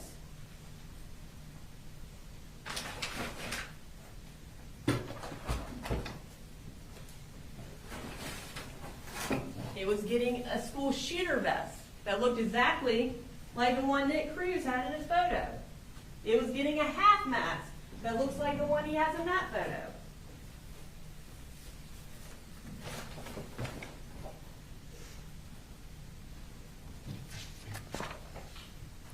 And the truth is, if securing the gun had ever been a priority for the defendant, he could have just used a gun lock that came with the guns he bought. You saw Sarah Van Holm put this in the rifle. It took 10 seconds. 10 seconds would have prevented all of this. But he didn't bother. Finally, for the second-degree murder and involuntary manslaughter charges, the state must prove that the defendant was the proximate cause of the deaths of Mason, Christian, Coach Aspinwall, and Miss Earmy, that their deaths were reasonably foreseeable. And again, the defense is misstating the law. We don't have to prove that the defendant could foresee exactly the way Colt was going to murder people, that he was going to get on a bus with a long gun. We just have to prove that the deaths were reasonably foreseeable. And the board over there, that's enough. You see that, you know what he's going to do. But there's more. The defendant knew that Colt had committed a mass shooting even before the news broke that there was a mass shooting at Apalachee High School. At 10:55, Jenny texted him, "I'm scared." The only time he had talked to her was at 8:30 after she had gotten off the bus. Yet, he doesn't say, "Why are you scared? Everything okay? What's going on?" He says, "It's going to be okay." Because he knew exactly what she was scared of. After he heard that there was a shooting, but before Colt's name was released, the defendant knew for sure his son had committed this crime. Everyone who had a child at Apalachee High School was leaving work and going to the school because they had heard about the shooting. Remember Jackie Garcia? She ran across the street after telling her employer, "I'm going to go check on my daughter." We didn't just have her testify for emotional effect. Her testimony had a purpose. The body cam we played through her had a purpose. It showed that her and parent after parent came running to Apalachee High School. They were terrified. They were wondering if their child was hurt. But not the defendant. He told Special Agent Ward that he left the job site as soon as Colt texted him, "No, I love you and Coley and Jenny." But that text was at 10:03. He didn't leave the job site until 11:18, an hour and 15 minutes later. He knew what Colt was about to do, and he just continued to work. He didn't call George Clackham until 11:07 to tell him he was leaving. He lied to George and said his son broke his arm. And do you remember his explanation on the stand? He needed to tell George something that was serious to get his attention. Are you serious? Are you joking me? Jenny texted the defendant at 11:01. 3 people are dead at the high school. You can see under red, the defendant read that at 11:01. So at 11:07, when he's calling George Clackham, he knows 3 people are dead at the high school. Something serious would be, "Hey George, there's a shooting at my son's high school. I've got to go." He lied to George for one reason. He knew his son was the shooter. He did not need to hide the fact that his child was at a school where a shooting had occurred.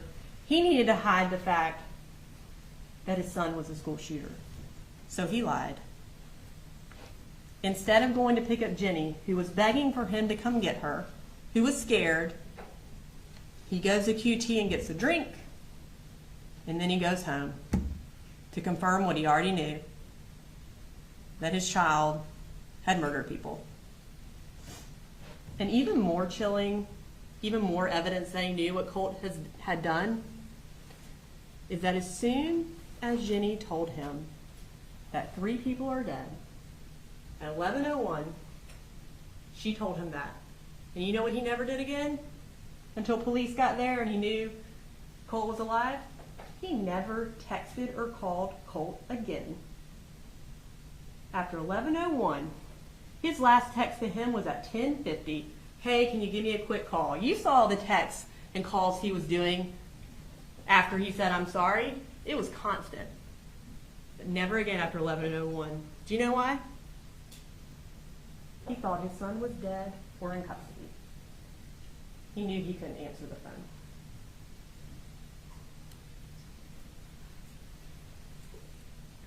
Not only was the shooting foreseeable, but the defendant knew he was responsible. You heard how Marcy researched Ethan Crumbly, a case where the parents of the school shooter were charged for not securing a gun. And you heard how Marcy clearly communicated that to the defendant based on their constant phone calls. You heard how the defendant lied to his boss to hide the fact that his son was a school shooter. And you heard how he made Jenny lie for him. The defendant not only knew what his son had done, but he knew what he had done too. Of the 2,000 students at Apalachee High School, only one set of parents suspected that their child was a school shooter. And only one parent had custody of that child and had given him the rifle and ammunition that he used. And that one parent was the defendant, Colin Gray. That is foreseeability, that is murder in the second degree, and that is involuntary manslaughter. Ladies and gentlemen, the defendant wants you to believe that this wasn't his fault, that he was trying his hardest, that being a single dad is hard. The defendant wants you to believe that he needed just one more day, and he would have taken that rifle away and everything would have been different. I knew I needed just one more day. I think this would have just changed everything because I could feel it. I could see. You can feel what? Just his whole attitude changed. How? The defendant had 292 days between the day he bought his son a rifle on November 17th of 2023 and the day this unspeakable crime happened. 292 days to take any number of heartbreakingly small steps to prevent this mass shooting. He could have not lied to Miss Pierre Charles the day she did a home visit and asked him or asked her to get him some help for his child. He could have not bought his son, who had been accused of threatening to shoot up a school, an AR-style rifle on November 17th of 2023. He could have put his son in 8th grade any day that school year so he had resources available to him. He could have called 911 the day his son had an anxiety attack and begged him for help. He could have locked the rifle in his truck the day Colt asked the defendant for 150 rounds.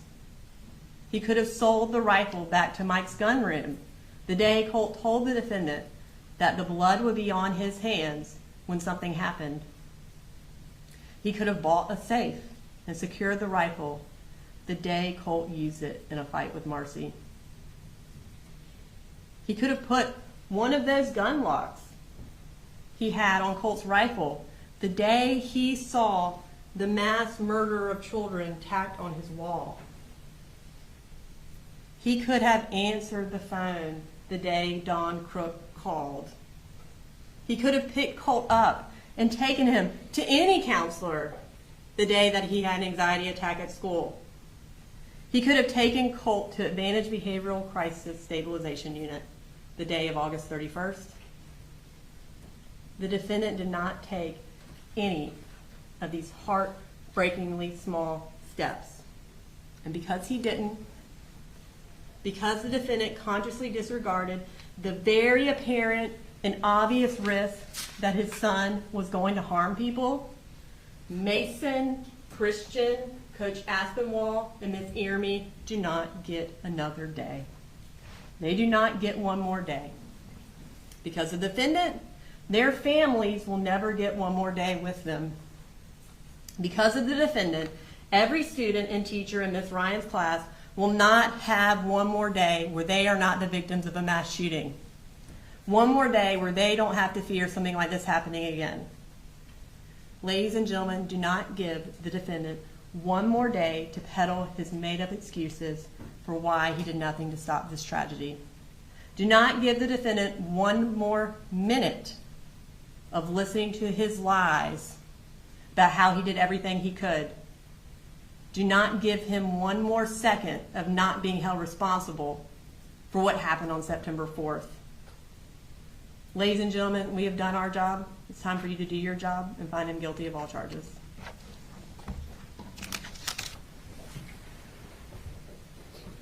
Counsel, are we good to proceed with the charges? Yes, Judge. Yes, Judge. So, ladies and gentlemen, you've been told a couple of times that I will give you the charge at the end of the trial. What I'm about to do now is give you that charge. It is instructing you on the law. We're considering the case of the state of Georgia versus Colin Gray. The grand jury has indicted the defendants for the following offenses: murder of the second degree. There's 2 counts of that. Cruelty to children in the second degree. There are 20 counts in the indictment. 2 of those counts have been removed from your consideration as those kids did not testify. So you'll see 18 counts. Involuntary manslaughter, there are 2 counts there. And reckless conduct, 5 counts in the indictment. You will have the indictment with you in the jury room during deliberations, and you must read it. You will also be considering the alternative charge of 2 forms of involuntary manslaughter with the second-degree murder counts, and a second form of involuntary manslaughter with the 2 involuntary manslaughter counts. All of the charges will be defined for you here in just a minute. The defendant has entered a plea of not guilty to this indictment. The indictment and the plea form the issue that you are to decide. Neither the indictment nor the plea of not guilty should be considered as evidence. The defendant is presumed to be innocent until proven guilty. The defendant enters upon the trial of the case with a presumption of innocence in his favor. This presumption remains with the defendant until it is overcome by the state with evidence that is sufficient to convince you beyond a reasonable doubt that the defendant is guilty of the offense or offenses charged. No person shall be convicted of any crime unless and until each element of the crime is proven beyond a reasonable doubt. The burden of proof rests upon the state to prove every material allegation of the indictment and every essential element of the crime charged beyond a reasonable doubt. There is no burden of proof upon the defendant whatsoever, and the burden never shifts to the defendant to introduce evidence or to prove his innocence. However, the state is not required to prove the guilt of the accused beyond all doubt or to a mathematical certainty. A reasonable doubt means just what it says. A reasonable doubt is a doubt of a fair-minded, impartial juror honestly seeking the truth. A reasonable doubt is a doubt based upon common sense and reason. It does not mean a vague or arbitrary doubt, but it is a doubt for which a reason can be given, arising from a consideration of the evidence, a lack of evidence, or a conflict in the evidence. After giving consideration to all of the facts and circumstances of this case, if your minds are wavering, unsettled, or unsatisfied, then that is a doubt of the law, and you must acquit the defendant. But if that doubt does not exist in your minds as to the guilt of the accused, then you would be authorized to convict the defendant. If the state fails to prove the defendant's guilt beyond a reasonable doubt, it would be your duty to acquit the defendant. Facts and circumstances that merely place upon the defendant a grave suspicion of the crime charged, or that merely raise a speculation or conjecture of the defendant's guilt, are not sufficient to authorize a conviction of the defendant. Members of the jury, it's my duty and responsibility to determine the law that applies to this case and to instruct you on that law. You are bound by these instructions. It is your duty to determine the facts of the case from all of the evidence presented. Then you must apply the law that I'm giving to you in this charge to the facts as you find them to be. Your oath requires that you will decide this case based on the evidence. Evidence is the means by which any fact that is put in issue is established or disproved. Evidence includes all of the testimony of the witnesses and any exhibits admitted during the trial. Evidence does not include the indictment, the plea of not guilty, opening or closing remarks of the attorneys, or the questions asked by the attorneys. Evidence may be either direct or circumstantial or both. In considering the evidence, you may use reasoning and common sense to make deductions and reach conclusions. You should not be concerned about whether the evidence is direct or circumstantial. Direct evidence is the testimony of a person who asserts that he or she has actual knowledge of a fact, such as by personally observing or otherwise witnessing that fact. Circumstantial evidence is proof of a set of facts and circumstances that tend to prove or disprove another fact by inference. There is no legal difference in the weight you may give to either direct or circumstantial evidence. You would be authorized to convict the defendant only if the evidence, whether direct, circumstantial, or both, excludes all of the theories of innocence and proves the guilt of the accused beyond a reasonable doubt. You, the jury, must determine the credibility of the witnesses. In deciding this, you must consider all of the facts and circumstances of this case, including the witnesses' manner of testifying, their means and opportunity of knowing the facts about which they testify, the nature of the facts about which they testify, the probability or improbability of their testimony, their interest or lack of interest in the outcome of the case, and their personal credibility as you observe it. Testimony has been given in this case by certain witnesses who are termed experts. Expert witnesses are those who, because of their training and experience, possess knowledge in a particular field that is not common knowledge or known to the average citizen.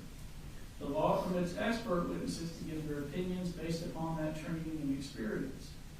You are not required to accept the testimony of any witnesses, expert or otherwise. Testimony of an expert, like that of all witnesses, is to be given only such weight and credit as you think it is properly entitled to receive.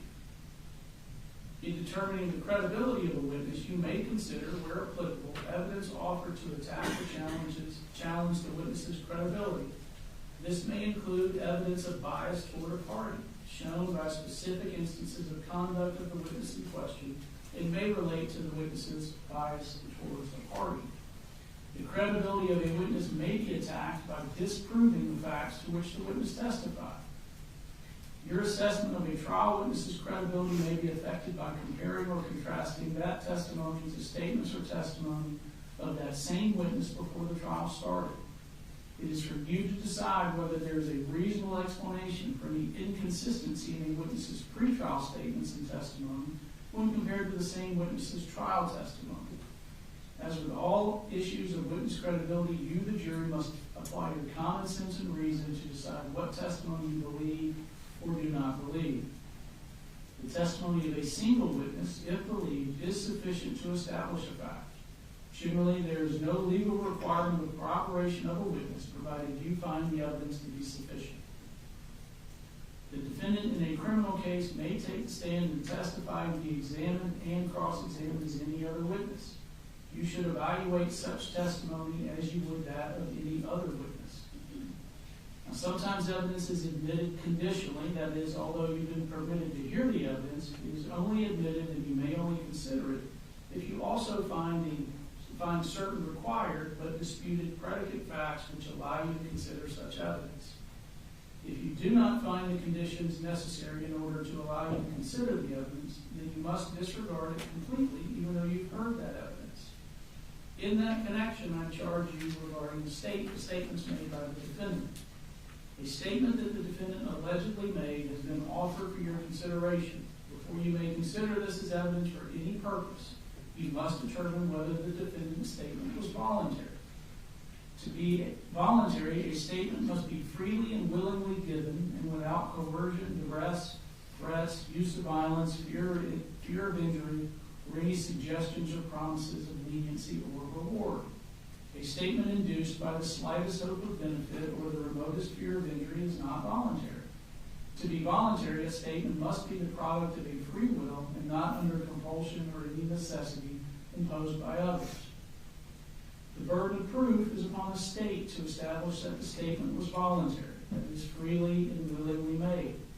If you do not find that the statement was voluntary, you may not consider it for any purpose. If you find, as mentioned above, that the defendant's statement was voluntary, then you may consider it as evidence. If so, then you must apply the general rules for testing the believability of witnesses and decide what weight, if any, you will give to all or any part of such evidence. When a count in the indictment charges the defendant committed a crime in more than one way, you may convict him if the evidence shows that the crime was committed in any of the ways charged. Now, the law provides that criminal action shall be tried in the county in which the crime was committed. Venue, that is, that the crime was committed in Barrow County, is a jurisdictional fact that must be proven by the state beyond a reasonable doubt as to each crime charged in the indictment, just as any element of the offense.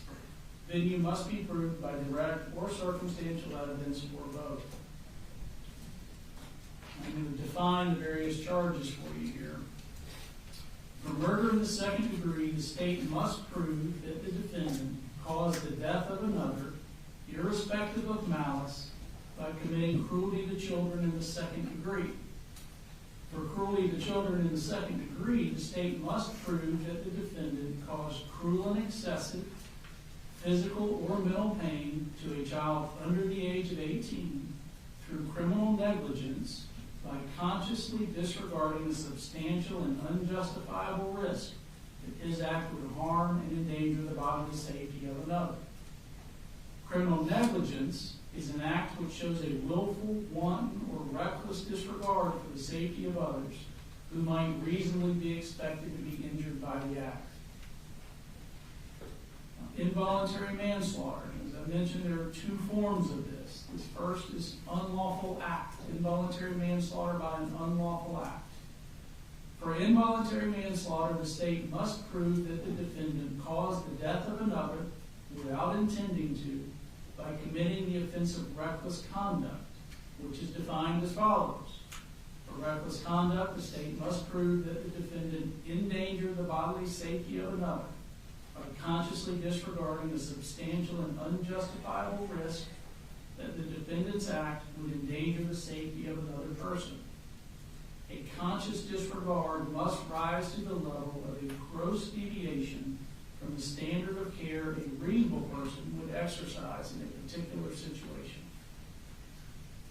This is the second form of involuntary manslaughter. That is a lawful act in an unlawful manner. For involuntary manslaughter, the state must prove that the defendant caused the death of another person without intending to, by committing a lawful act in an unlawful manner that was likely to cause death or serious bodily injury. To prove involuntary manslaughter by committing a lawful act in an unlawful manner, the state must prove that the defendant acted with criminal negligence, which I have previously defined for you. Now, for each charge that you're considering, to find the defendant guilty, the state must prove that his criminal conduct was the proximate cause of the injury or death. Proving that a defendant caused the injury or death of another human being requires proof of proximate cause. This showing has two components: cause in fact and legal cause. A defendant's conduct is a cause in fact of an injury or death if the defendant's conduct played a substantial part in bringing about or actually causing the injury or death, typically shown through evidence that the injury or death would not have happened but for the defendant's conduct. And a defendant's conduct is a legal cause of an injury or death if the injury or death was reasonably foreseeable. That is, a probable or natural consequence of the criminal conduct according to ordinary and usual experience, not merely a possible result. There may be an intervening act between the defendant's criminal conduct and the injury or death. However, if the defendant could have anticipated or reasonably foresee the intervening act, you may conclude that the injury or death was reasonably foreseeable and caused by the defendant. An intervening act is reasonably foreseeable if it may have occurred in the ordinary course of events or was set in motion by the defendant. An intervening act may be reasonably foreseeable even if that act was not intended by the defendant. So long as the intervening act was a reasonable foreseeable consequence of the defendant's criminal conduct, you may conclude that the injury or death was a reasonably foreseeable result of his conduct. Now, recordings of interviews have been admitted into evidence.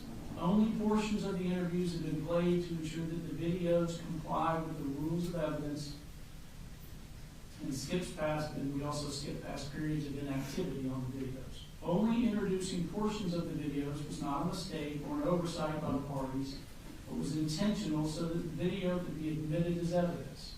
You are not to hold or consider the unplayed portions of the videos for or against either party. Now, a verdict form has been prepared for you. You will have the verdict form with you. The verdict form lists all of the counts that you're to consider from the indictment, and then the additional charges that have been added as alternative charges. Note on the verdict form that there is no count 9 or count 21. Those are the counts that were removed due to those children not testifying. And you're to consider each one of these charges separately and independently. Now, if after considering the testimony and evidence presented to you together with the charge of the court, you should find and believe beyond a reasonable doubt that the defendant in Barrow County, Georgia, did on or about the 4th day of September 2024 commit the offenses as alleged in the indictment and appearing in the verdict form, you would be authorized to find the defendant guilty. In that event, the form of your verdict would be, we, the jury, find the defendant guilty of that count. If you do not believe the defendant is guilty, or if you have any reasonable doubt as to the defendant's guilt, then it would be your duty to acquit the defendant, in which event the form of your verdict would be, we, the jury, find the defendant not guilty of that count. Now, if you do not believe beyond a reasonable doubt that the defendant is guilty of the indicted crime, but do find that beyond a reasonable doubt that the defendant is guilty of one of the alternative lesser included crimes, then you would be authorized to find the defendant guilty. In which event the form of your verdict would be, we, the jury, find the defendant guilty of blank. Now, I'm going to go through these here so that you see them. So, count 1 is murder in the second degree on the verdict form. It says, we, the jury, find the defendant blank. Below that is an or, as to the lesser included offense of involuntary manslaughter by unlawful act. We, the jury, find the defendant blank. Again, it's guilty or not guilty. Or, as to the lesser included offense of involuntary manslaughter by lawful act. We, the jury, find the defendant guilty or not guilty. Whichever charge you think is appropriate, that's the charge that you would enter your verdict as I instructed you on the lesser includeds. So count one has those two lesser includeds. Count two is cruelty to children in the second degree. We, the jury, find the defendant blank. All of a sudden I'm missing count two, page 2. All right. Count 3, murder in the second degree. We, the jury, find the defendant blank. Or as to the lesser included involuntary manslaughter by an unlawful act. We, the jury, find the defendant blank. Or as to the lesser included involuntary manslaughter by lawful act. We, the jury, find the defendant blank. Again, consider each one independently and enter your verdict according with your findings. Count 4, cruelty to children in the second degree. We, the jury, find the defendant blank. Count 5, involuntary manslaughter, unlawful act. We, the jury, find the defendant blank. Or, as to the lesser included offense of involuntary manslaughter by lawful act. We, the jury, find the defendant blank. Count 6, reckless conduct. We, the jury, find the defendant blank. I'm not going to go through all these, but count 7 also has lessers. Involuntary manslaughter by unlawful act. We, the jury, find the defendant blank. Or, as to the lesser included offense, involuntary manslaughter by a lawful act. We, the jury, find the defendant blank. Each of the other counts is listed on the indictment. We, the jury, find the defendant blank. And again, enter not guilty or guilty in accordance with your verdict. Whatever your verdict is, it must be unanimous. That is, agreed to by all. The verdict must be in writing and signed by one of your members as foreperson, dated, and returned to be published in open court.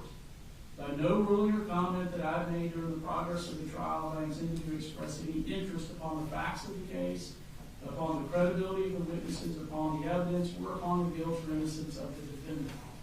Your verdict should be a true verdict based upon your opinion of the evidence according to the laws given to you in this charge. You are not to show favor or sympathy to one party or the other. It is your duty to consider the facts objectively without favor, affection, or sympathy to either party. In deciding this case, you should not be influenced by sympathy or prejudice.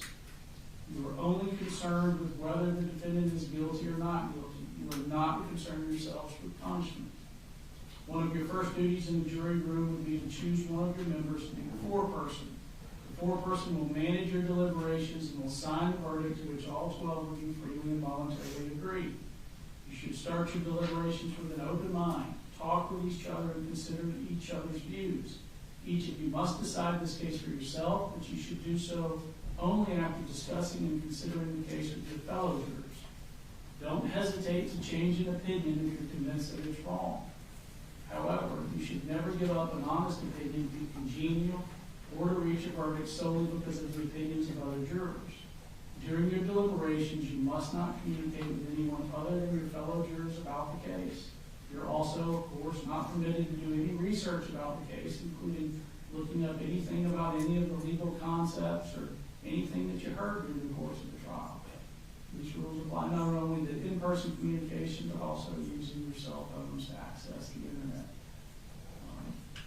If you have any questions, your foreperson needs to put that question in writing, give it to the bailiff, and the bailiff will give it to me.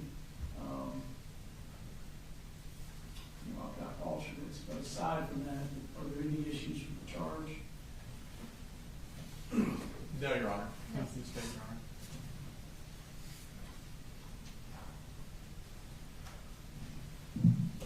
All right. So we're going to send out, we're going to have to still go through some of the evidence that is not permitted to go with you, so that'll take a few minutes. We will send out the verdict form and the indictment as I indicated.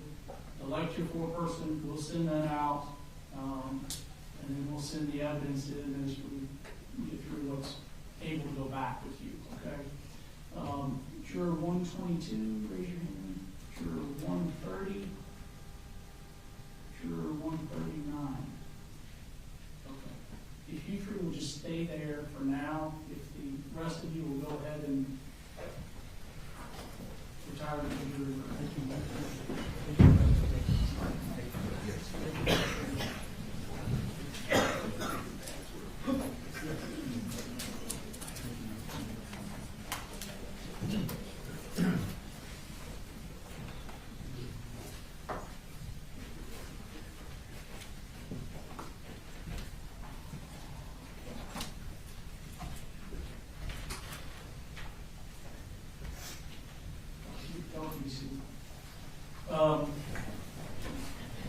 So you don't, of course, realize there are 15 of you, and you always hear about 12-person verdicts and juries.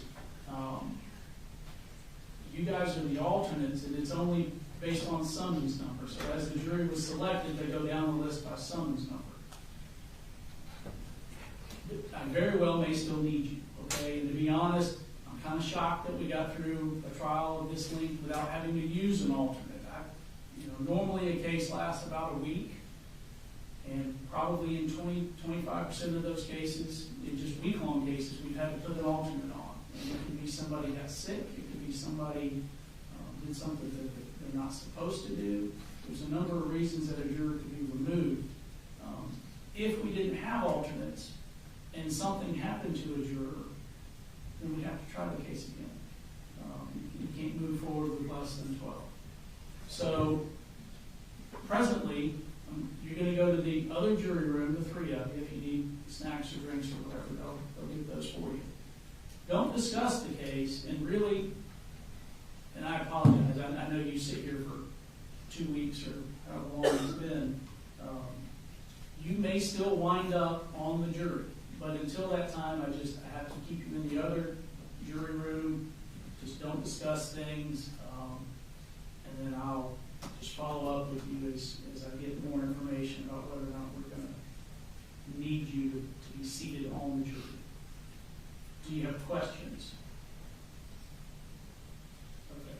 If y'all will, put them in jury room 4, and then see what drinks or snacks or anything they want. You can take your notes with you.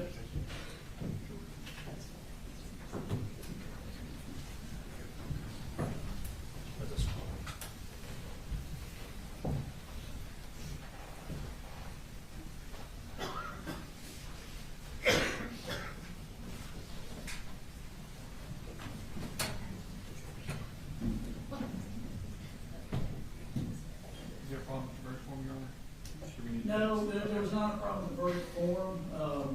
It was more of me just struggling to... That's fine, I just want to make sure we didn't... Yeah, no. No problem with the verdict form. All right, so no objections to the charge? No, Your Honor. No, Your Honor. All right, I'm going to paper clip the verdict form to the counts of the indictment so that can be kept separately. I know we need to address what goes back.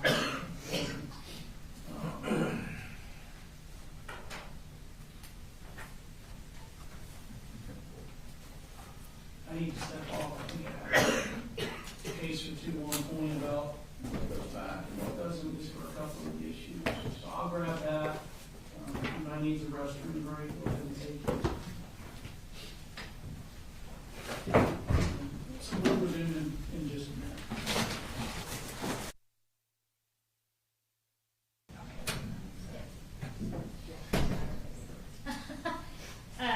So regarding the PowerPoint, I think a lot, basically they went through and flagged any pages that they would object to going back.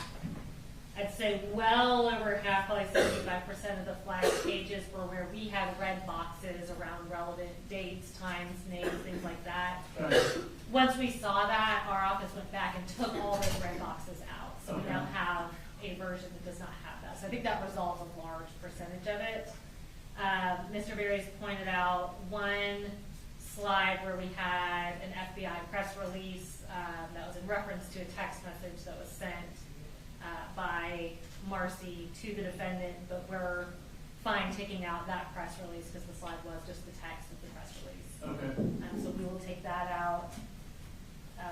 There was one additional highlighted one that we had missed that we'll take out.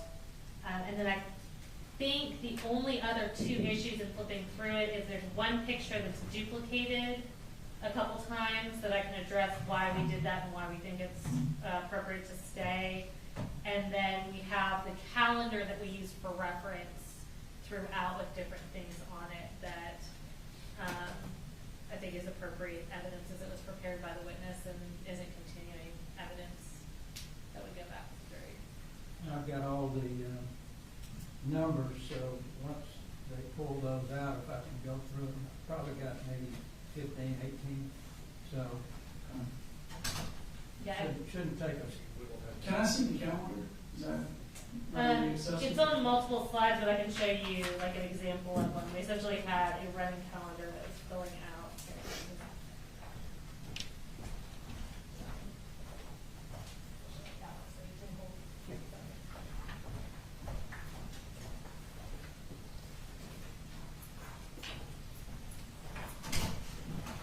Judge, our contention would be that that calendar isn't Investigator Gilliland's testimony reduced to a visual aid. That is a calendar that helps orient the jury that Investigator Gilliland prepared. I think it'd be more akin to, and I'm thinking to reference specific case law. I have this case in front of me, but I know a more recent case about continuing witness is there's one about an anatomical drawing that goes back to the jury, has writing on it, the writing was fine, the drawing was fine. I think a calendar like this that was prepared as reference would go back with the jury. I think it's more akin to that than, say, an affidavit or a transcript of a deposition or something like that, or a witness statement that would obviously be a continuing witness issue. Judge, we feel like it's like a witness statement, number one, and it should be demonstrative. There are probably half of these that have marked or calendars for delays on them. So testimony is already come concerning what's on the calendar. So. Let me, Number 71. 71, did they need a minute? And yes, and they're discussing it. Okay. And they'll let us know. And Judge, the case I'm citing, I believe it was Davis versus State, which is 371 Georgia Appeals 469. It's a 2024 case. I'm sorry, give me that side again. Yeah, it's 371 Georgia Appeals 469. It's a 2024 case.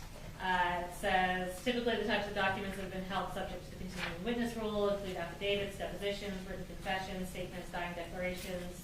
Importantly, it's inapplicable where the document issue is original documentary evidence or when the document is non-testimonial in nature because it's not a reduction or substitute for the person's oral statements or So testimony. this would not be original documentary evidence. A text message is. Sure.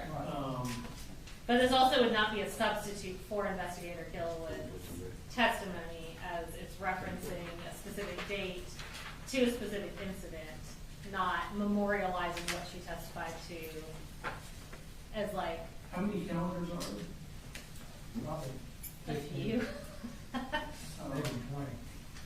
There's one for each date we talked about in August and September. 4 questions for me. All right, what I'm gonna do is bring the foreperson in and let's see. What to do. And you would just put them right here at the beginning of the jury box. From right. No, in the box, yeah. Out of view. Yeah. Y'all can be seated. So you're our foreperson. Yes, I am. It's 4:30. What, y'all discuss whether or not you want to start tonight or come in the morning. What's Yes, the we decision? would like to be handed the case today. Okay. Let me ask counsel this. So the charge, the pattern charge says, don't deliberate until everything's been sent back. I don't really know the basis for that. I've never found where that comes from. Statute, case law, I don't know where it comes from. Do y'all want me to give them that instruction, or are you okay with, here's the verdict form, here's the indictment, if y'all want to start deliberating, go ahead while we sit through this? Are we only arguing right now about the PowerPoint? I think there's more things to argue about. There are more. I would say yes to the PowerPoint, no to the other evidence. That makes sense? Yes, go ahead without the PowerPoint until we can get it settled. Okay. Because that's it's a summary of other evidence. So the evidence that's in the PowerPoint is in here too. But I'd like to see what this other stuff is before they start delivering. All right. But I don't think there's much to say. But I don't think that's much to dispute at all. Okay. We're gonna let you, we've got to get some things together. We're still fighting a little bit about what can and can't go in the jury room with you. Okay. But go ahead, hold off deliberating, and as soon as we send some stuff in, then y'all can start deliberating. Okay, thank you.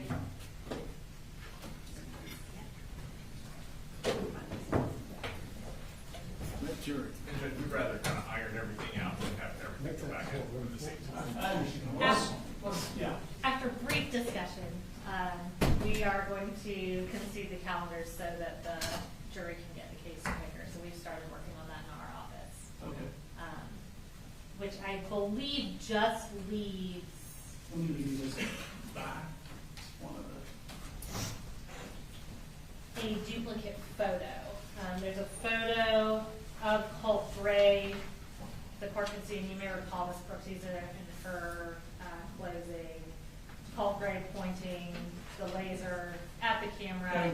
He texted that photo to the defendant. We have it in the context of the text message when that was, showing that photo in the context of when the text message was. We also have it one other time in the context of the purchase, the Amazon picture from Amazon, as well as the line item purchase. So we think it's relevant in both contexts, and it would be confusing to remove it. It was presented twice. Yes, sir. Well, all right, y'all correct me if I'm wrong. Is there anything other than really the continuing witness that keeps stuff out of the jury room in deliberation? No. No. That's the only thing. Well, the photo's not continuing witness, so it goes down. And I will let them, if y'all want to go back through and make sure there wasn't something I missed, but I think between that, the calendars, the red boxes, and anything else, we can see that that should cover it. And that's the unedited meeting. And Mr. Hobbs, did you say you had an objection to? I do. This is the one without the red I box. can do it whenever. Okay. So Judge, in the extractions of the different cell phones that have been put into evidence, obviously there are text messages and Google searches.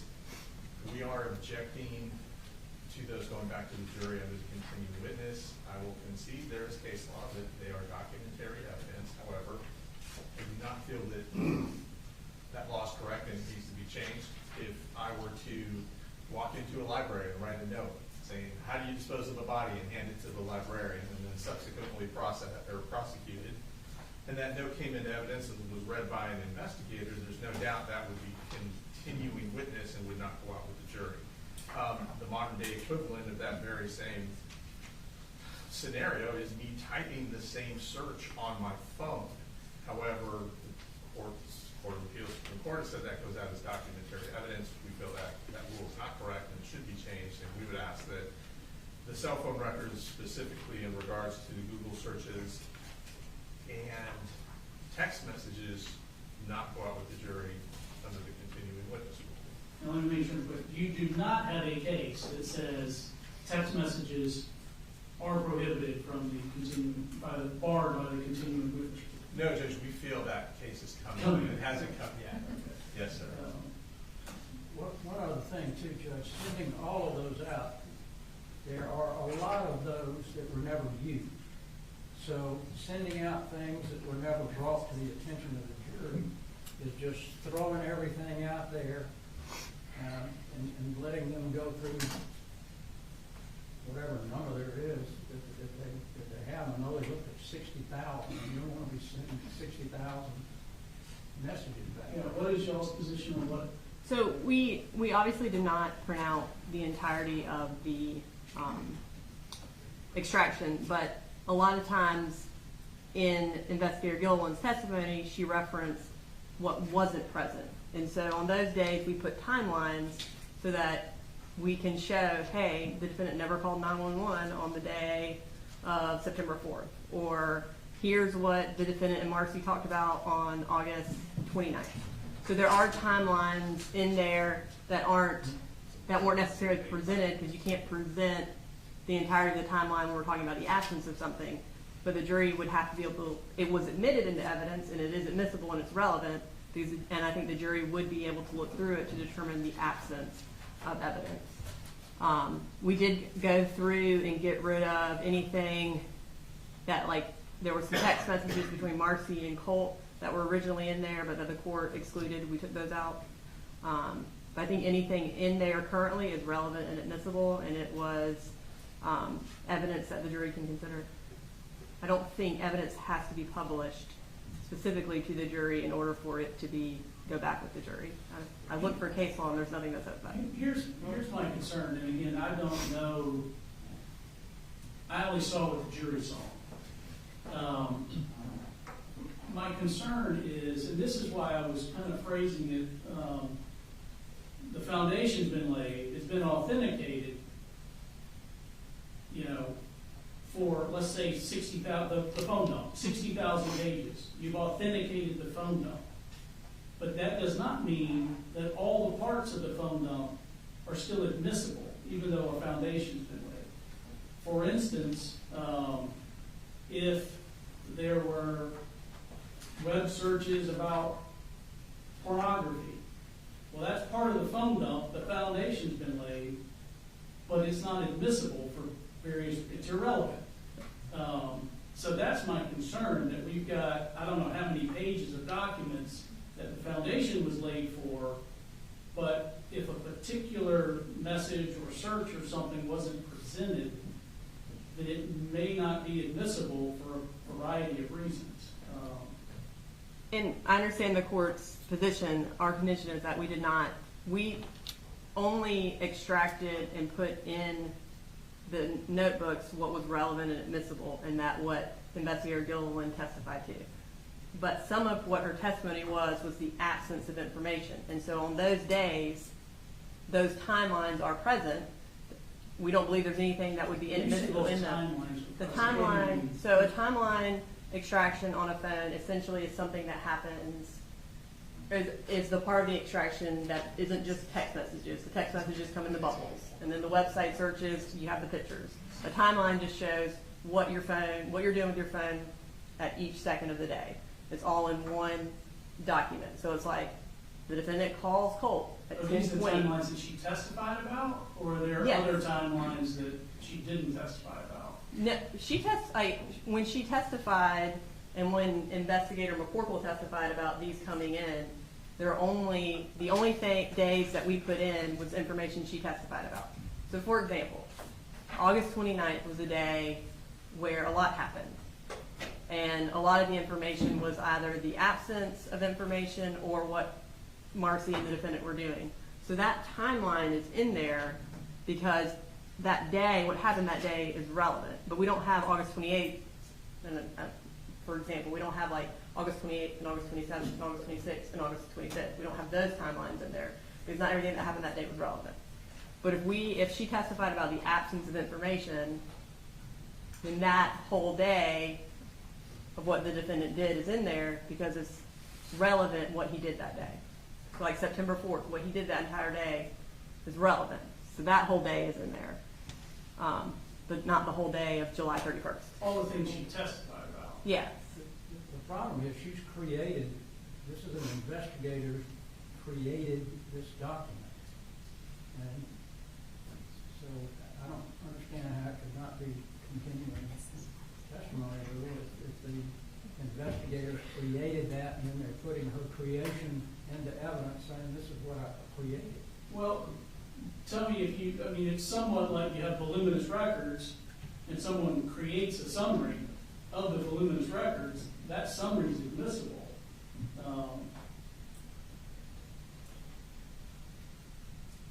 I mean, my real concern, just having, of course, I know there are big notebooks, so this big notebook closest, or the one you got your hand on, Yeah. Ms. Brooks, is, This is August for Colin. There are so many things that we didn't go into. I always thought that you had to, whatever you're going to send out to a jury, it has to be something that you've gone over in court and you determine whether or not it was credible, whether it met the standard to go to the jury. There's so many of those that were never used, never talked about, nobody ever said anything about. But I don't feel comfortable in sending something to the jury that nobody's even ruled on.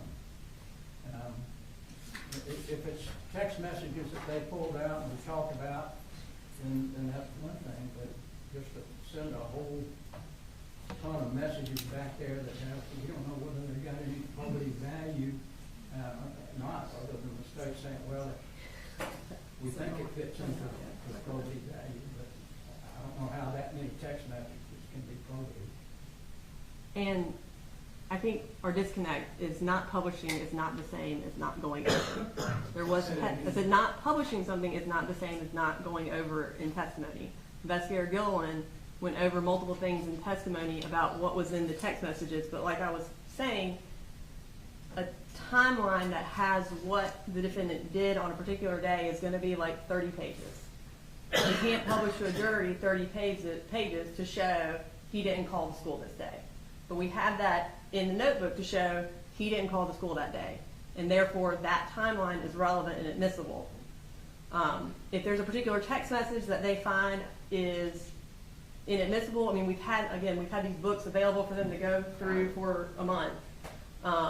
If there's something that they specifically don't want to go back with the jury because it is prejudicial, we can look at that.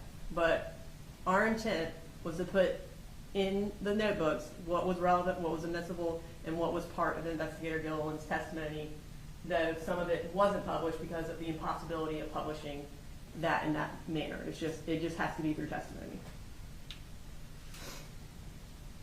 show me, hand me one of the big notebooks, please.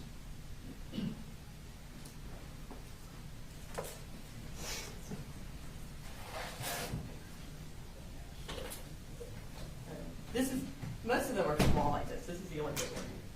And if there, you can kind of see, if there are certain,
My understanding is that the text message tabs, the picture tabs, the web history tabs, those were all presented.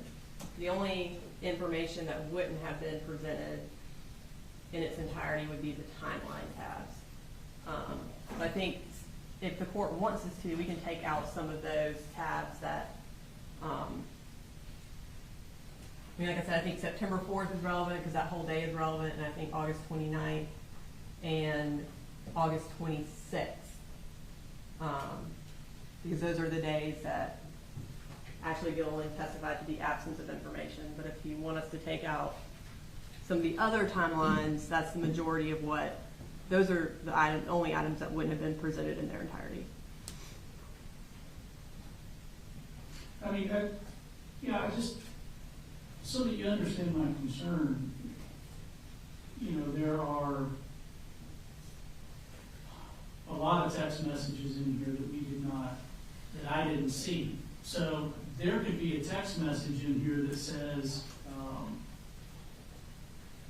obviously this would be relevant, but hey, Colt, are you going to go do the school shooting tomorrow? I didn't know, nobody knew that was in here. I believe we would have found it. I believe you would too. That was a bad example, but just an instance of something that, take something prejudicial. I'm gonna, I tried to murder Marcy, but she got away. It is just buried in the text messages that I don't know that a jury would look at it, but it never got to be, I'll use the word vetted, on whether or not it was relevant, whether or not it was improper character evidence. Well, if the court, like I was saying, I think September 4th, we essentially went through all those text messages, so I don't think there would be any prejudice for that whole day. I agree. Every text message shows admissible, obviously admissible goes back. But if you want to take, I do think the 26th was the day where Colt was at the panic attack day. He was at school. And our contention is that the defendant didn't call the school, that they called him. And so I do think we need to keep that day in there. And we have Marcy's timeline from the 29th, which I don't think any of her searches would be prejudicial to the defendant or any of her text messages. So the state would be fine to take out the other timelines other than the 26th and September 4th. Okay, if you want to, Yeah. And then if they have a question, they can come and. Sure.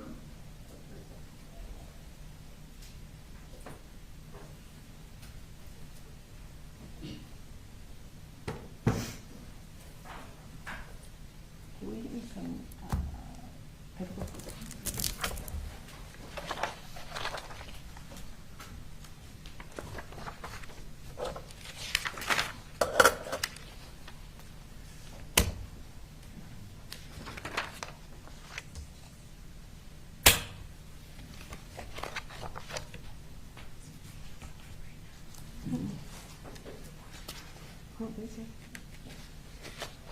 Judge, well, she's doing that. There's one more thing in the PowerPoint that Mr. Berry put to our attention that we would dispute.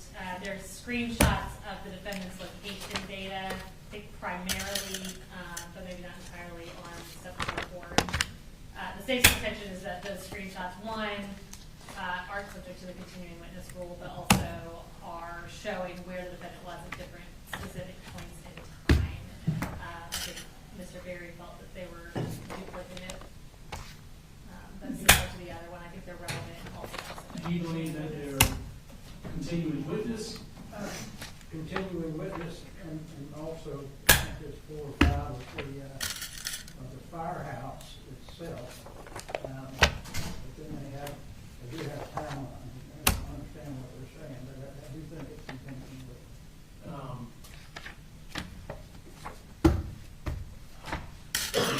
So it's a screenshot, or it's a printout of his location at a particular time? Correct, like a Google map locating, but it's the location data from the phone. Yeah, I don't think location data from a phone is subject to continuing witness. There's more to it than that. I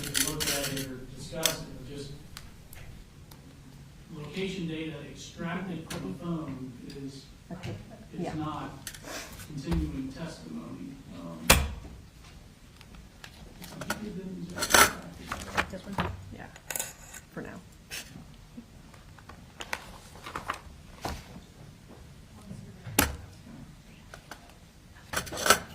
I have one more. Maybe bring me two.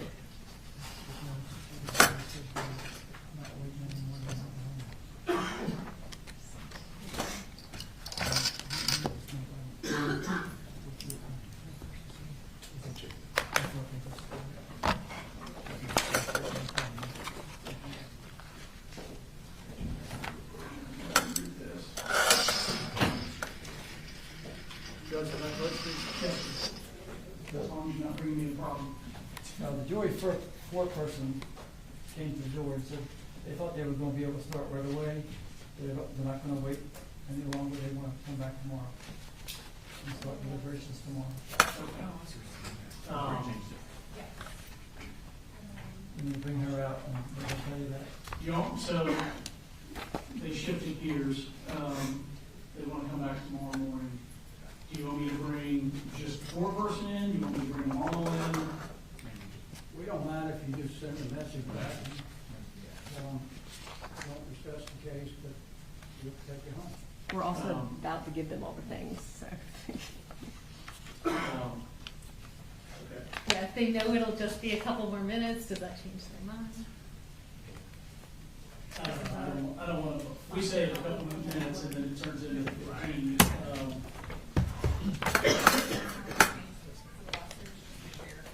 Give me the foreperson, please.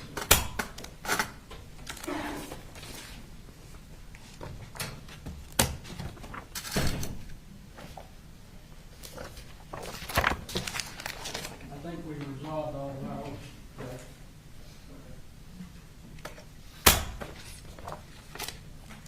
I'm just trying not to look like I'm taking out evidence.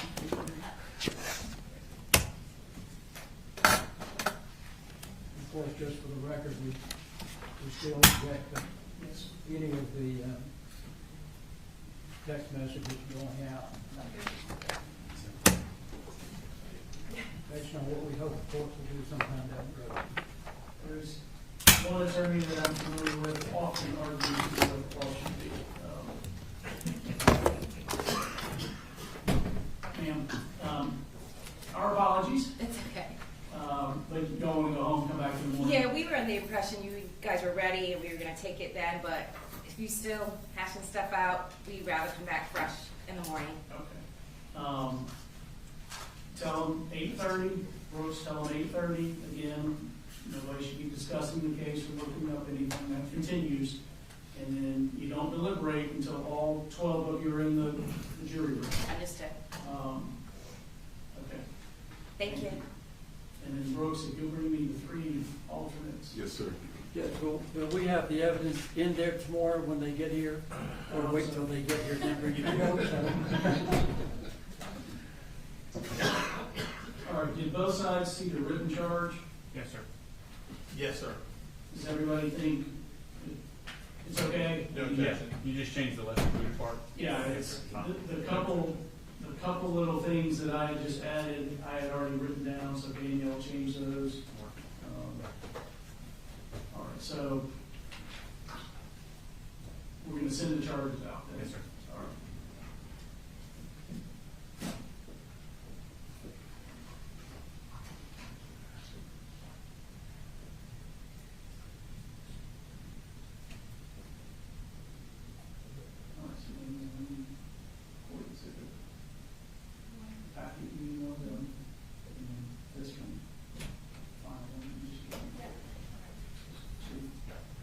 Terry, you can put them in the box if you got them there? Oh, you don't? Yes, sir, we get. Okay. Yes.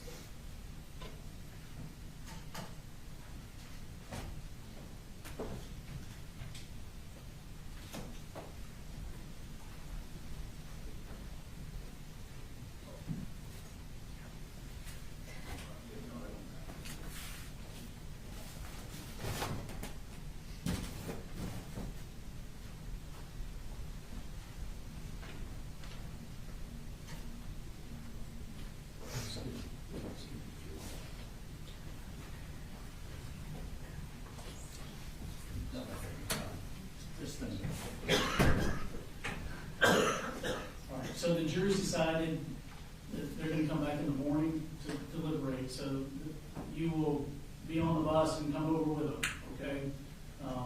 Did y'all get in your lunch orders for tomorrow? Yes. Okay. So, when you get here in the morning, they'll just put you in deliberation 4, snacks, drinks, whatever you want. Continue to understand, though, you're under the same rules. Don't look up anything about the case. Don't get on social media. Don't talk to anybody about it. We could still lose jurors for any number of reasons, okay? Anybody have questions? You'll have a good evening. See you in the morning. Normal time, Yes, sir. meeting 8:30. Yes, sir. Yes, sir.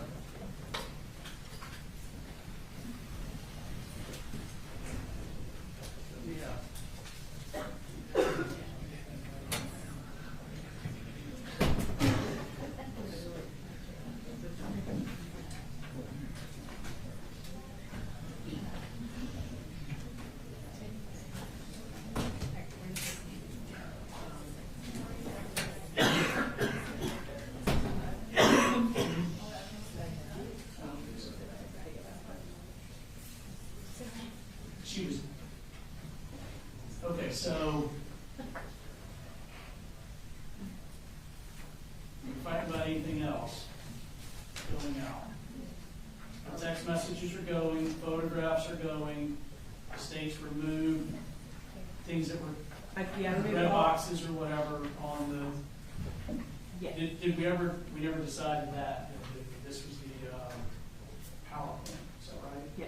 Right, so we gotta decide that one. I think, Well, we've got PowerPoint. We've already gone through that, so I think. I think you've ruled on, either we've consented or you've ruled on everything in the PowerPoint. Okay. We did want to put on the record for the Amazon records, we did redact, there was something that was ordered related to masturbation, we took that off. We redacted that. We're going to ask about that.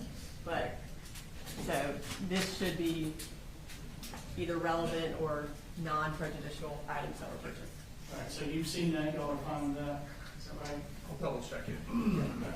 just to be sure.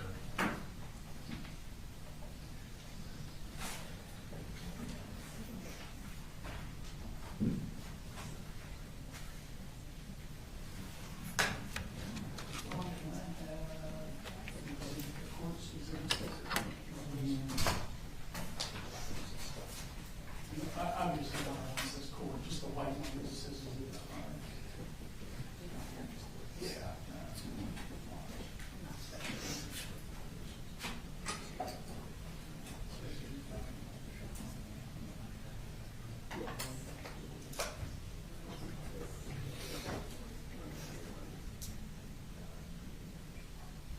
And, Your Honor, for the unredacted version of the PowerPoint, I'll just be for the court's record, I put a U next to it, so it's not anyone U for unredacted, so that it's part of the record, but doesn't go back to the jury. Thank you.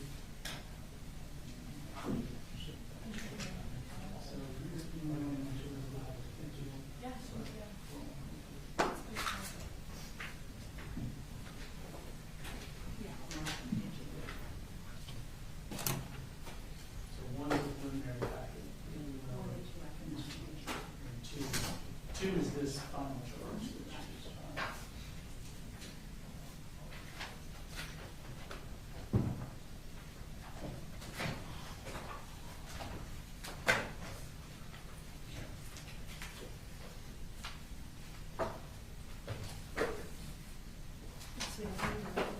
Physical copy of unredacted, yeah.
Judge, after looking at State's Exhibit 162, I think they can keep in what's relevant, but there's all kinds of things that are purchased that really is not relevant to the case at all.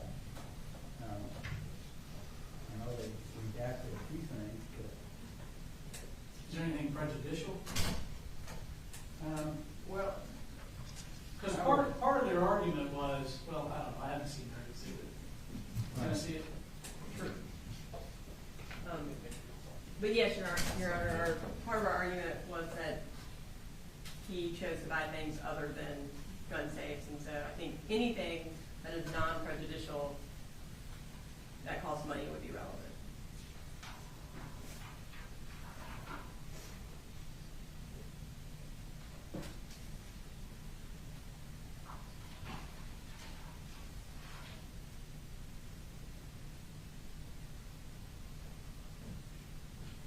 So I see two that were redacted, and it says redacted in the item.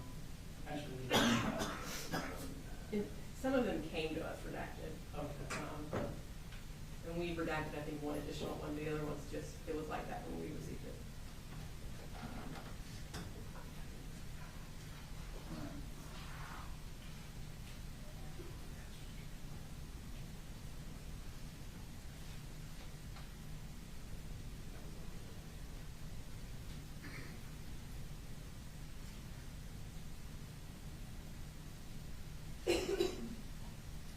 Again, if there's a particular entry that you think is prejudicial, we'll point that out, otherwise we'll make a copy of it, take it home tonight, Judge, and we can do that first thing in the morning.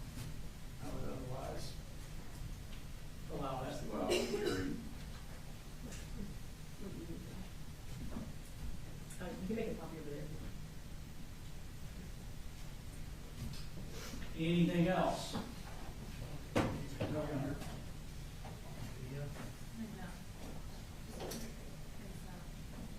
All right. Let's meet at 8:45, just make sure.